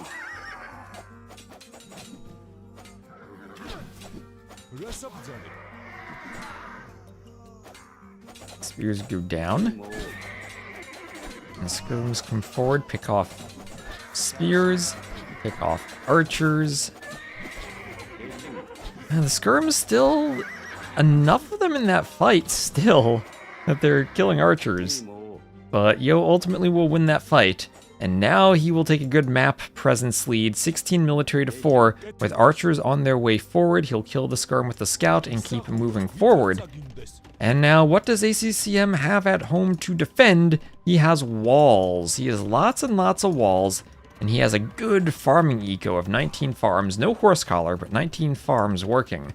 So if he wants to go up, he's not that far away. Doesn't have a market yet, but isn't far away from going up. Has to worry about the pressure, though. And has to hope that Yo isn't able to break through a house with those archers. He still will need skirms to defend against that. And the skirms need to pathfind their way behind the wall. Did I get a haircut? I did get a haircut yesterday, yes. Looks good, thank you. I needed one for a while. I was putting it off and then I had a migraine for a few days and I was behind by a week. I'm finally getting caught up this week.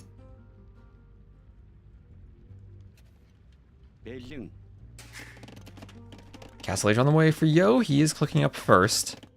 And now the question is, what does he go for? Again, one of each building, the barracks, the range, and the stable. Does he add in more ranges for cav archers, or does he add in another stable for steppies? Also camels. The Mongols have good camels against the Georgians. They will miss the final armor upgrade. Otherwise, they do have the option for camels into heavy camels, fully upgraded in the Castle Age, and then just missing that final armor in Imp. Seeing a minute idle TC? Not really. When you watch a lot of high-level games, you do realize that they idle their TCs too. Just like everyone else.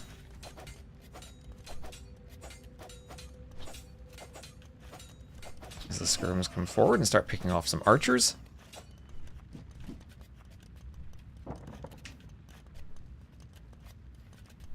There we have Horsecollar, Bloodlines, Castle Age on the way for ACCM, Bloodlines for him, and still heavy archer play.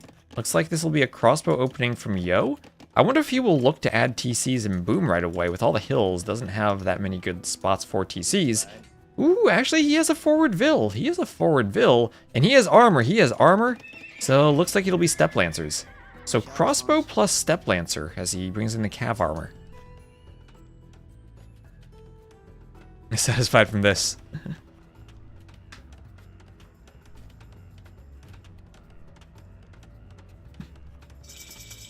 Okay, workshop on the hill and pressure from Yo. There is Bodkin. And I still probably want to look for crossbow. Yeah, Bodkin and crossbow, and then it'll be Step Lancer time. Okay, applying a lot of pressure to ACCM. Doesn't want to let the Georgians boom. And he's going to do a castle on his stone. Castle on his stone outside the walls for Yo. Will also help to secure this wood line. And is this going to be a siege tower? It'll be a mangonel. Oh gosh, with all the siege towers these days, I was worried there for a moment. Is there a set before? Nope.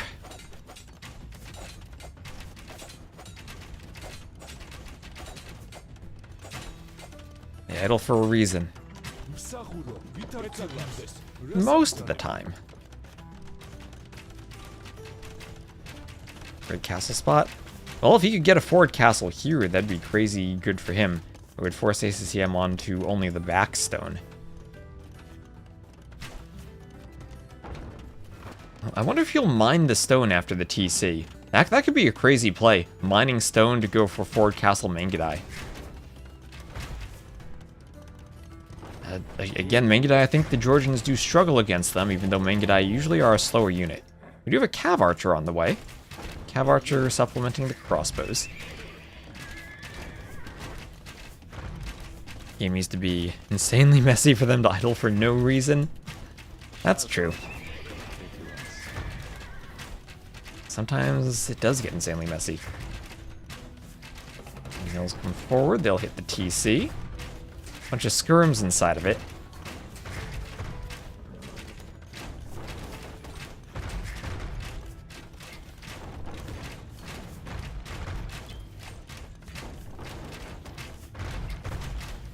As the knights come forward.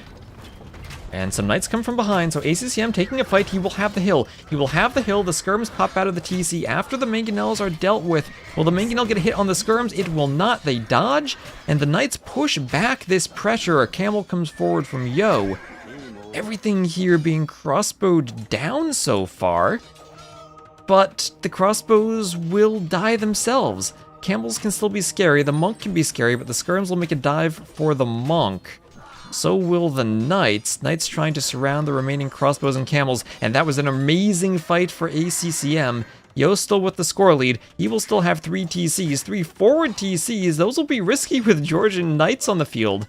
Maybe Yo making a hope that he can go for enough camels to deal with this. The TC does go up in time. and Yo will have to wall to keep the knights out. He has to hope there's no hole here. Somewhere in those walls, I think he's good. But the knights there are forward now. But Yo on 3 TCs, opening up a Vil lead, but he did lose his military and his forward. That's now 3 to 14, and a wasted workshop in terms of resources. ACCM adding TCs behind this. Yo up by 1k resources, but Georgian economy with fortified churches still is scary. ACCM could do a church here, he could do a TC out here and a church out here. And have the churches boost his eco, even beyond that of Yo, even if he's down in Vils. 10% faster boost is no joke when you're at 50 plus Vils if you get an extra 5 Vils or so. And a climbing. Just replanted the farm. And sometimes you right click and they simply get replanted. Maybe control right click for replanting could be an interesting hotkey addition. A camel's coming forward for Yo.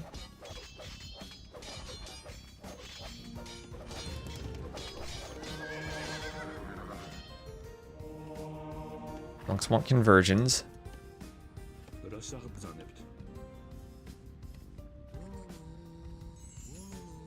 See if the conversions come in as the knights come over. I'll get a whack here and there.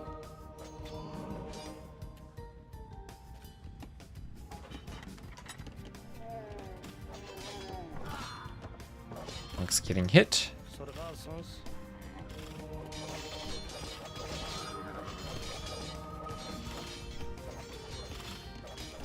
ACCM is from Vietnam. ACCM is from Vietnam.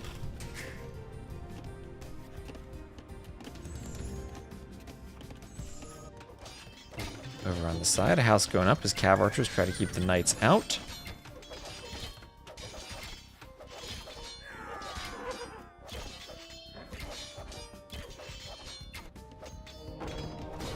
Camels are forward. Mangonel hits a Vil. And the fortified church will be on the way up.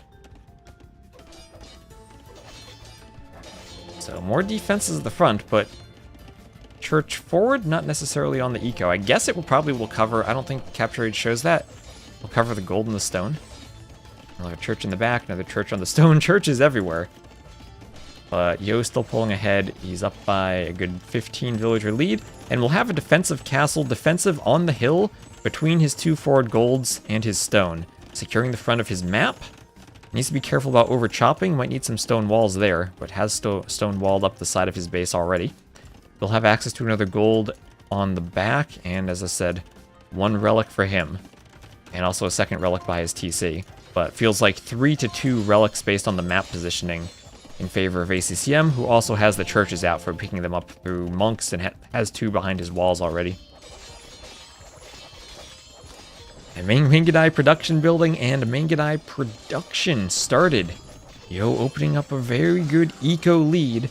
ACCM felt like he had done a good job in early castle pushing that pressure back, but Yo was able to boom behind it and didn't get pressured afterwards.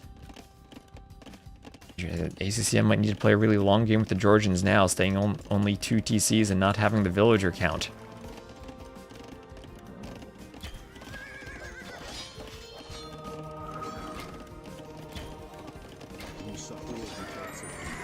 Monks want conversions on the Cav Archers. They get 1. They have to pull back.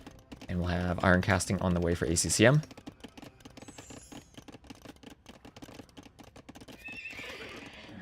Stable here for Bloodlines. Husbandry on the way for Yo.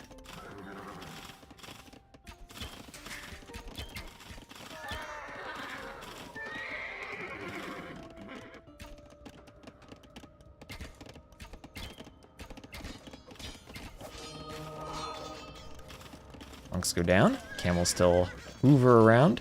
Hit the knights. What can Georgians do against Mangadai? They can do their own Cav Archers. They can go skirms. But tricky without the final armor, indeed. That's what I was thinking of from the start, that they would have trouble dealing with them. They can do a forward castle. Maybe force a fight? If Yo gets 2 conversions here, that changes everything. And he might have only gotten 1? I think he didn't get any. He'll get 1 conversion. Will fight partially under his own castle, as ACCM is now trying to force up a forward castle. He still has enough military that he's somewhat winning the fight, even. And this could be a good castle placement from him if he gets it up.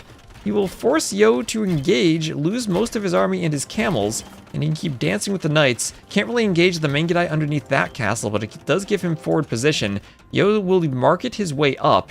ACCM needs to market his way up too behind this and engage in a Treb war, but Treb wars against Mangudai will be tricky, and there we go, both of them click up. Yo, however, has 2 castles and will have the advantage in Treb production, but the Georgians, remember, building repairs, 25% less, and units and buildings receive minus 15% damage when located on higher elevation. So if the Trebs are not on at least level ground, this will be a tricky fight for Yo. And I wonder if ACCM even wants to engage in a Treb fight versus getting Monaspa production and trying to snipe off Trebs, because Mangudai will make it hard to use his own Trebs. And outpost, great outpost from Yo. He'll see ACCM's mining the gold, incredible map vision from him, and as ACCM is trying to do his own outpost, it will be just in time to see the Mangudai, as they will slaughter a few vills and increase that already existing vill lead for Yo even farther. ACCM definitely feeling the pressure. The scores are still close. The imp timings will be close. And now ACCM might need to mule cart his way towards that back wood line and keep picking up the rest of his relics. Yo has 3, so ACCM will have only the 2 inside of his walls. I felt the map gave a better relic positioning for ACCM, but Yo did take the initiative with the map control and grab the forward relic. You don't think you like Mangudai here? What do you think Georgians do against Mangudai then? 7 polar. I think this is in general a good unit against them. But it all also depends on the economy, and right now Yo has enough of an economic advantage. I think it'll be hard for ACCM to field any type of unit here in equal numbers. That being said, though, he has kept his military alive to the point he might simply have an upgrade path to Cavalier and Armor. But the Mangudai can run away now. That Outpostville doing wonders with continued map vision for Yo. And they do indeed get a lot better as Racer and Chemistry come on the way, and Yo will add Handcart into his already existing Eco lead. And it's Trebuchet time for everyone. Ooh, double castles for ACCM. Another castle down here. We all know what happens once the Trebs are popping. As Yo will get another castle up. The Monaspas there could have denied it, but not attacking in time. They were on stand ground. Ooh, that would have been insane if they denied that castle. But not paying attention in time. So much ACCM has to micro now as Yo is opening up a score lead. Up. He is doing Chemistry, Armor, and Cavalier for ACCM, who still has the bigger military. And still, once those upgrades come in, could consider diving the Treb. And again, I don't know what elevation each of those things are on. But hills will matter a lot for the Georgians. That'll be 25 and counting Cavaliers ready to run forward, but they would have to take a fight against the Mangudai. Instead, maybe they could run down here and pick those Trebs. Yo trying to group the Trebs all together. And here it comes. What can the Cavaliers do for ACCM? How good of a fight can they take? The Mangudai are not elite, but the Trebs are exposed. Now, even if the Trebs go down, if the Cavaliers go down, the Mangudai can try to snipe the Trebs under the castle, but the Cavaliers will keep the castle alive. ACCM pushing in, doing what he needed to do, killing the Trebs. Can't really kill the Mangudai, though. They can run away. And this is now up to Nilly for the pathing. But ACCM has the option now, as the Georgians, to repair his castle, to deploy his Trebs. 3 Trebs on this hill somehow. How are there 2? Wait, where's the third? Oh, the third coming over this way. ACCM lost 1 castle, wasn't repairing. Doesn't have the eco to repair. Yo up by 50 vills. And significantly more map control. He is everywhere on the map. ACCM does at least have those 2 relics now, but he has to come forward and secure more gold for himself. He is getting a 4th Treb on the way, and is struggling now to maintain his military production. 116 vills to 162.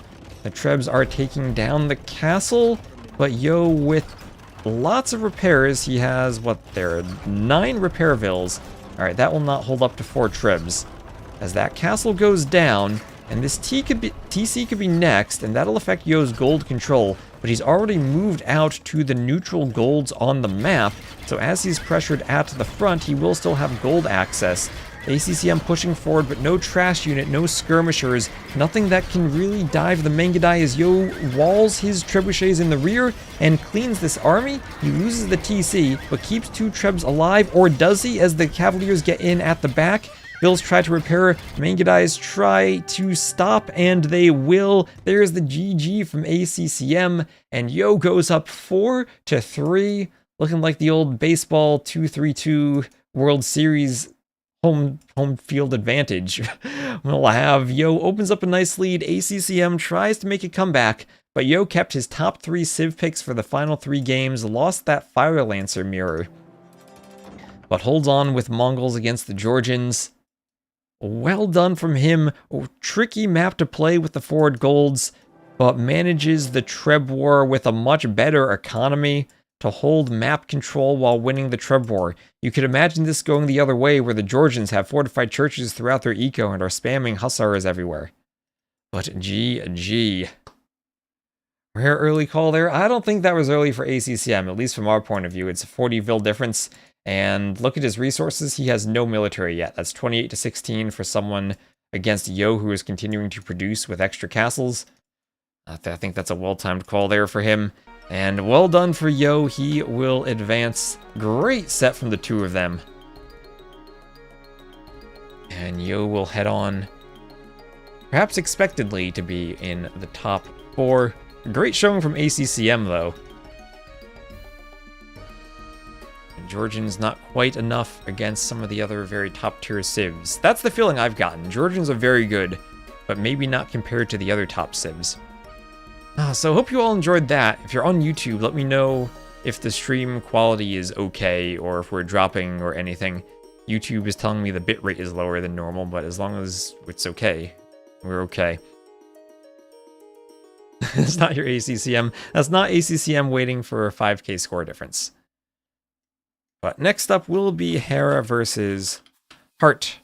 So let me update our scoreboard for that. I think I also have an updated draft. Hearttt versus Hera draft. We'll have Hera on the left.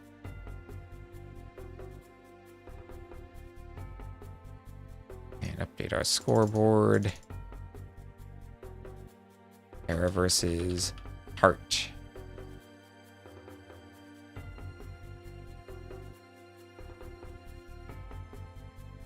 Alright, no drops? Alright, good. Stream quality is fine now. Alright, good. So I'm just going to do a quick ad on Twitch. I'm going to have a break myself and grab a quick bite to eat. And then we'll be right back here for Hera versus Hearttt.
Good evening, Chad. Is that what Chad is now on Twitch? I'll meme in a bit. Alright, we're in the lobby. Should be getting started. Looks like Dave is probably exhausted from that. So hello if you're coming over from Dave.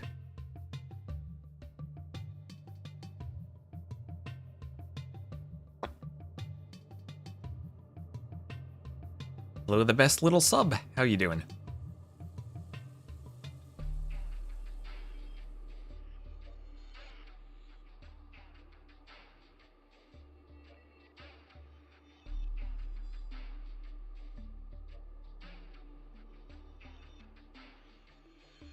They've had things to do. Oh no.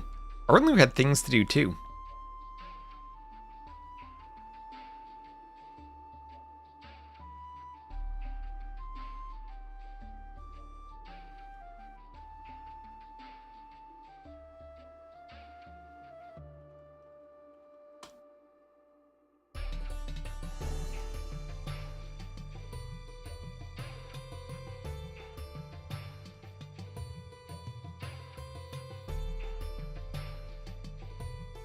Those things didn't contain playing Pokemon.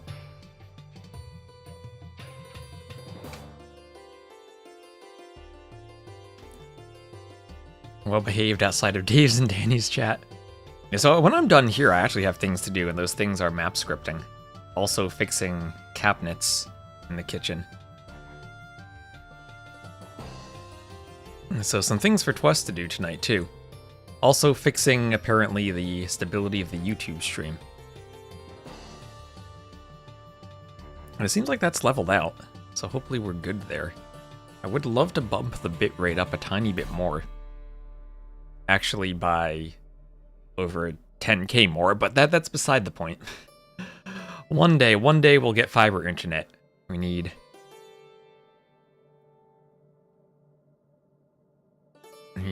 to move first though. These apartments were built years before that was ever a consideration, and I doubt the apartment complex management is ever going to update the internet anytime soon, so we'll require some moving and finagling to get better internet. And I would love, because then I could get symmetric upload and download speed and crank up the bitrate. Stream at a 50k bitrate on YouTube.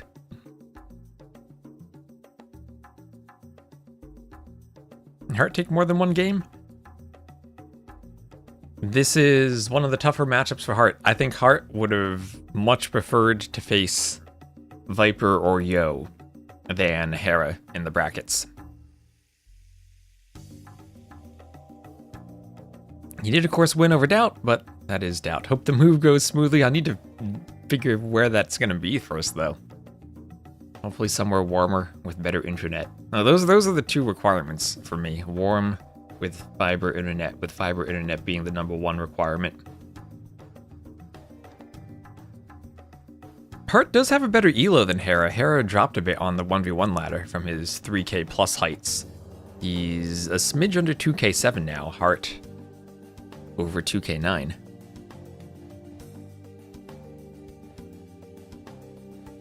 Come to SoCal? I almost moved there once years ago. I was considering going out there. I think that wouldn't be a good idea for streaming though, due to the time zone. And I think East Coast US is a great time zone for 9 to 5, but my sleep schedule is usually more not 9 to 5. I'm more of a night owl. So from that perspective, I should probably move to Europe. I do live in NJ, yes. I do live in NJ. I used to live in Wisconsin, though. I didn't want to move to California once. Estonia has banger internet, but that is not warmer, no. I've heard that it is apparently very easy to get Estonian citizenship, or at least be easy to live there. In terms of moving to Europe as a non-citizen, just move to Germany. It's tricky for me though, because I don't have... It's not like I'm a Schengen area resident who can just move around.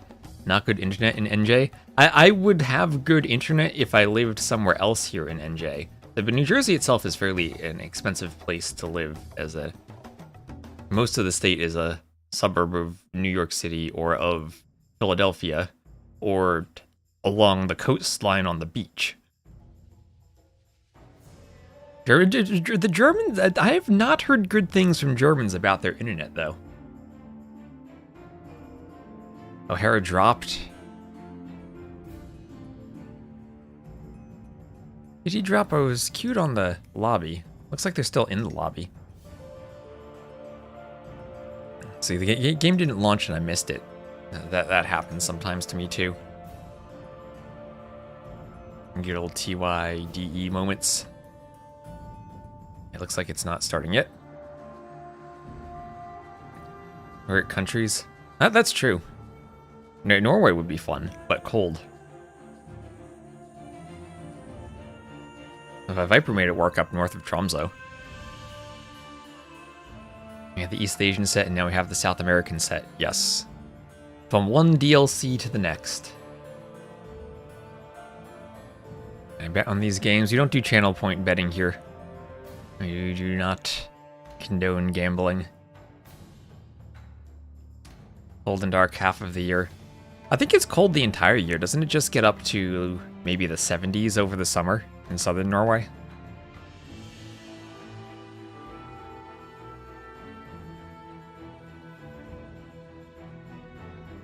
I think my pale skin would, at the very least, avoid getting sunburned out there the way it does here. New Jersey is extremely beautiful over the summer, but extremely cold over the winter. Well, hello, Sanasol. It's not so cold now, only 8 degrees. How are you doing, Sanasol? Nice to see you around. I was thinking of taking a brief vacation to Norway around the time of Red Bull. I've wanted to visit because I've known so many AoE people there, but I've never been there.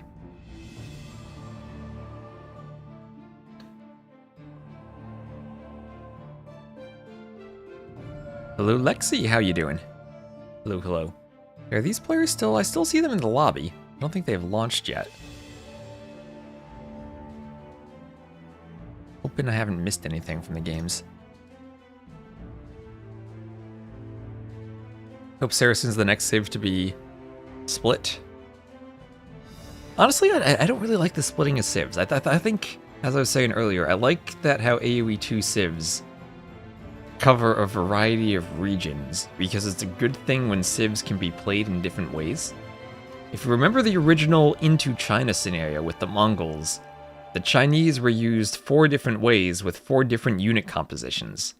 And I'll like that civs have that versatility, and the way they've been splitting civs up, they tend to have more singularly strong options and less viable or versatile options.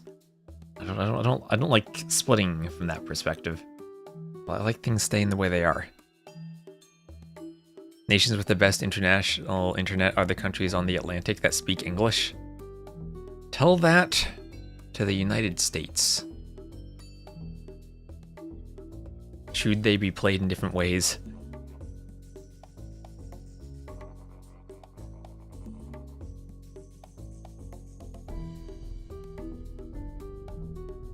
Telus Optic in British Columbia full power costs you $144 per month. Is that your internet bill?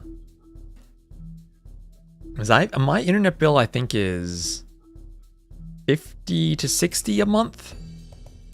And I only get 35 Mbps upload. And I am bombarded. I am bombarded with advertisements about fiber optic internet whenever I check anything, a speed test or my ISP website. All I get are their advertisements about their fiber, which they don't offer at the location I live. Come to Iceland? More fun there. That also feels kind of cold. But okay, the players have launched. The players have launched. It's time to start. Hera will be starting off with the Persians, Hearttt with the Gajurs. Persian eco here should be crazy good. Hera with Persians and Chinese and Vikings and Romans. He has some eco civs at the top of his draft. Gajur is a pretty high pick for Hearttt. Alright, so 54 seconds of Spectralite. Let me see if I can do one quick Twitch ad for 30 seconds. Get that out of the way. I need to knit a scarf? That would sound lovely. Oh my gosh.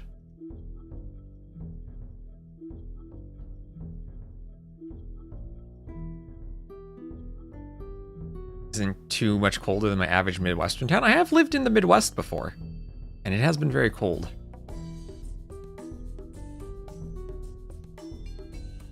The winters were cold.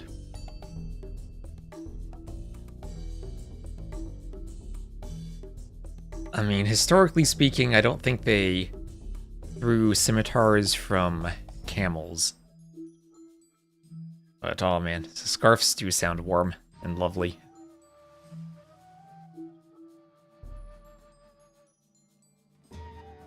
Alright, and here we go. Here we are. Hera will be the blue Persians to the west. Hearttt, the red Gajurs to the east.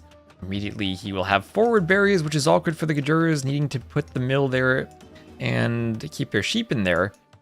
But Hearttt has an incredibly wallable map. Oh my gosh. You could wall from here to the TC, then here, and have his golds all safe. He could wall, oh my gosh, here, and he'd get 3 safe golds and a safe stone. It would take a lot of walling, but oh gosh, that looks amazing. Hera forward immediately. Look at this lamer looking to lame against the camel scout, trying to hit the goats of the Gajurs before they get into the mill. Only 2 goats in there for Hearttt. He's still scouting with his other goats. Wait, did Hera get a lame? He's going for the boar. Oh, and he did lame a goat. He did lame, I think that's a goat and not his own goat. I don't even know. I'm looking at the map. He's laming before I even see the map. He did take 2 good hits from that boar, and the camel scout will be trying to block. And a combination of blocking the boar and hitting the scout, and Hera's losing a lot of HP on his scout there. He's sending the Vil forward to take the boar. And the camel going to fight the scout. The boar will walk back, and that is a disaster start for Hera. He will lose his scout almost down to 11 HP. Down to 11 HP. And some awkwardness with his Vil, but he will turn that around to bring in his own boar. But good laming start to the game for him. Still only 3 goats in that mill. Hearttt will need to loop around. But I think maybe Hera only got 1 goat then. I think he only got 1 goat. Here's the question. Do you want to push the Ibex right away? If you're the Gajurs. Or would you rather be taking the sheep? I think, honestly, if you're Hearttt, maybe you want to push that only to the mill. And take the Ibex with the mill villagers. And that way you can go grab your goats, and you have more Vils for the stragglers to get your lumber camp. Yeah, they're pretty close so far, yes. You're a certified winter hater, you want it to be warm. I like warm too. I'm hoping April will be warm enough that I can go and have a good mini European vacation, and it'll be warm enough that I'm not freezing. The December in Berlin honestly wasn't that cold. I was there for NAC last year. A miss that the LAN had gotten canceled. I was going out to that wood line, and we'll be constructing the lumber camp. Okay, Vil on the outside, boar still hoovering around, and Ibex being pushed in.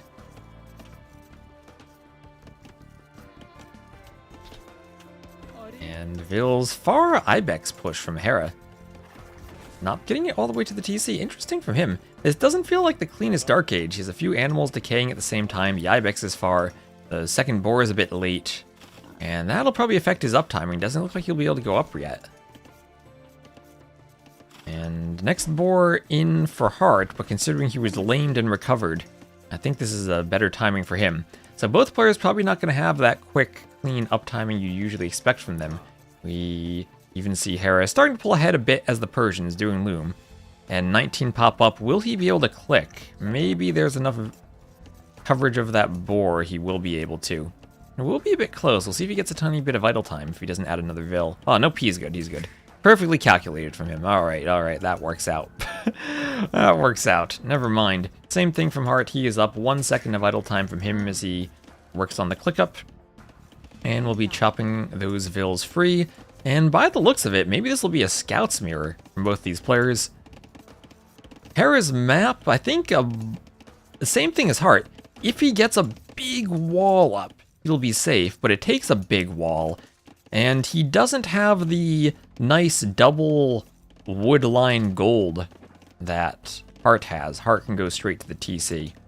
Keep the gold safe. I mean, if he doesn't take that gold and just goes to the wood line, could do TCs there later. Could take this gold. Wall that in. Which is supposed to be freezing negative temperatures. You can say that if you mean Celsius. I don't want to have negative temperatures here, because we do get those, but negative Fahrenheit is quite cold.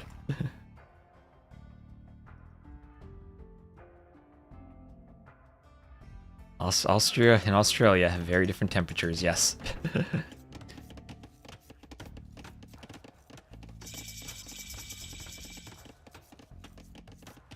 Should have pushed into the mill. I think that would have been a bit cleaner, but and all things considered, Heartt's had a good Dark Age, and I think a bit cleaner than Hera. He's equal on res compared to the Persians who've had the extra TC timing, so I think he's pretty happy with that. And, well, not a Scout's Mirror. He's moving out to gold, and it will be a range and archer opening. Alright, Scouts opening from Hera. So he'll go Scouts, and then probably an early range into Skirms once he sees the range himself. And much better HP on the Scout for Hearttt so far. Hera moving forward. Hasn't scouted Heartt's buildings. He'll make a pass now to figure that out. Hope he gets 1 to 2 games. I hope he gets 4 games. I hope he gets 4 games.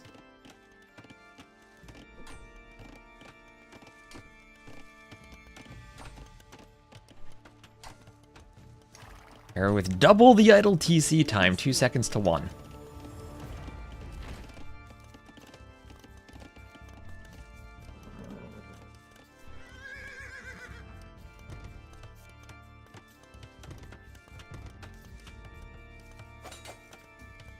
You don't have enough hope in your system. I mean, that would be an 8-hour stream if it goes 4 games. Southern France or Northern Italy on the coast. That does feel pretty nice. I guess Northern Italy is German-speaking enough. I could probably get around there.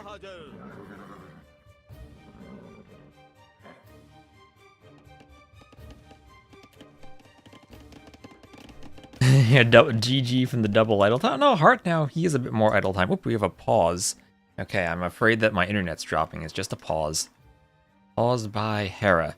Alright, he's got to go check the tech tree, cook his noodles, and get his mind back into the game. As he was maybe afraid of his idle time. Yes. Yeah, Vasari go. Alright, alright.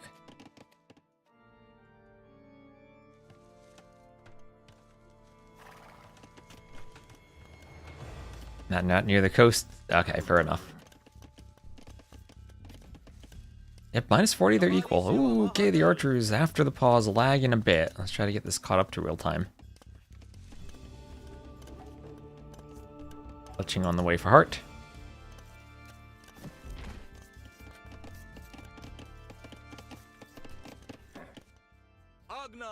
Yep, and another brief pause. One of these must be having some lag. Hera must be having internet issues like I am. Laugh every time someone reminds you of Hera checking the Turk's tech tree. Yes. He's having some issues there, probably has a bit of lag.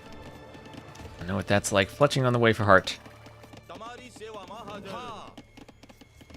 Now that's the problem with live streaming esports. You realize how unreliable internet connections around the world can be. So Hearttt doing the same thing Hera had done in his set, using the ungarrisoning of goats to supply his TC vills with food.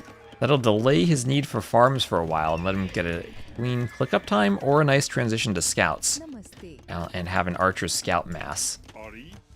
Some skirms coming forward, so we will need the scouts in time to deal with these skirms. I wonder if he'd consider camel scouts with all the gold he has collected so far. He'll keep ungarrisoning the goats. It'll be a quick short-term benefit, or a bit of a long-term loss. But it's not the greatest long-term eco bonus ever. آماده. And فرمان. it's a nice trick to ungarrison them like that. Eco KD. Oh, at the same time, there's an Eco KD. The archers from Hearttt, they got around the back of the back, and it looks like they got 2 vills. I was looking at the lag issues for a second, and now the archers in the back getting some kills. Hitting the skirms as they'll walk around on the chat. I mean, on the scout and the skirms. Chat, you're part of the game. You're in the game. آماده. فرمان. That's what I've always wanted to do. Name the villagers after the chat, like in Open RCT2. But the skirms coming around, the archers will clean a scout. And the skirms will try to clean them up.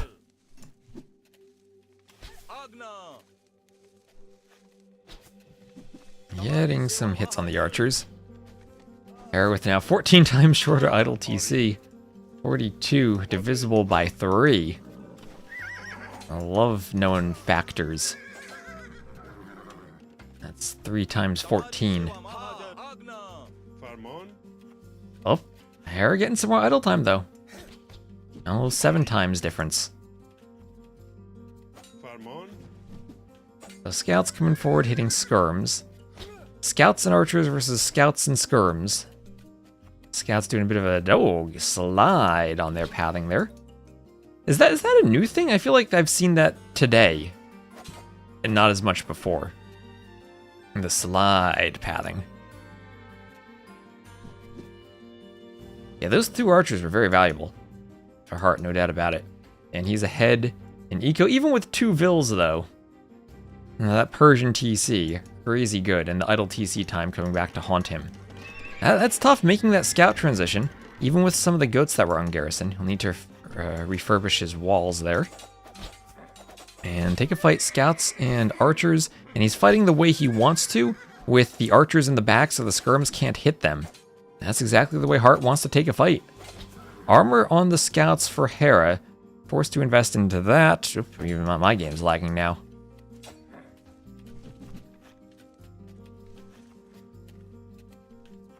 Did they change pal? Oh my gosh, that scout, he's sliding, he's slipping sliding.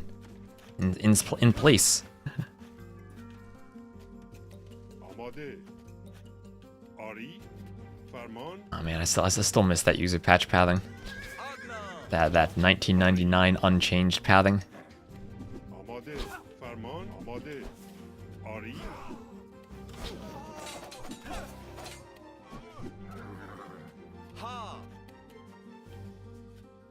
آماده. So by flying units, this isn't Galactic Battlegrounds. Oh, the scouts slipping and sliding all around. They're running in place. The treadmills are no longer on the edge of the map. The treadmills are everywhere. Forging for Hera, and he is committing to scouts upgrades. He is not afraid to commit heavily to scouts. And Hearttt might need to commit to his own upgrades too. Scouts and skirms still versus scouts and archers. He's doing forging. Either player on Bloodlines. Bloodlines for Hearttt could be nice if he could then delay for a fight. Has to be careful with this hole being open in the walls. We'll probably lose an archer there. Now he manages to save it. And we'll get a second range. Okay, what year is this? Stable into 2 range archers, extended feudal. Oh, this is beautiful. This is beautiful. We'll need some speed walling here to keep out the scouts. With the house, he will be successful.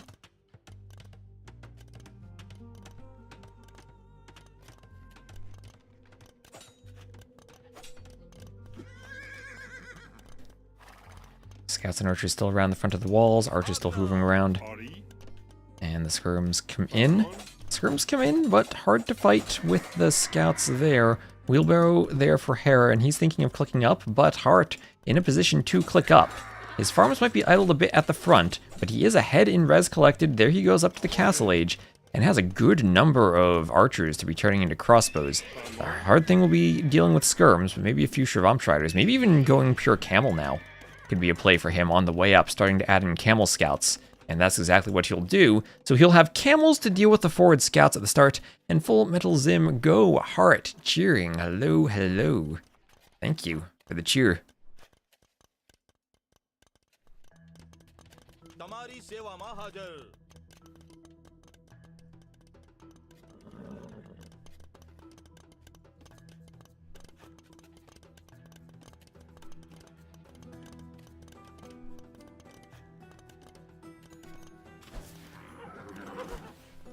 Scouts and archers coming forward, and we will have bloodlines. Bloodlines on the way for Hearttt.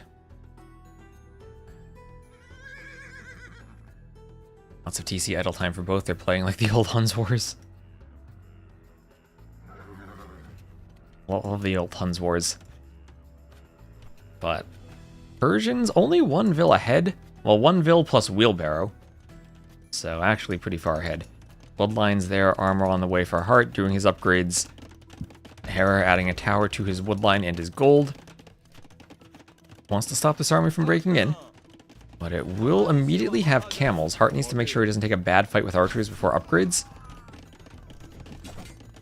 The longer the mass of cav grows, the better the archers become compared to the skirms. And there now are camels. There are camels and a good uptiming advantage for Hearttt. Crossbow on the way, and what does he do behind this? Will he add TCs? This is the tricky part now. Will he add TCs, try to prop up his eco? He is fully walled, and it is a good set of walls. Won't be able to do much damage with that tower there. Hera moving forward with his cav, and defending the skirms on the TC. And Hearttt sees the scouts. He sees the scouts going forward with his camel, and he's aware that Hera was moving forward and splitting the army up. Hera will be forced now to come back. Hearttt doing a great job keeping his map awareness on point and keeping track of the army.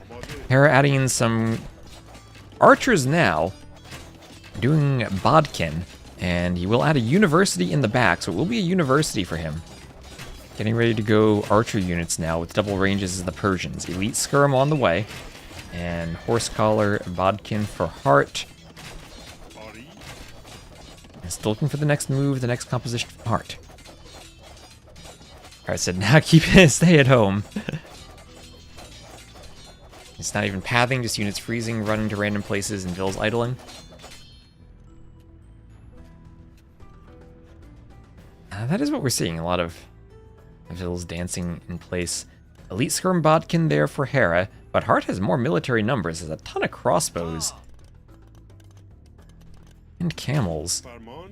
Somehow this army feels scarier for Hera than it actually is. The scouts are split up, and we'll see if Hearttt can wall that in time, sending a vil there for a house. Should be able to. Ballistics on the way for Hera, and that's the one thing Hearttt doesn't want to do, take a fight against ballistics when he does not have upgrades on his crossbows, and especially not against skirms. Camels will come over though, and maybe get another couple of hits on scouts. And oh, gets a kill there. Nicely done, nicely done. And another hit on the back. Skirm still trying to hit the crossbows, but not there. Forward workshop for Hearttt, both players still on 1 TC. So the ballistics will force the workshop. Crossbows here will deal with the camels, but not before the scouts take a few more hits, lose some HP. And big archer numbers now for Hera. Heartt starting to fall more equal in military numbers, going not for a Scorpion, but for a Mangonel. I feel Hera's micro is so good, Mangonels are useless, and you might as well just go for Scorpions. And Hearttt, yes, that is where Heartt's army is sneaking around. But Hera is not over-chopped miraculously enough for him, and he needs to not notice this. Nope, he does notice. He'll be YOLOing up a TC, needs to quick wall those vills.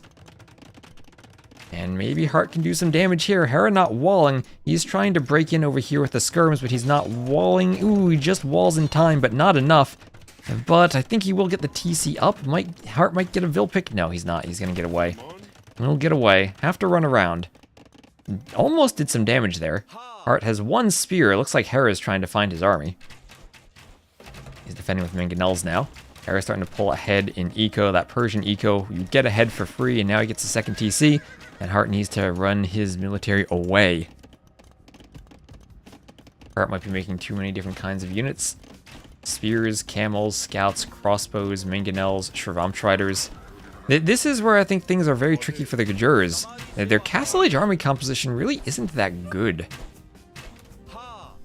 As much as you'd think, oh, they could just go crossbow skirm. Not having the Night Line and having Shravamtriders instead is tricky to deal with. Shravamtriders, when they first came out, I think people didn't quite realize their strengths and weaknesses all that well. But nowadays, they feel kind of weak, and you certainly can go pure range units against them if you have a good composition. And I think they're much weaker in composition with other units than Knights are. Indian feudal architecture looks like a castle architecture for you. Interesting, interesting. I remember the days they had the Middle Eastern architecture, same as the Persians. I remember the days in custom campaigns when Persians were used to represent Indians.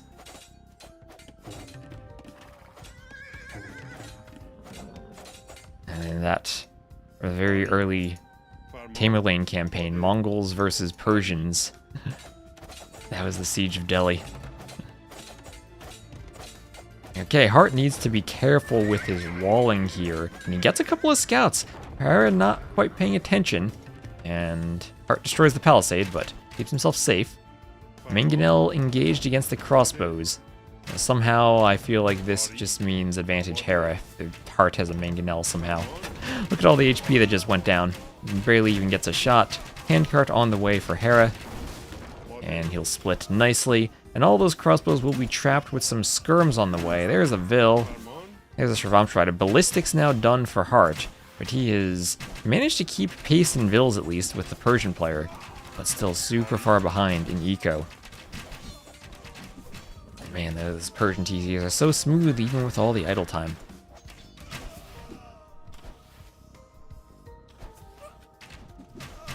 This is enemy tries to push Hera. Hera just does minimum defense and booms. We'll spam soon. Yeah, it does feel like that's kind of the OG Viper playstyle if he wasn't memeing. Where he'd meme and still win those days, but this was the peak AoE 2 defend a bit and then push out while getting a boom and get a good eco lead. But I mean, credit to Hearttt for staying in touch on villagers. He's not fallen that far behind. 2k res to the Persians feels like it's not the worst. And you have to hope maybe Gujjar Camels become much more useful in that imp transition without Bracer. Maybe the Persian player has to go Halb. And Hera just dodging all the Mangonels. This is why I feel you go Scorpions rather than Mangonels against Hera. Once you get Ballistics, you actually get hits. And at this level, the Mangonel hits simply don't collide. Maybe it's useful Mangonel versus Mangonel, but you have to be super on point with your micro, and even then, Hera's splitting everything.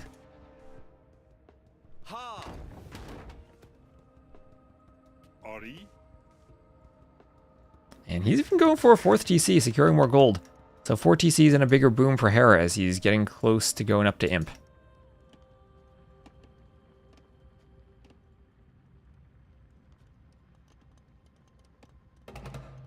Which is a scary thing to say about the Persians, being only 2k res behind. Well, this is also, remember, this is Hera using one of his top 2 civs. He has Chinese and Persia at the top of his draft. Those are his 2, what I'd call the S-tier civs for him. And okay, Hearttt gets a Mangonel. And do what he can to micro. 1 Mangonel shot can change the entire game. But again, it's hard to land 1 Mangonel shot on Hera. Look at that micro, even in the pathing. It's walking in place and it's saving him. Hello, Nutwy. How are you doing? Greetings and greetings to you. You're back, you are back, and it is still game 1.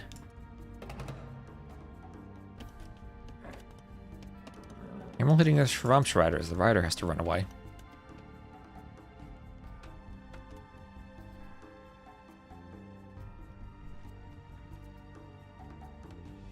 Farman.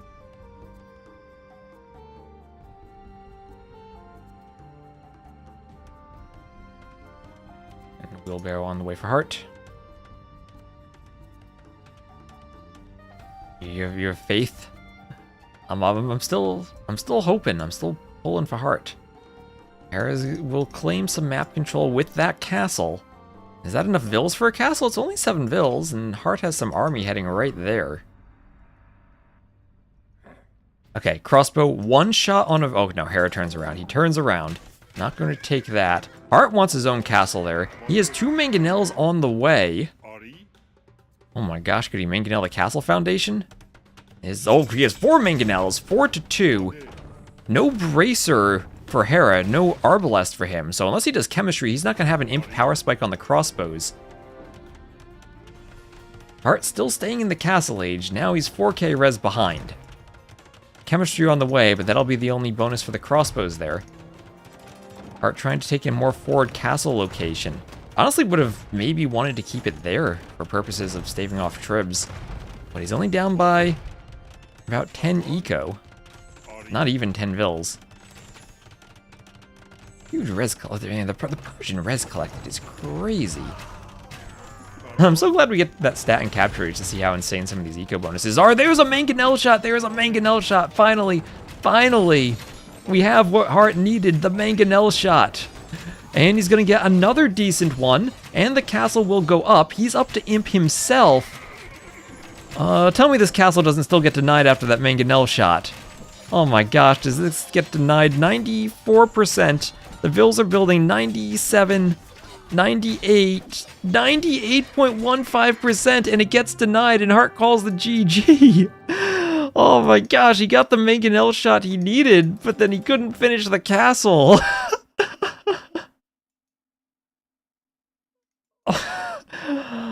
Oh, well, the Persian eco, let's be honest, that's way too far ahead at this point anyway. Oh my gosh. It's a sliver of daylight, but Harry's so far ahead it doesn't matter. Doubt has graced the set with his presence. Harry's just like, I don't even need to micro anymore, I've won the game. Oh, what do we have here? That's 83 to 62. Better KD for Hera. Everything better here. And more Vils for Hera too.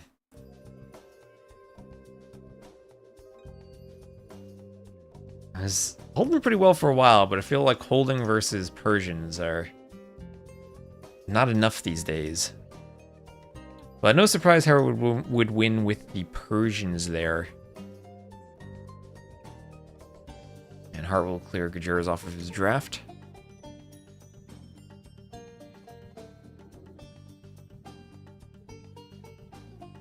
Yeah, I was probably getting trebbed anyway, but I got excited for a mangonel shot.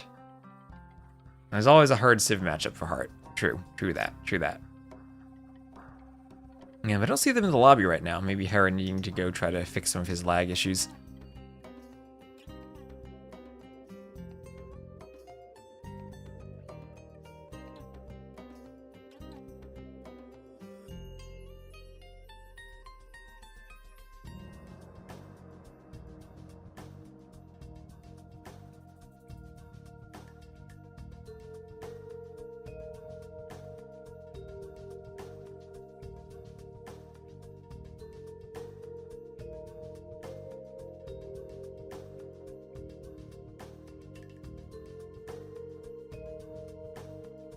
No war chonkers.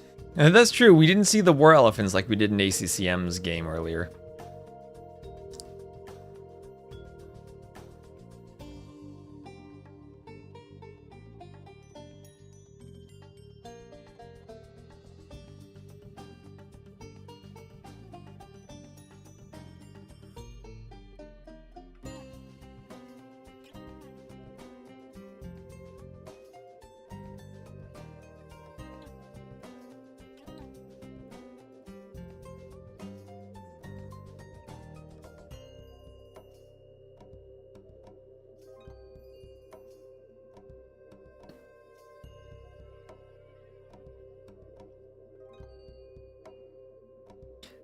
It does feel with only Arabia there's more pronounced difference between the ability of civs.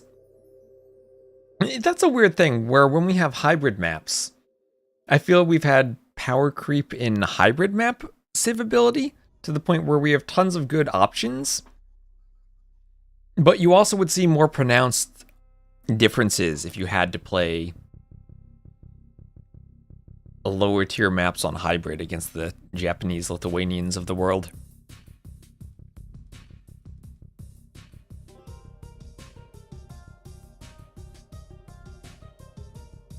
And maybe it's kind of the same way with Arabia, though.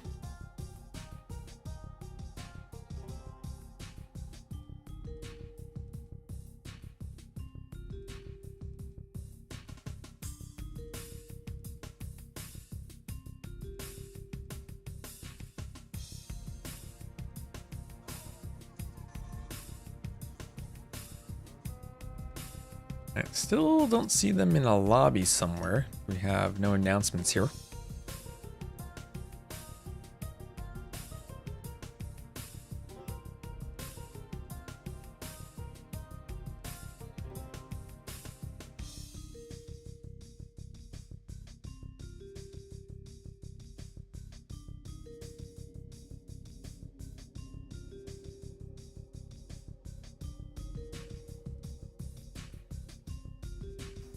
I'm getting a buff little sub.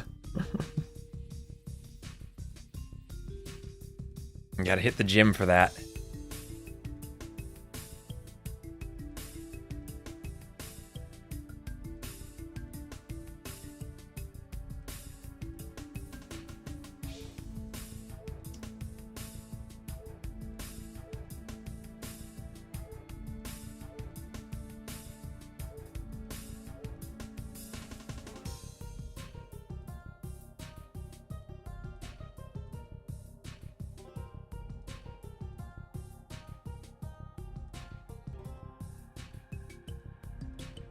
At 225 on the squats. Nice. My shoulder has been, I think, at least recovering slightly over the past month as I've been going to some physical therapy. I need to get hitting 225 on my bench again. We'll see how the shoulder feels going into the year. Maybe that, if it's feeling better, that could be my goal for next year.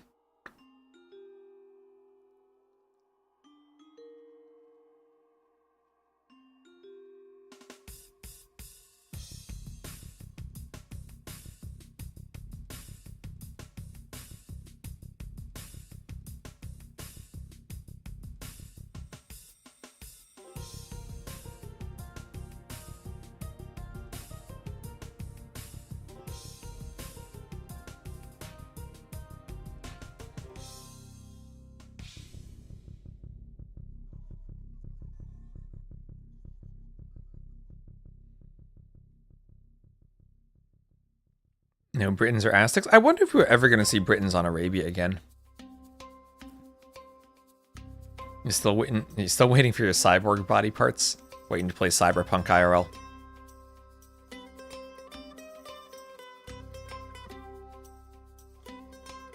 Does it hurt after I did Mobility X? It did a few weeks ago, but that has gotten better, and I'm tolerating them better.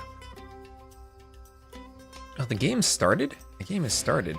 How the heck did the game start? I miss movies so much. Gee, I have to alt-tab so many websites just to see the game. Alright, here we are. Alright, so Hera will be the blue Vikings. He will be running forward. Hearttt will be the red Huns. Huns are Huns. He's being lamed, but he's ready to stop the lame. Just like the first game. And he does stop the lame successfully. He does stop the lame. Oh my gosh, how did the game start this much and I didn't even see it? Oh, we need some thanks DEs in the chat for this. Alright. Exciting start to the game. Hearttt will have forward berries and he will get his boar. He will have a back wood line. Huns Vikings. Some AOC classic Arabia here. Vikings can struggle dealing with cav archers, but also should have a very, very smooth eco. Or maybe they can pressure the Huns, get huge numbers of crossbows and skirms before that.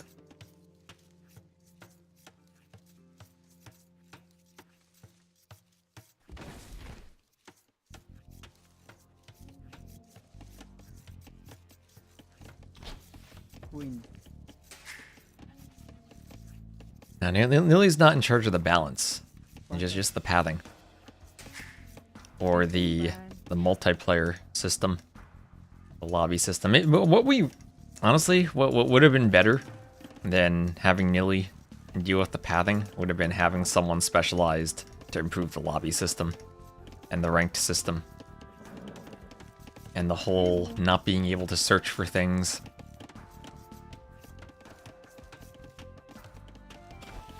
When is Vikings a proper pick? Again, it has been throughout KOTD. It's been fairly popular.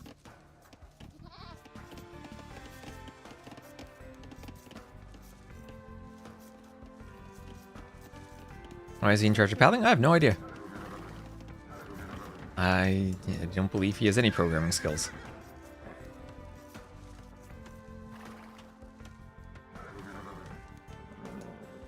I'd assume they wanted someone who could play the game at a high level to provide insights on pathing.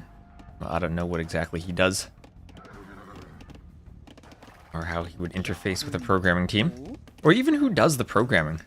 If it's Forgotten Empires or one of their other developers. Because I never hear anything from their other developers. And I never actually know who's doing what, or if it's even the Capture Age team or anyone. Kind of concerning when you don't even know who is working on what.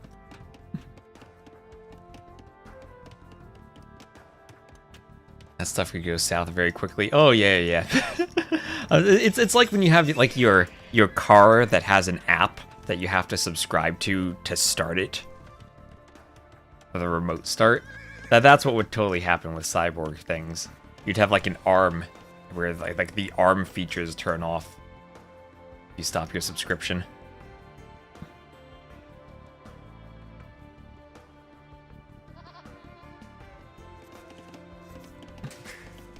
아무르민도.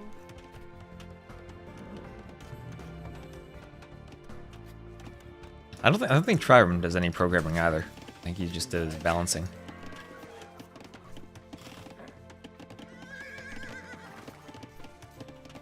So Hera's still trying to lame, trying to get a goat still.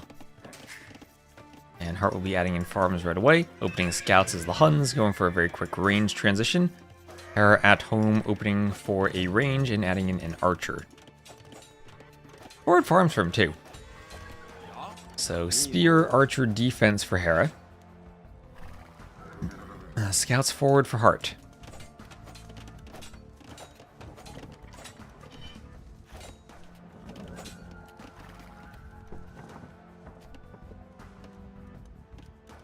Have to pay $10 a month to use preheating or cooling. Yeah, stuff like that. Stuff like that. Things need to be hit with regulations to prevent people from doing that. It's just crazy to have subscription fees for features that are part of the car.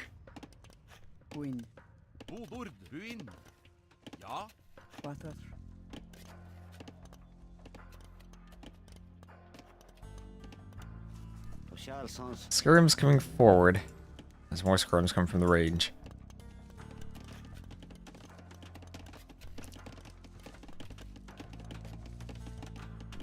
Selling memories to others.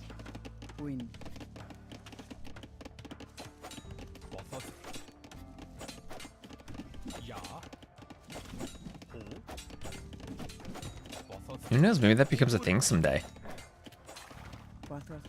You can, if you have the technology to edit brains enough. Those spear versus spear fights, they're so funny. And they're aligned now. So opposite composition from the previous game. This time it'll be scouts and skirmishers for Hearttt against archers and scouts for Hera. Hera making that late feudal archer transition. Or that late feudal scout transition. As Hearttt will try to harass the berries just a bit. On the side, oh, spear versus spear fight. Oh, well, the one with the hill bonus wins. Down he goes, bleeding out on that hill. Goodbye, spear. Fletching on the way for Hearttt. Fletching already in for Hera. Hera doesn't have that many scouts out yet. He's housed, he's housed. Oh my gosh, look at the idle time accruing as he's housed. Should have picked Huns. Huns do not need houses.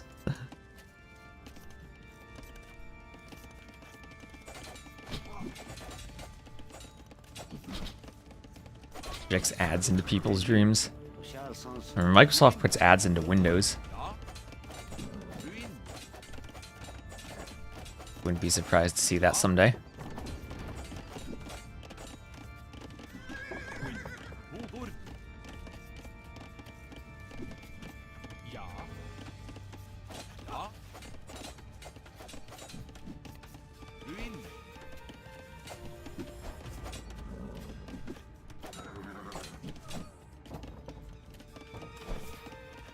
Spear taken out by the skirms.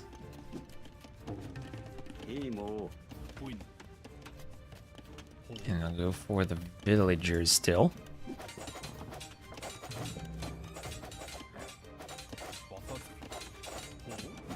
And we'll start going down. We'll have forging on the way for Hera. Committing more to the feudal fights. But Hearttt coming forward. Good numbers of scouts for him. He's not stopping the scout pressure. He's looking to wall up. This will have to be a huge wall for him. His gold's in the back, but it is... If he gets a huge wall, he'll have saved golds.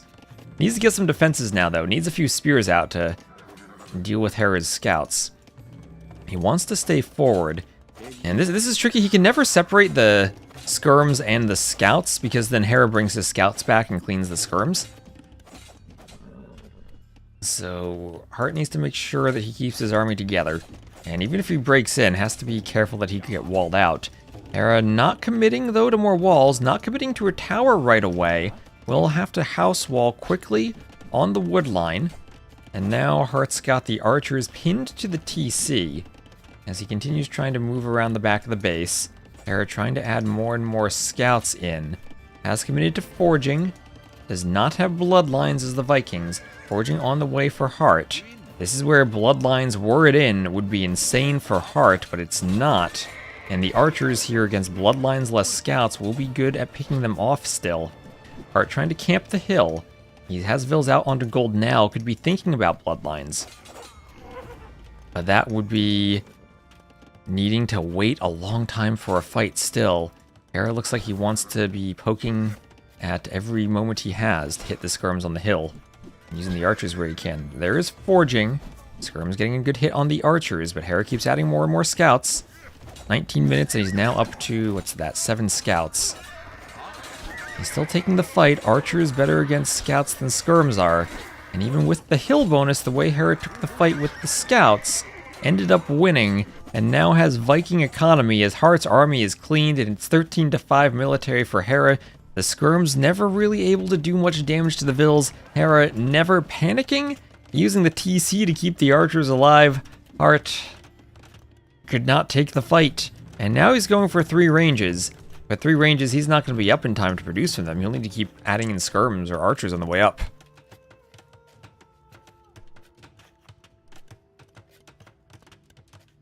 Watching TV, but grabbed your phone.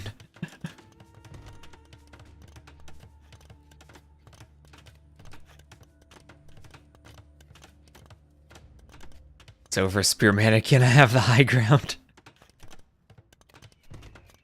That's good, that's good. And Castle Age on the way for Hera. And the Palisade Gate is not going to hold this out. Double layer farms will be awkward for Hearttt. Can't get this walled in time. Nope, waiting for players. Speed up, speed up. Hopefully my internet isn't going to keep doing that consistently. Oh, using the relic. Hera's gonna steal that relic at some point, isn't he, from outside the wall? I'm sure he is. How much map can Hera see? All of it. His spear Obi-Wan is taking a trip from the high ground to scout the rest of the map. This is one hilly map. There is no TC spot out here anywhere. Not at all. This is where the Voobly maps would at least flatten out. And you could do the TCs up there. That one's way too hilly.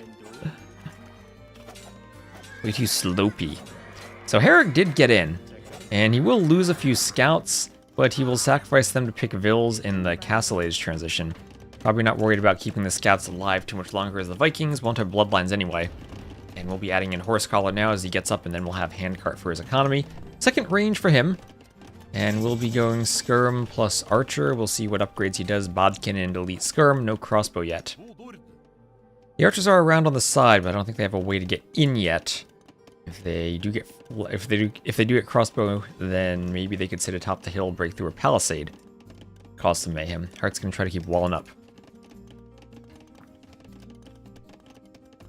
Spear going through the dark side.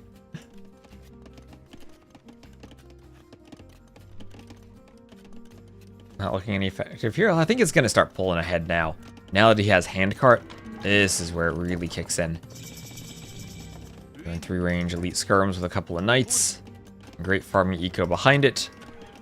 He needs to worry about bowsaw and then his eco set. Also, he did sell the stone at the market on his way up.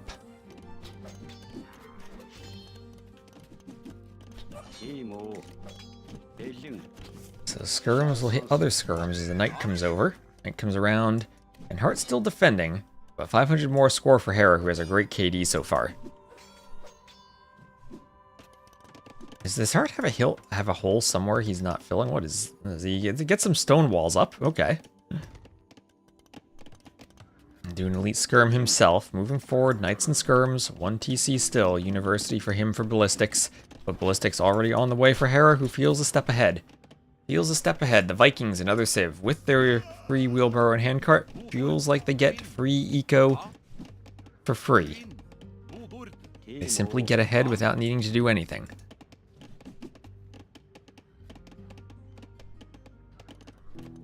And there is the University. University with ballistics on the way.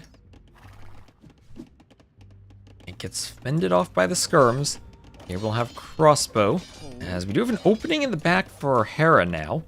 Hearttt might be able to run some knights in if he pays attention, but I think he's going to come back and worry more about this big massive army of skirms on his doorstep. Let's see, no, he's turning around, but Hera realizes in time, and he will have that walled up. Crossbow comes on for Hera.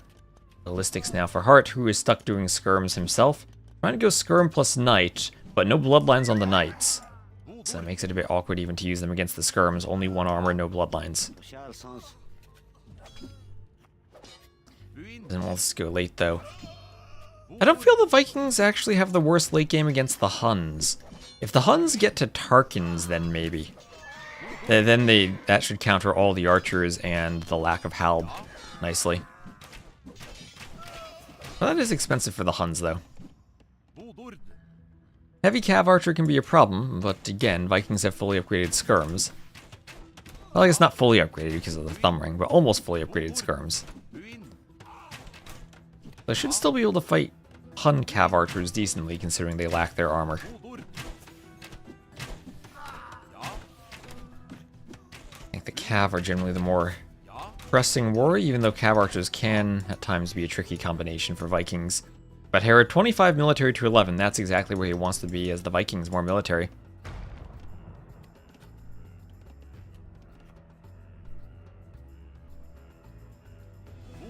That's the problem though, Terror with the second TC, and the Vikings have a much better eco to keep pumping their own military. Even a bit of vital TC time for him. It doesn't quite matter, second TC for Hearttt.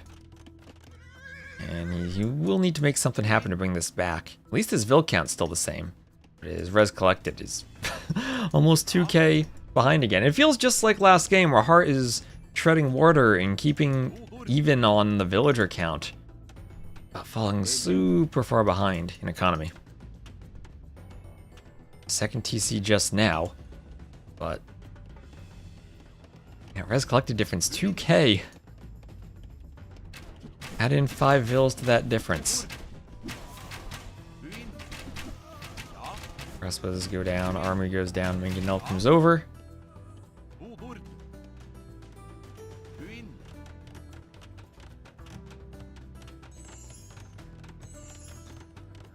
Alright, Star Wars Galactic Battlegrounds remaster. I'd love that to be remastered. That is a game with some very creative graphics that did not have the resolution needed to hold up at all over time. Well done, Galactic Battlegrounds remaster. Oh, that'd be sick.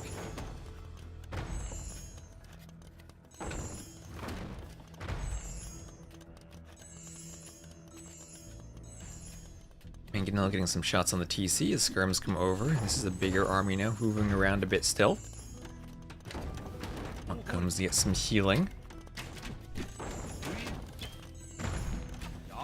Skirms go for the crossbows, cav archers come forward.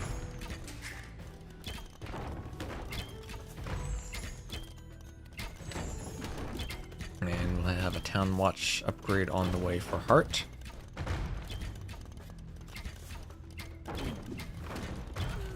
He's trying to hit some Vils, getting pressure on the 2 TCs. But Hera now pulling ahead in Vil count 2. Oh, and look at that, only double bit axe for Hearttt, doesn't have any more eco upgrades. And this is very, very rough.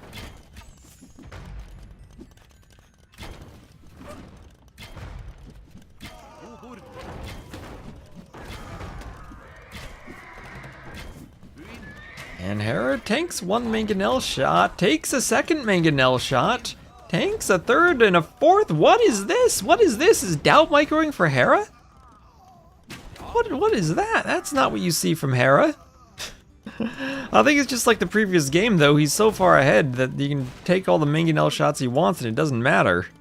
He still has more military than Hearttt. But okay, Hearttt needed that. He needed that. Doubt would have done better. Oh, and Hera wants to YOLO up a castle, distract the Mangonella with the monks and the skirms. Outpost for some vision. Does he have town watch? No town watch. He's gonna try to do a clandestine castle with more outposts. There is town watch for him. Making sure it's safe with the town watch. There's a huge hill in the middle of the map for him to hold. Won't control an immediate gold. There is a gold in the valley nearby. Hearttt will not see that. He does have town watch himself, but can't see the castle. Hera dodging properly there. The Mangonel turns back and forth.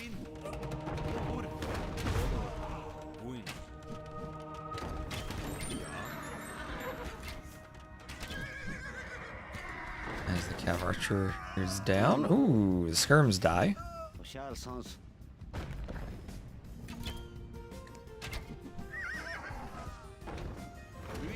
Ooh, okay, another split that doesn't quite go his way. Unit's not sure which side they were splitting to.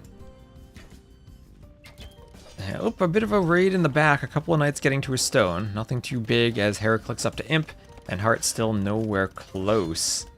3,500 res collected behind. And this is what Yo in his Portuguese game was able to avoid, falling so far behind to the Vikings. Everything's a pathing thing? Maybe.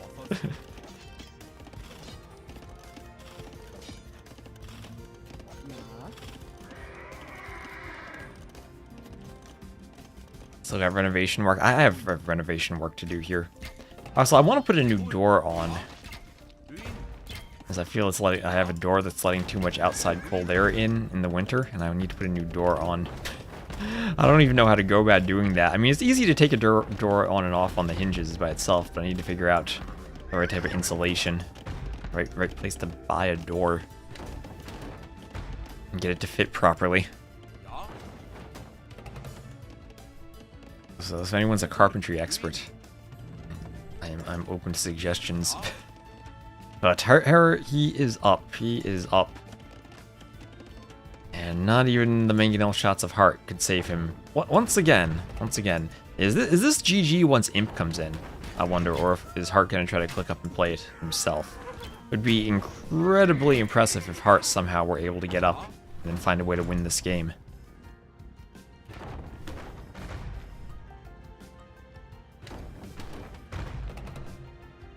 Front door is really cool, but the outside door lets in way too much air, and it's hard to replace because it's so old and such an odd design.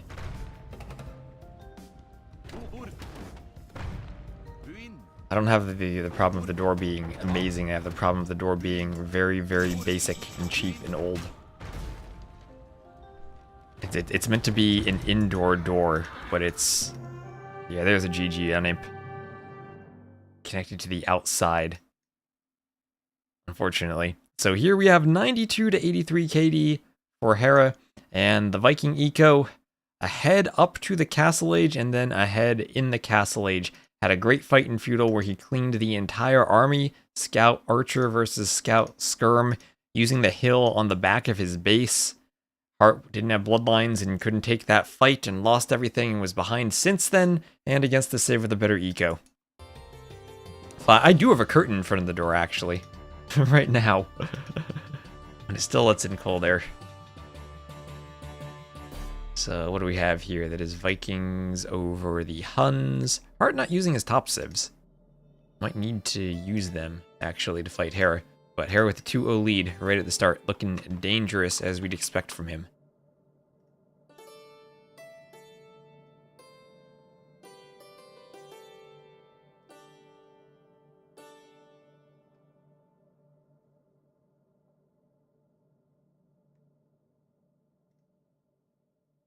And again, I want to just give a shout out to Memb in between the games for hosting.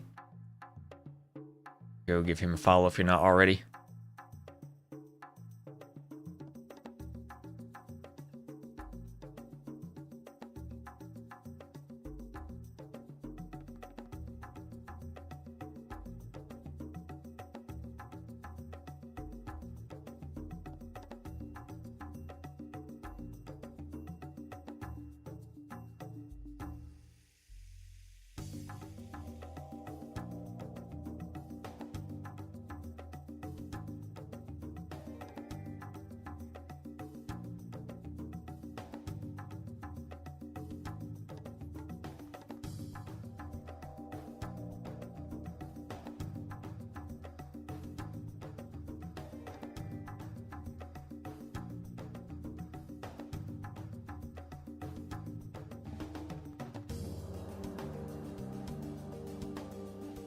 The font in the logo? What logo? The World's Edge logo?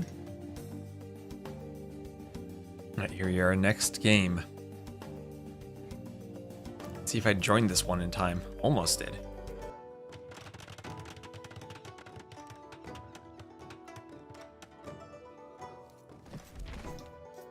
Okay, here we are. Game number 3.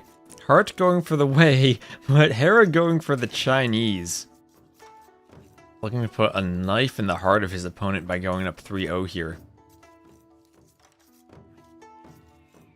Take Vikings is there. It's the same thing. 3 civs in a row. Persians, Vikings, Chinese. They have a great eco and they get ahead for free. Now this map for Hera, 2 forward wood lines and a forward gold between them.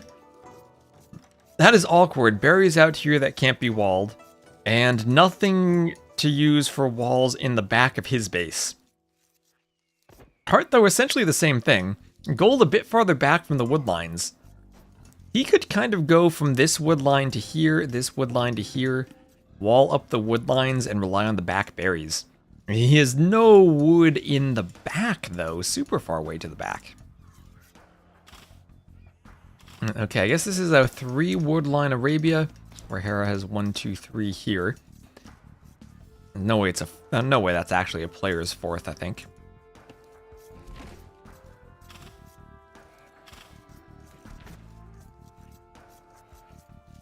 Oh, the King of the Desert logo? You think it's too squeezed there?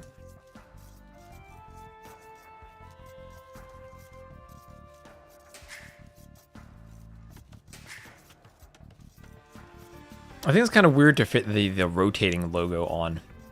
It's not rectangular, so there's no good place to put it.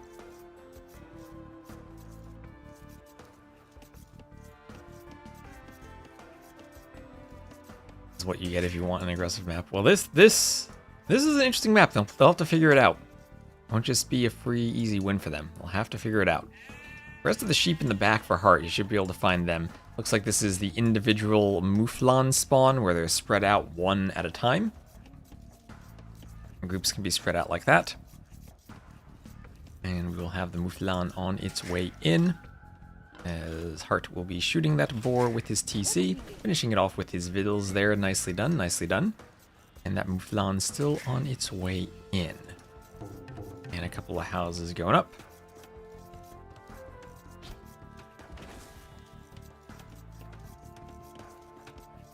Is there also chicken Arabia? Fortunately not. No, not in King of the Desert. King of the Desert is always deer or deer reskins. The Mouflon, the gazelles, the ibexes.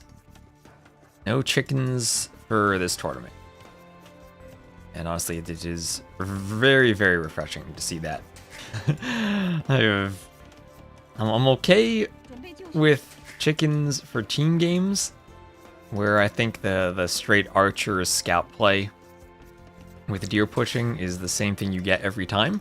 For 1v1s where there are much more varied build orders, and the scouting gives you something to scout to figure out what your opponent is doing, and it's more of a trade-off for pushing the Mouflons. And as long as they're in a slightly more difficult to push than normal distance, so it's not a free and easy push, I think it's far superior for the deer version of the map. I think it's a lot more fun to play this version. They just get rid of the chickens. At least they did for this one. I don't mind using chickens on their own map. I think they can be an interesting addition in the right locations, but I don't like them as a deer replacement. I think the answer to people were pushing deer because they didn't have enough to do with the scout wasn't give players even less to do with the scout by not having something to push. And I think this map in particular, with the resources being farther away, has made just a very slight emphasis again on how you're using the scout and the importance of using it. And we don't see quite the same dominance of pushing, even though it still does happen all the time. I think there has been a return of boar laming early on, where being able to push and make up for the lames is a good thing, that having the chickens would make the laming a bit too strong. Make them run in random directions? Isn't that what they do already?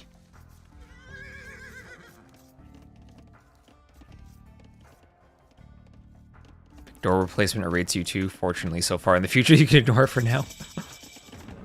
For me, it's cold in the winter already.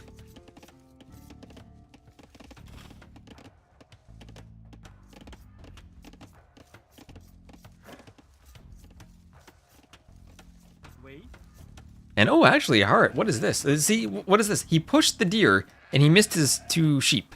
So there's 200 food he doesn't have. Maybe he'll find it later on. But already, little things like that, even at this level, you get punished for not pushing the deer. Or for pushing the deer and not having the scouting.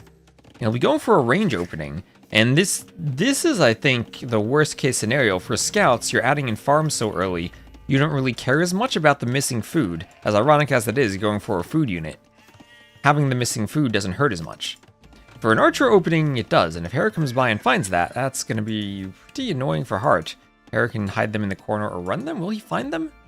I don't like hitting the vills there and losing scout HP. But Hearttt forward 2, Hera, by the looks of it, does have all of his stuff and will be walling up for a huge wall. And I guess Hera wants to wall over here somewhere? That vill needs to be on the inside. Oh, the vill's on the outside of the wall. Look at that vill. Look at that pathing.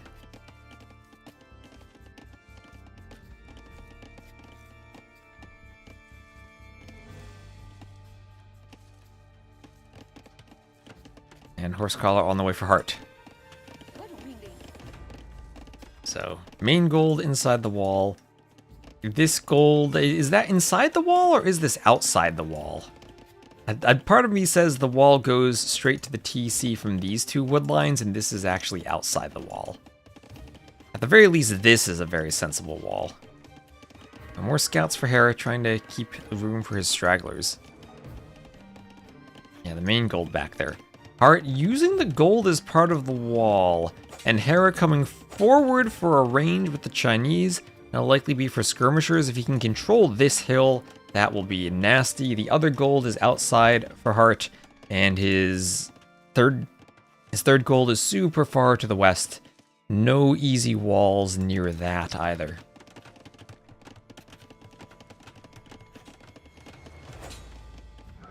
Scout fight here in the north, doing some damage to each other.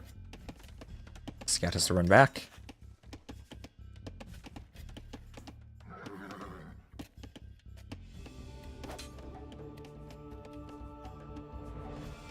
Hera found. Oh, and Hera did find Hearttt sheep. He did find the Hearttt sheep, breaking the heart of his economy. And look at all these farms he has to add in. Those vills on the stragglers could be on sheep right now. And it feels like Hearttt is maybe struggling a bit. He has 5 skirms out going forward. Skirm spear. And to be fair, Hera will have nothing to defend against this at home. Is a stable? Is he going to go scouts at home? But the spear will be there. How is Hera going to play this? Does he see this yet? Yeah, yes he does. Oh, he's the Chinese. Look at that line of sight on the Chinese TCs. Maybe that's something that could be reverted. That's a huge bonus. That was originally to give them extra vision to find their sheep immediately at the start, to make the start easier. But one of many changes that makes the Chinese start easier and overall buffs them even more.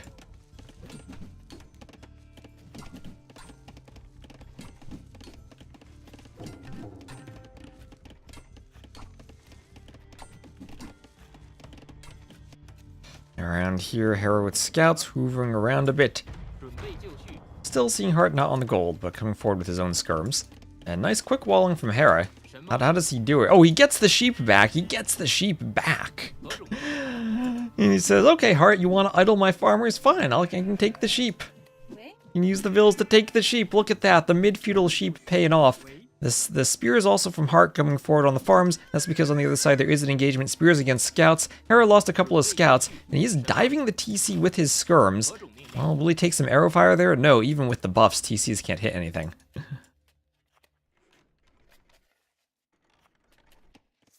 Yeah, exactly. Now that the sheep spawn not just closer, but also with Usually 1, if not all 4, guaranteed under your control. It's an advantage, purely for the vision. 什么？ Hera towered? Oh, he did tower. He towered too behind Heartt's woodline. Heartt. Now Heartt has only a front woodline, and Hera needs a tower over here to deny it. I'm still thinking, imagine if Heartt had walled up here, done the buildings over here, and done the same wall to the TC back there, and tried to keep all 3 woodlines in one area. I think that would have been a much better way to play the base, and now Hera with the hill and the gold control, that is nasty. Hera losing a Vil, so Heartt at least doing some damage with the raids. And Hera has to worry about his berries now, but he is still up by 3 Vils. He has a 3-to-1 Vil KD advantage.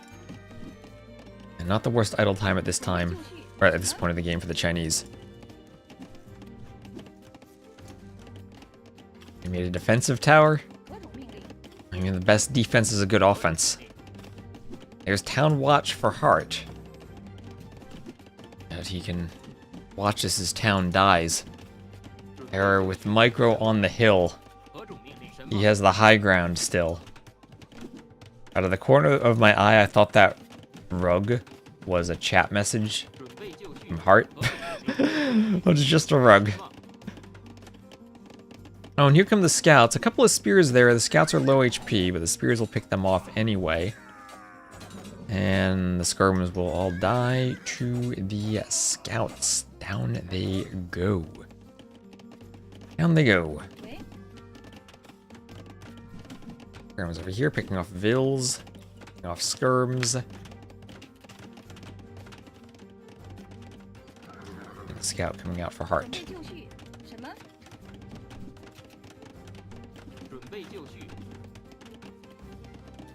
We'll have a wheelbarrow upgrade on the way for Hera.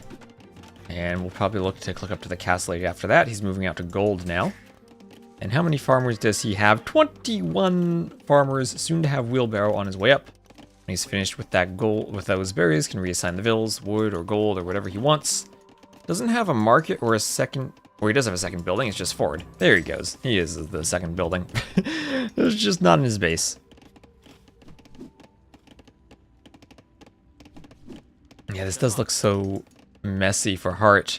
He did at least have 2 of his eco upgrades, but no wheelbarrow, no gold mining, no stone mining. There are 3 extra Vils on the board still for him.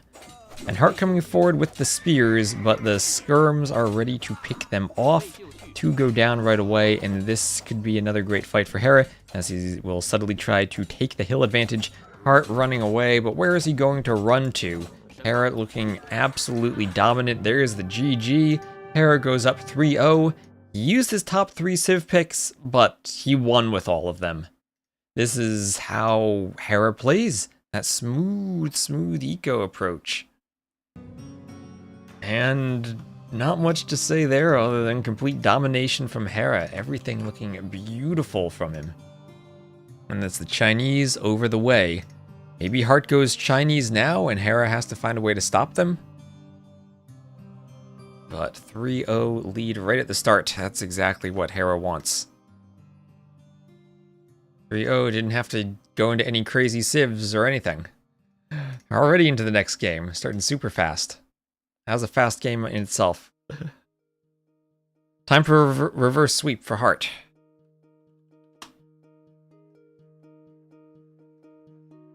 We go from a 4-hour set to a speedrun set.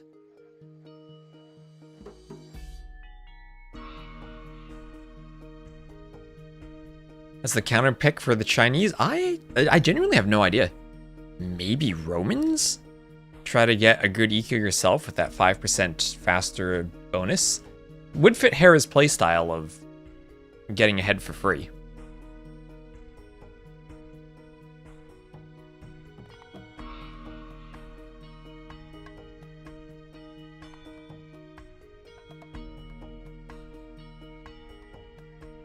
And probably Lith. I still think Hera goes Romans. Yeah, I think Romans are Lith.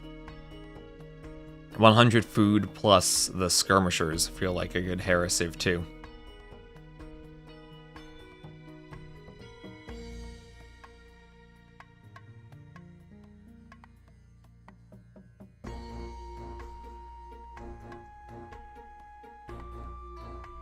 casting another set? There aren't any other sets right now.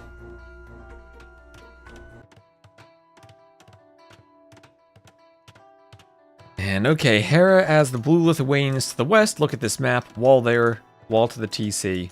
Then wall, the edge of the map there, edge of the map there, edge of the map there. And Hera has a... Oh my gosh, Hera has Black Forest. He has all 3 gold safe.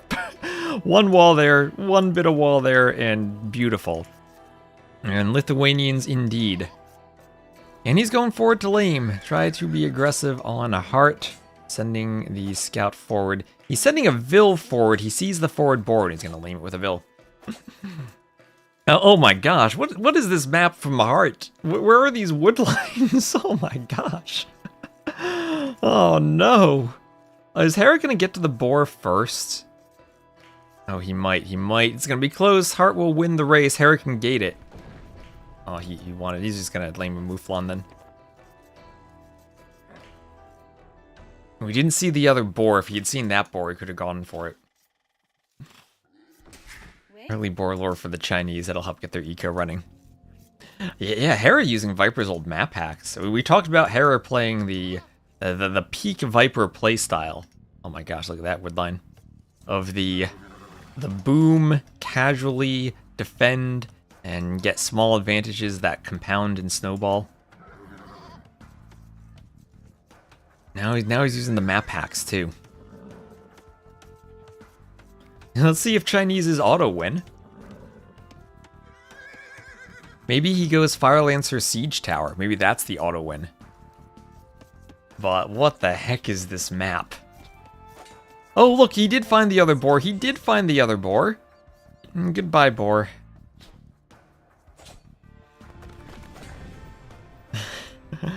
Oh, goodbye, boar. Oh, goodbye, Mouflon. Scouts will keep fighting. Hera could find a hill and get a hit on a hill. He will. While the Vils also are fighting. He gets the HP advantage on the scout, so he'll get away. He'll lame some more Mouflons. Oh my gosh. The laming. Against the Chinese, the Civ that need to keep their TC running. Only 20 seconds of vital TC time for Hearttt. This would have been a beautiful start to the game if he could have kept the TC running. He has to go to berries now? Maybe at a decent timing, but he'd love to have a second boar right now. He has more Vils queued, so hopefully the TC's okay for him. But this is a disaster. A disaster for Hearttt. The map is bad. Hera's laming. Hera doing a panic house and loom, so at least he didn't pay attention to something. And even Hera makes mistakes in the Dark Age.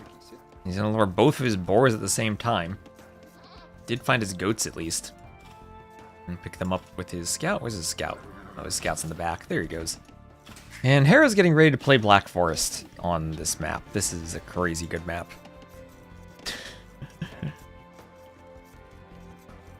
That's why you need wolves, yes. Yeah, they did remove the wolves from the map, but also the fact that they stop this.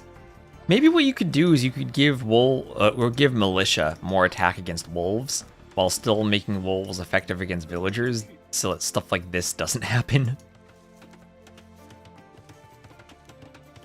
And Hearttt throwing up a house, racing it up. He will be slightly housed, though. Will he be? Ooh, he gets it up. Gets it up. 2 seconds of idle time. Not too bad. Not too bad.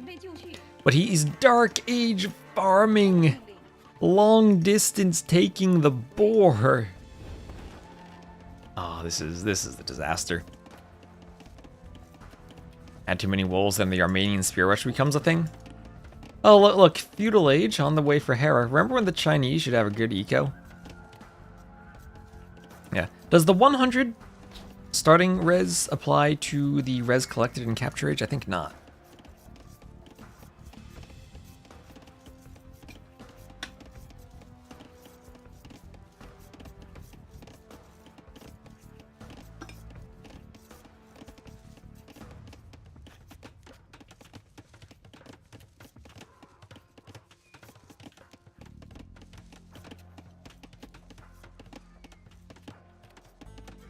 Here's any Civ, but Chinese or Catans, he might GG early. We'll see what the Chinese can do. He's still up by 250 res collected so far. That is a 5 vil difference, but he still is in the Dark Age. And those res collected have been invested into farms, so subtract 180 from that total for the farm investment, essentially. Oh no, the poor, poor boar.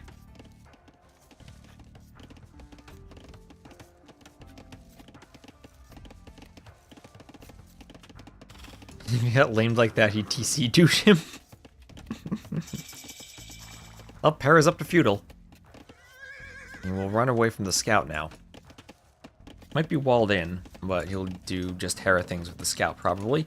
And Hearttt, 500 food, he is finally going to be able to click up. Hera will... Oh, look, he's going to do a tower rush. Will the tower even hit the wood line? Just barely. He needs fletching. But he can stonewall that in and be absolutely fine. Oh my gosh, wait, where is the rest of the wood for Hearttt? He doesn't have any other wood. He will build the outpost in time to see his impending doom. There's the tower. Is this GG? There's this fletching for Hera. Fletching will decimate the lumber camp. Hello, Martin. Let's see with those wood lines. I mean, what else is he gonna do? He lost the boar. Hera's scout is there. Gonna run away from the TC, maybe? This map is why players... Oh my gosh, Hera wins the scout fight too. This is why players need restarts. Second tower for Hera. And where does Hearttt take wood? Out here? Oh no, oh no.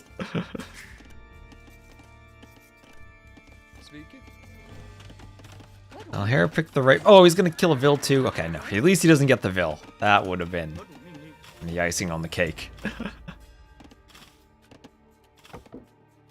I do think this map, from what I've seen, needs a bit more randomness for the boar placements. I think they are a bit too consistently in the same spots. I'll need to look through the map script, but that was a thing I had noticed before. Need to be changed a bit. Okay, there is a market. There is a market against the edge of the map trying to hide the market. Doesn't have the res to FC. Maybe he could sell the stone. We need to get a blacksmith somehow. What does he go? FC Phosphoro Chuko News then?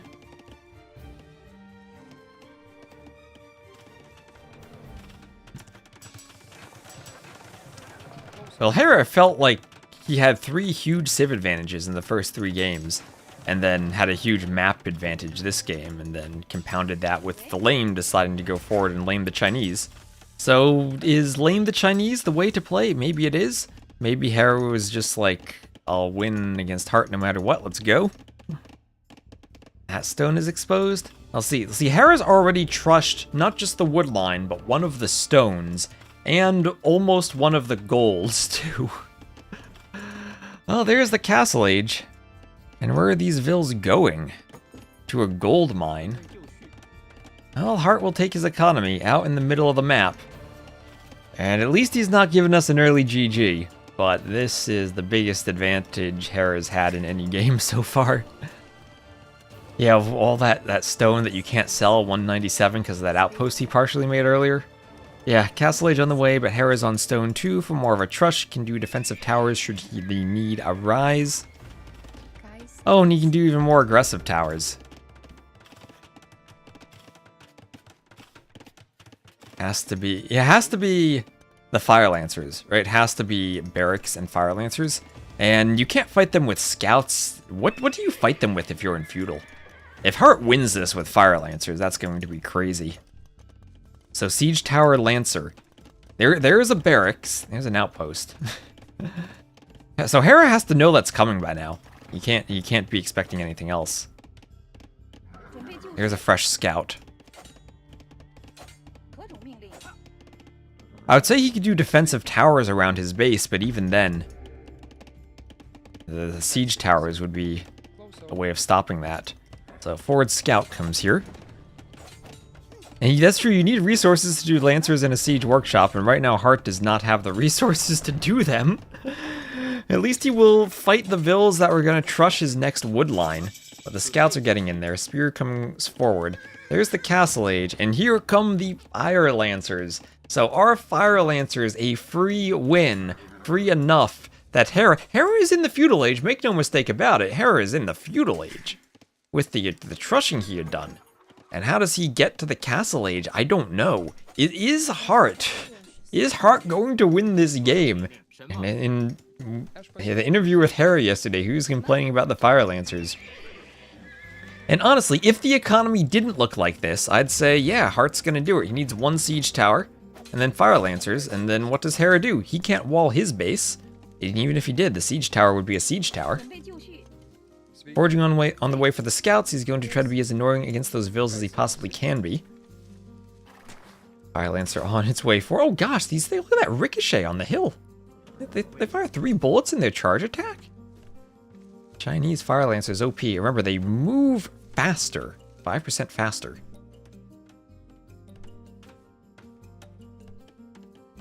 Archers. I guess so. I mean, they should, in theory, counter these things. They're a melee unit. They don't have the best pierce armor, but they can do 2 armor and then gambesons, and then they'll have 4 pierce armor, and they'll take 1 damage from archers. So, in the long run, archers don't even work. This will be very satisfying if he loses, but it's also Fire Lancers.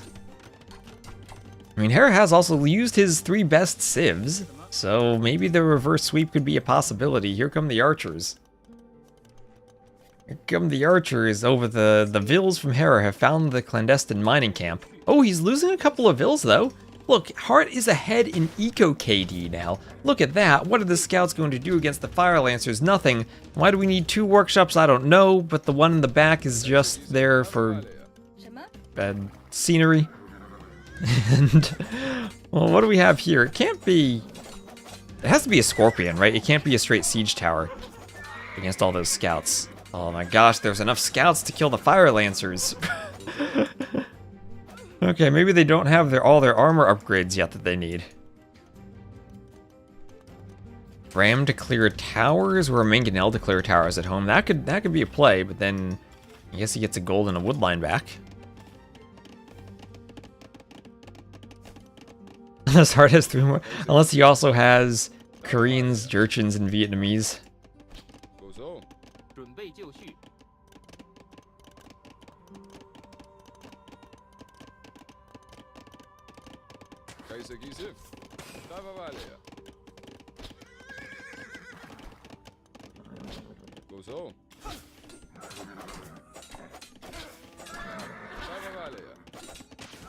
什么？准备就绪。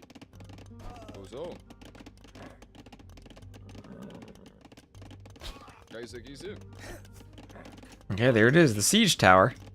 Don't know if it'll help defend the goal, but it's there. It's there. I feel like 1 workshop in the middle of the map, along with 2 barracks there, rather than the double workshop might have been the better opening, but Hearttt is doing what he can. He's doing what he can. Yeah, the feudal archers are doing an amazing job here. The fire lancers actually are faster than the archers, but... No, he couldn't even make it to the siege tower. Oh no. Oh no. Oh, with nothing inside of it, it's so slow, the scouts can pick it off. It's not faster than the scouts. No, it never is faster than the scouts, but it gets close to them. Alright, I think this has to be GG now. His bloodline's on the way for Hera. 何种命令？ And it was not Heartt's day today. Not in the slightest. And again, it didn't feel like Hera did anything all that complicated these games. 准备就绪。 Just had civs with better eco and he boomed with them. It feels like he won this 3 games in a row in the draft, and then had a plan to deal with Chinese instead of playing a standard game with the aggressive lane. And lucked into a map where it worked out perfectly for him. To reverse Phosphoro, Hearttt FC, and Hera stop Vil production? Oh, that's true, Hera does have some idle time. He's trying to get the army out. 命令。什么？准备就绪。 Yeah, that's a good point. He has stopped Vil production a bit, but now that he has more farmers, he'll probably start it up again. 什么？何种命令？ But he will know he'll have a few extra Vils by virtue of not being up. So even with the Eco KD and a bit more idle time, he's okay. Well, okay, what do we have here? 6 Fire Lancers now? Is that enough? If he can get 2 more rounds of production, get to a full 10 in the siege tower? Is that good for him? He's chasing the archers down. He's chasing them down, getting close. Closer and closer. There they go. Is garrisoning inside of the siege tower heal? No, it does not. No, it does not. It only makes the siege tower super fast and hides them from conversions or attacks. He's using the towers here. Nicely done. He will kill some scouts, but also lose fire lancers in the process. Look at how tanky these things are. This isn't even the extra HP Vietnamese version. Hera did still somehow win that fight. And Hearttt does not have enough fire lancers yet. Squire's on the way. Oh, that's actually important for them so they can catch the other enemy units. And they're still missing gambesons. Wait, didn't they have 1 base pierce armor earlier? 1 melee armor. Well, gambesons can still get them up to +3. Or a total of 3. That rocket cart there would be so useful here.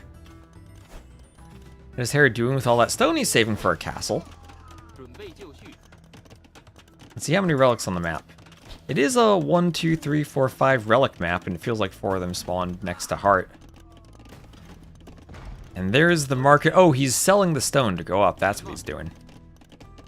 And once he goes up, he can probably go, what, yeah, double stable knights and a monastery and collect relics to fight the fire lancers. Knights seem to be okay against them, even though I don't think you'd really want them. Oh my gosh, there's 1 scorpion for Hearttt, and he needs to hope he can defend this. Hera's still killing. Do the Chinese have gambesons? Oh, they don't even have gambesons.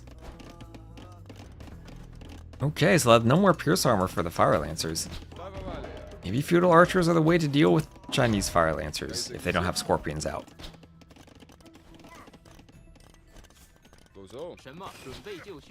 And once Hera's castle, then it's probably GG.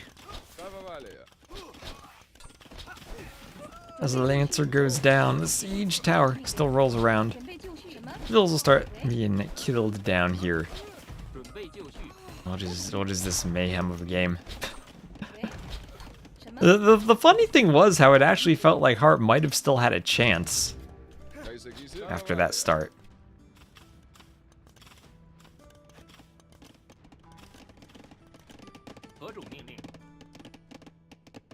And armor on the way, gold mining on the way, double stables, so he'll be ready to pump the knights. Yeah, even adding more bills to the gold. And we'll at least have a free relic right in the back of his base. I still don't know how you fight this unit. I don't know what counters it. Maybe crossbow? Does Hera have? He has 11 archers still. We'll upgrade them. Start adding in knights too. Doesn't have any armor on the knights, at least does have an attack. Does have bloodlines. Okay, rocket cart's been sitting there the whole time, waiting. Here come crossbows. Let's see if Hera can micro that down. It is the same number of woodlines. Just Hera's woodlines were in the back, Heartt's were forward. Hearttt has 1, 2, 3 woodlines. Hera had 1, 2, 3. That's just how the map spawned. This would be one of those situations where I feel in the past, player restarts were a part of the game. And this would be a player restart, not an admin restart.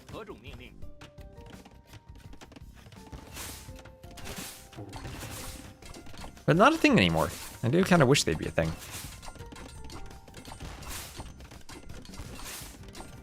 Distance is not even close. I need to look at the map generation. But yeah, this was an insanely better map for Hera, no question about that.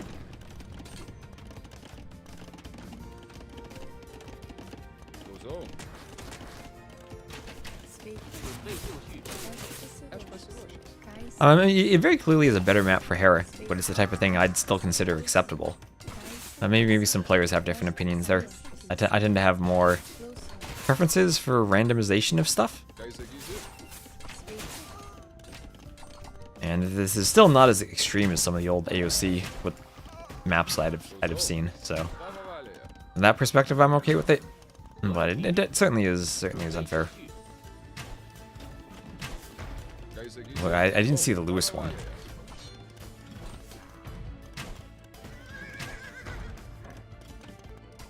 Yeah.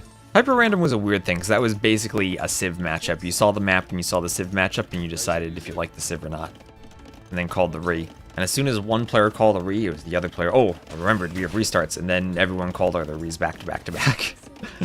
That's such a weird system for restarts, but as much as it makes sense how it worked.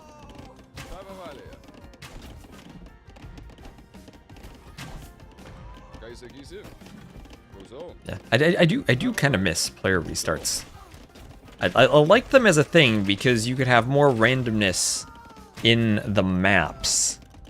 And sometimes you'd decide, oh, I want to play it and figure it out. And sometimes you'd call the restart. And I liked the fact that you'd have a bit more imbalance in the maps as a whole. So now it's time to micro crossbows. One rocket cart down already. Not even the siege tower rocket cart combo can overcome Hera's micro. Here's the GG. And 4-0 for Hera. First 3 games felt easy. This game was... throw it away. The crazy map and crazy good lane at the start. Yeah, and admin reads, players can go for 20 minutes without reading the chat. In this set, though, I think the players are in a voice call with the admins while playing. So I don't think that would be an issue. It is in earlier rounds of larger events, though. So, okay. Whew, 6 hours, and I need to go work on some maps for TTL. So, thank you all for watching. GG, poor heart. Life doesn't have restarts. I wish it did. Maybe life should have restarts. Alright. So, thank you all for watching. Hopefully the YouTube stream seemed to improve by the end. I know it seemed like I was dropping earlier. Some people came to Twitch, but maybe it stabilized. I will still try to look into that more. I would love to stream at a higher bitrate, but I need better and actual reliable internet. So let's see if we can... maybe we'll just raid Mem for the interview. Can redirect over on YouTube too, and I'll see you guys later.